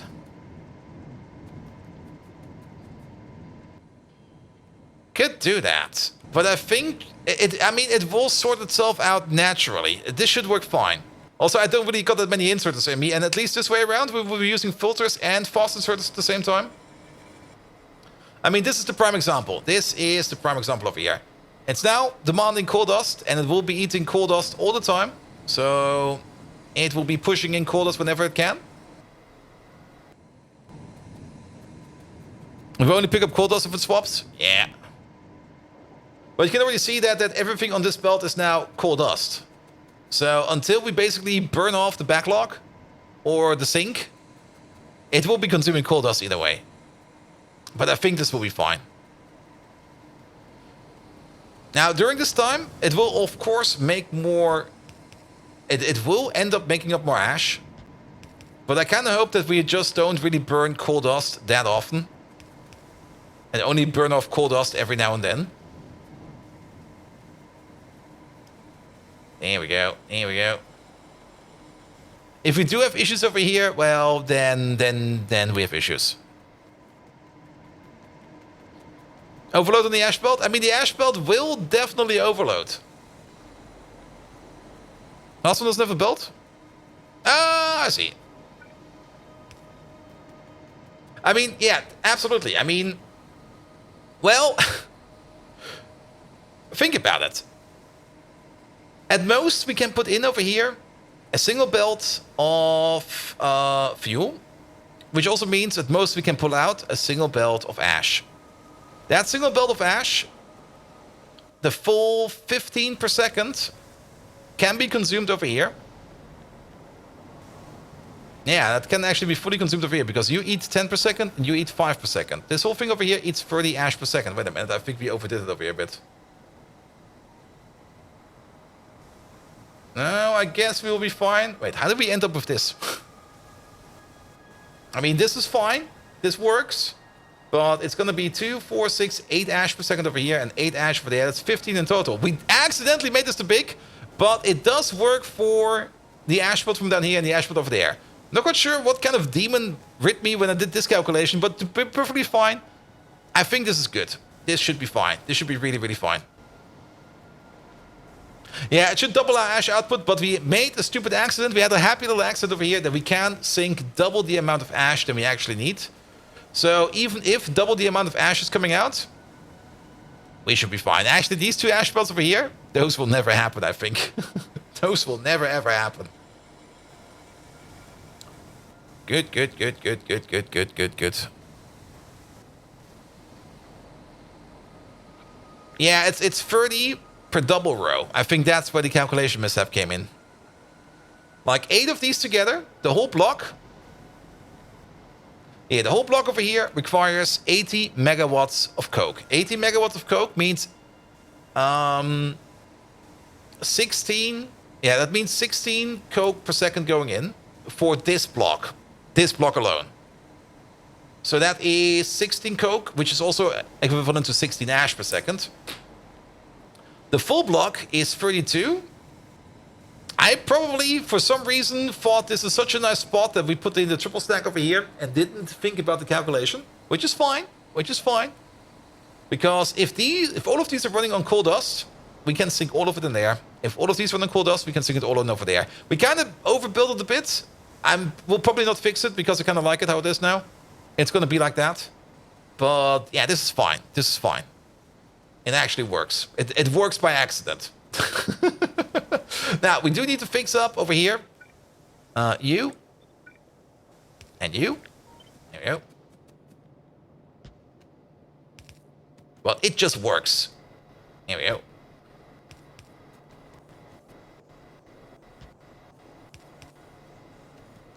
Good. And then we do the same thing over there.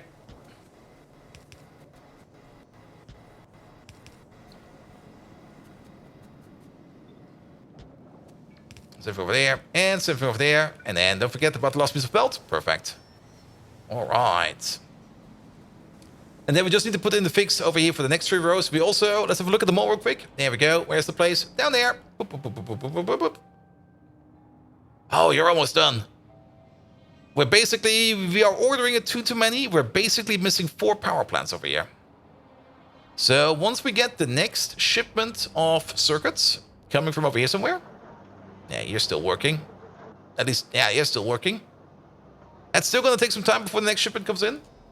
No, it's all on the way. But the next shipment of circuits should be good enough for us to finally finish up this big place. Here we go. Here we go. All right. All right. What? How are you different from you? Wait a minute.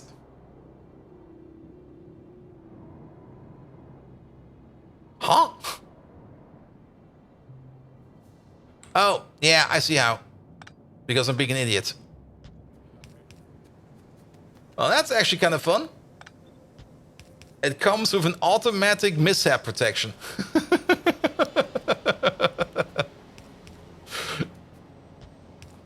One off? Yep.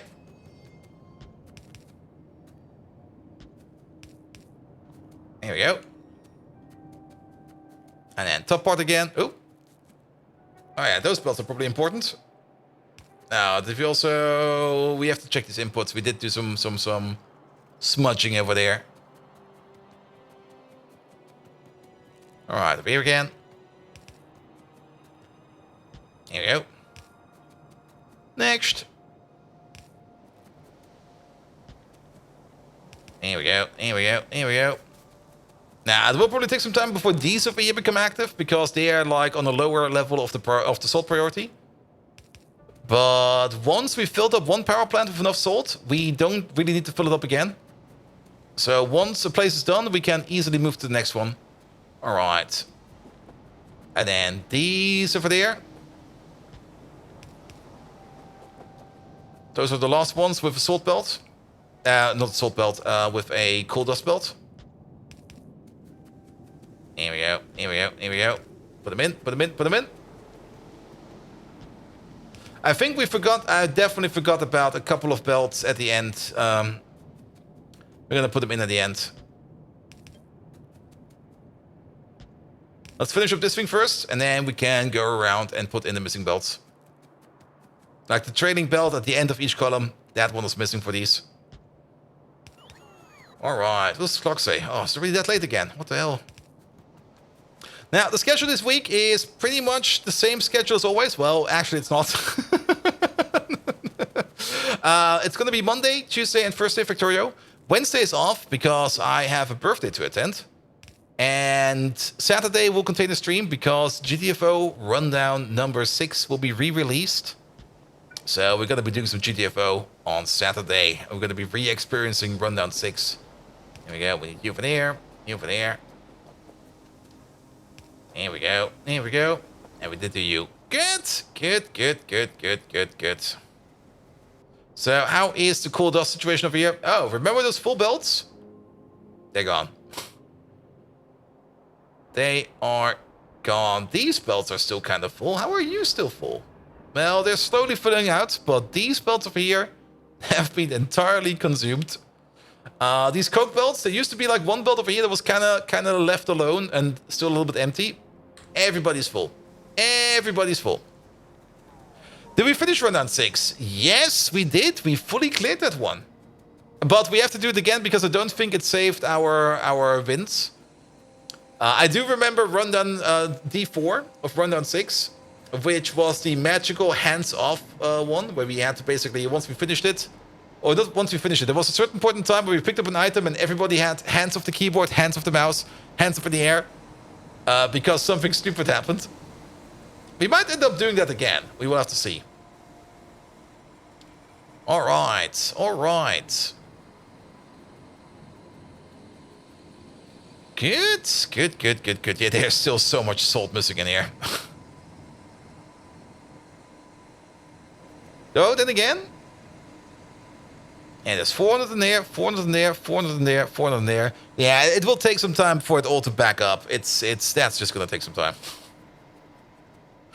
The weird GTFO bug? No. It was a special feature of a map where a certain thing happened, and you basically straight going from a hot action zone into a full-on sneak zone without much time to adjust. Like, if you do the swap too fast, you might still be shooting, and if you wake up the sneaking room, you're dead. All right. Yeah, this is gonna take some time. All right, let's have a quick look at science. You broke for reasons again. Let's have a double check because hot air. Yes, and now that this place over here is running fine, let's finish it all off by making one station for coke, where we can get in a 2-8 coke train that will be picking up coke from over here. Actually, are these even named? No, they're not. No wonder nobody's picking it up. Here we go. Good. Get over here. There you are. Marvin. Well, that's a nice name and all. 2-8 coke provider. There we go. And very important, coke stacks up to 100. Let's double check. It does. That means every wagon is 2,000. That means the full train is 16,000. Here we go. Copy paste it over. You. And you. There we go. Now, we do have 2 coke trains going around. This guy over here, he wants to go to a provider. We can just maybe sneak him over here real quick. Here, go over there. Sneak past that train over there. Find yourself a provider over there. We're gonna... Actually, we can probably do that via remote. Nah, probably not. Ah, train. Perfect. So let's go down to the coke place and tweak it a bit so that we now need less trains down there. And finally, we're going to be making a train station over here somewhere where we're just going to be injecting coke into that system over there. Good. Lovely. Oh, we're finally done with Power Island. Now, there's still some buildings missing over there, but they should be done soon and we can bring them over. But Power Island is finally done. It now only takes some time for everything to be filled up over here. I'm actually kind of surprised that the coke processing over here is smaller than expected. But we do have a very lovely build over here. You have to nuke the land.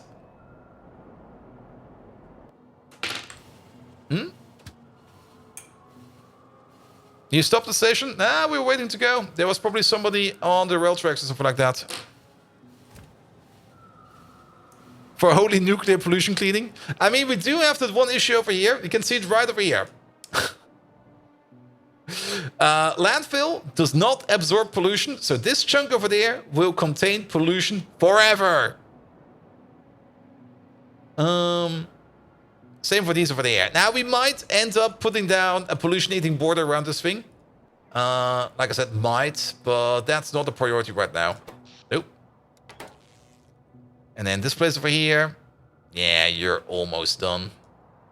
Now, filling this place up with salt, that's going to take a while.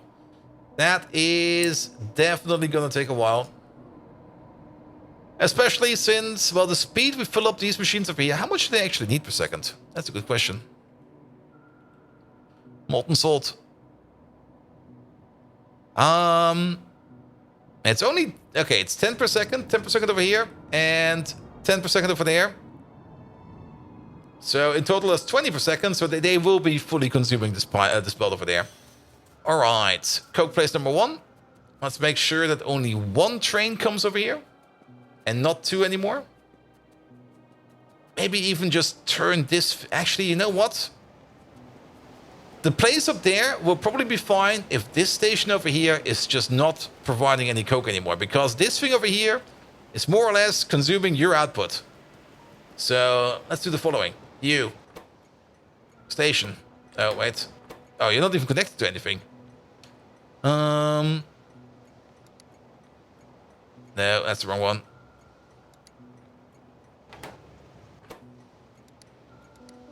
That's also a bit weird. Here, connect.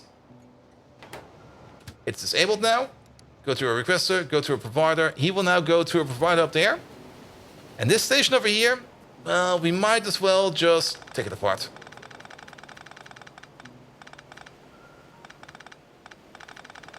We don't want coke to go this way anymore.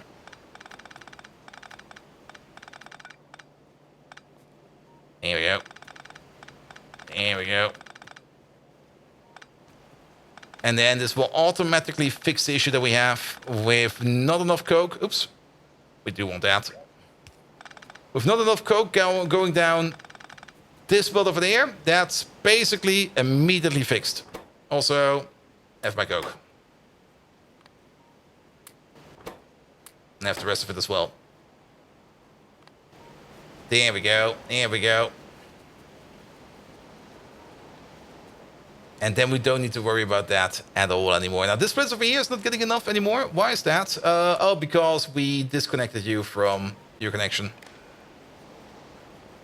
Here we go. Here we go. That should make this place over here just plain up better. Good. But we have to go and watch this over here, if that is actually going to fix this over there. Also, the other issue with hot air is I think that's also the only place where we actually do end up exporting hot air. We do make hot air over here, and this place is just rip-roaring, even though, wow, you're empty as well. And hot air over here. Okay, we might also have a generic hot air issue over there. Don't forget the load outputs. I was kind of thinking of keeping them. But, yeah, we can also just get rid of them. Here we go. Good, good, good, good, good, good, good, good, good, good. Yeah, this belt will still have issues, but it should now have less issues. We could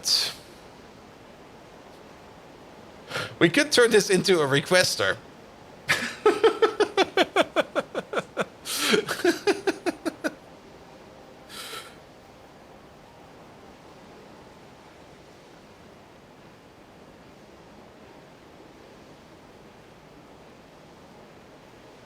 Though, then again, maybe, maybe not. Oh.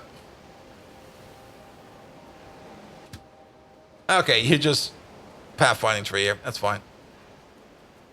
We could turn into this a requester to top up the place over here.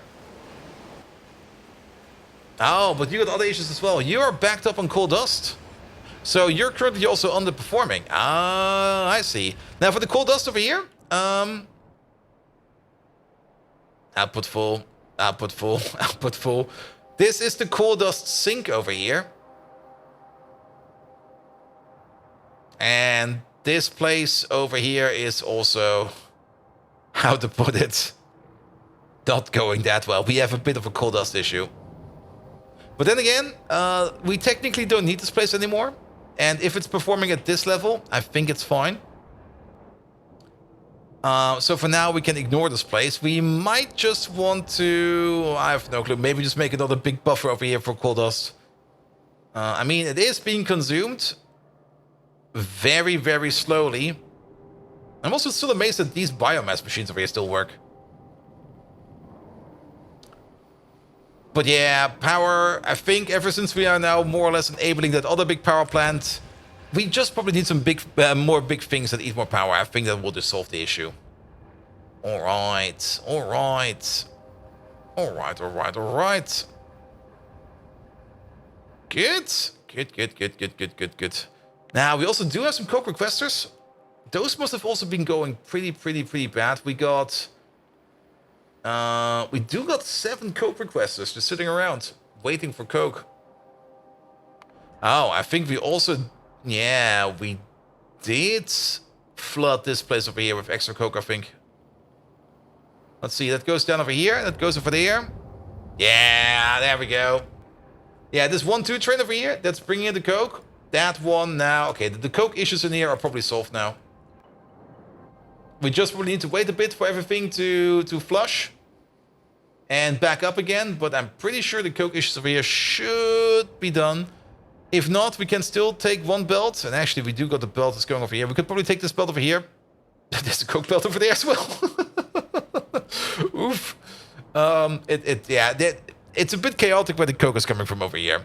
A bit very chaotic, but I think for now it's fine. That means, hopefully sooner than later, this place over here is going to be making even more hot air again. Okay, we got the stupid loop. That's what's happening over there. Good old stupid loop. Actually, why are you not working?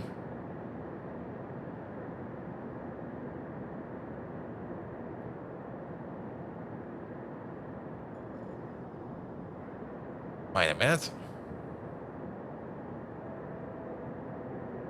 You got another issue.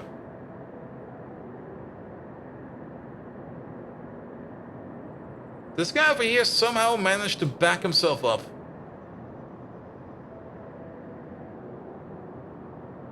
And he managed to back himself up because the reheating isn't working. Once the reheating starts, this starts over here again. Alright. And for that, we need the coke. Which will be hopefully coming soon. Good. Good. Alright. I think we're good. I'm going to be watching Coke Island for a bit. Hope that everything over there is going as planned. And next time around, I'm definitely going to leave the game running until we get to batteries. I will definitely put in the effort for that.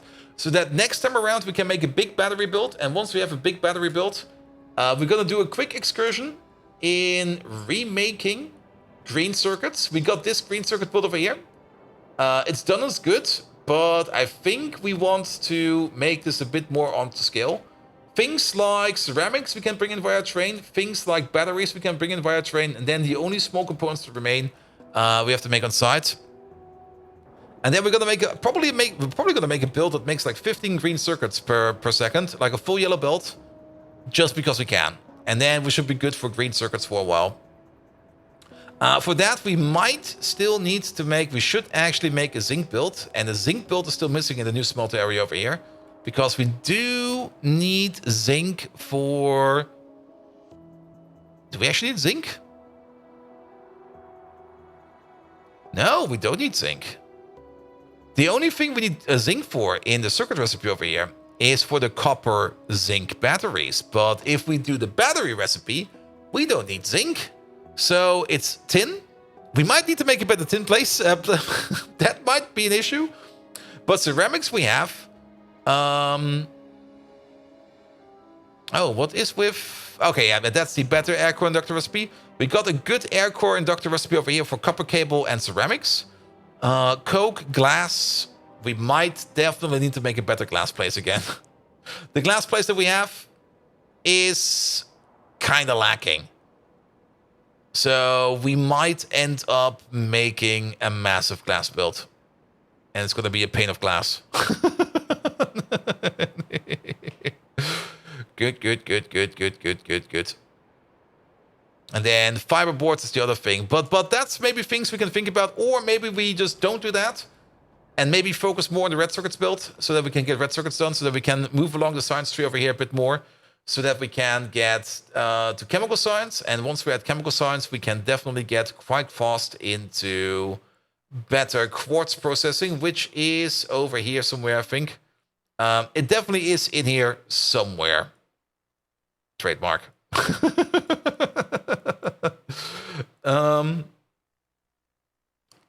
But yeah, tier 3 quartz processing will also help us out tremendously. Where is it even? I want to know. There it is. Oh, it was in there. Wait a minute. Why do we not see it? Am I being blind? Where's the quartz crystal? Ah, there it is. There we go. Yeah, once we get to this point, we suddenly get a recipe that makes loads of molten glass. This upgrade is significant and very worth our time. And we can easily do it. Other side? Other side, yep.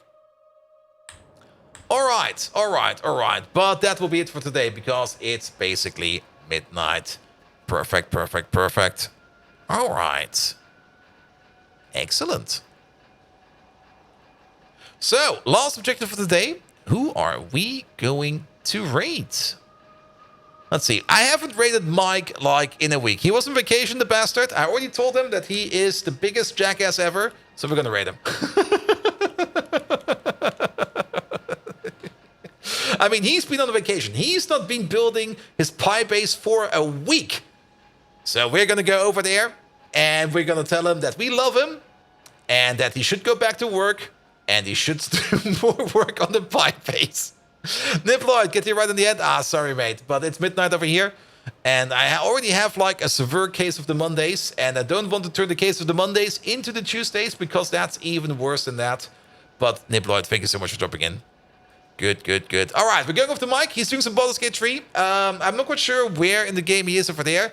I only know one thing, that we are now calling it Baldur's Rage 3 because we kind of had a bit of a rage moment last Saturday where I was more or less complaining about the game, which I can do because that is what I do. But we are definitely going to be continuing Baldur's Gate 3 on Saturday. No, on Friday. And all those enemies I complained about, we're going to punch each and every one of them off the cliff. We're going to make the effort. We're going to pick them up. And we're going to lob them around. Good, good, good, good, good. Nevertheless, I'll be back tomorrow at Tuesday for more Factorio. Wednesday, day off this week. Thursday, more Factorio. And Friday, Mecha Bell and Baldur's Gate with Saturday, some GTFO. And without further ado, I wish you all an amazing evening, and until next time. Also, very important, thank you so much for the gifted sub, Chabatia. Thank you so much for the raid, Tumbling Satellite. Thank you so much for the raid, Soul Adams. Cylinder, resubscribed, thank you so much for that. There were a whole bunch of follows in there, thank you so much for those as well. Nefasha, resubscribed, thank you so much. Gertrude, resubscribed, thank you so much. Code Red NL, thank you so much for that. Oh yeah, we had some tech issues at the start of the stream. I completely forgot about that. It was such a good stream in the end. Good, wait. Did the raid already go out?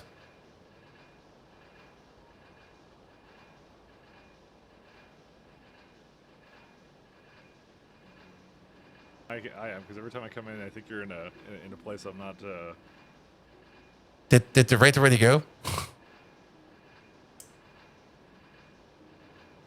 Yeah, we're just we're checking out a maze. We're cleaning up the. We're Are you guys still here? Yeah. Okay, we left. We definitely left.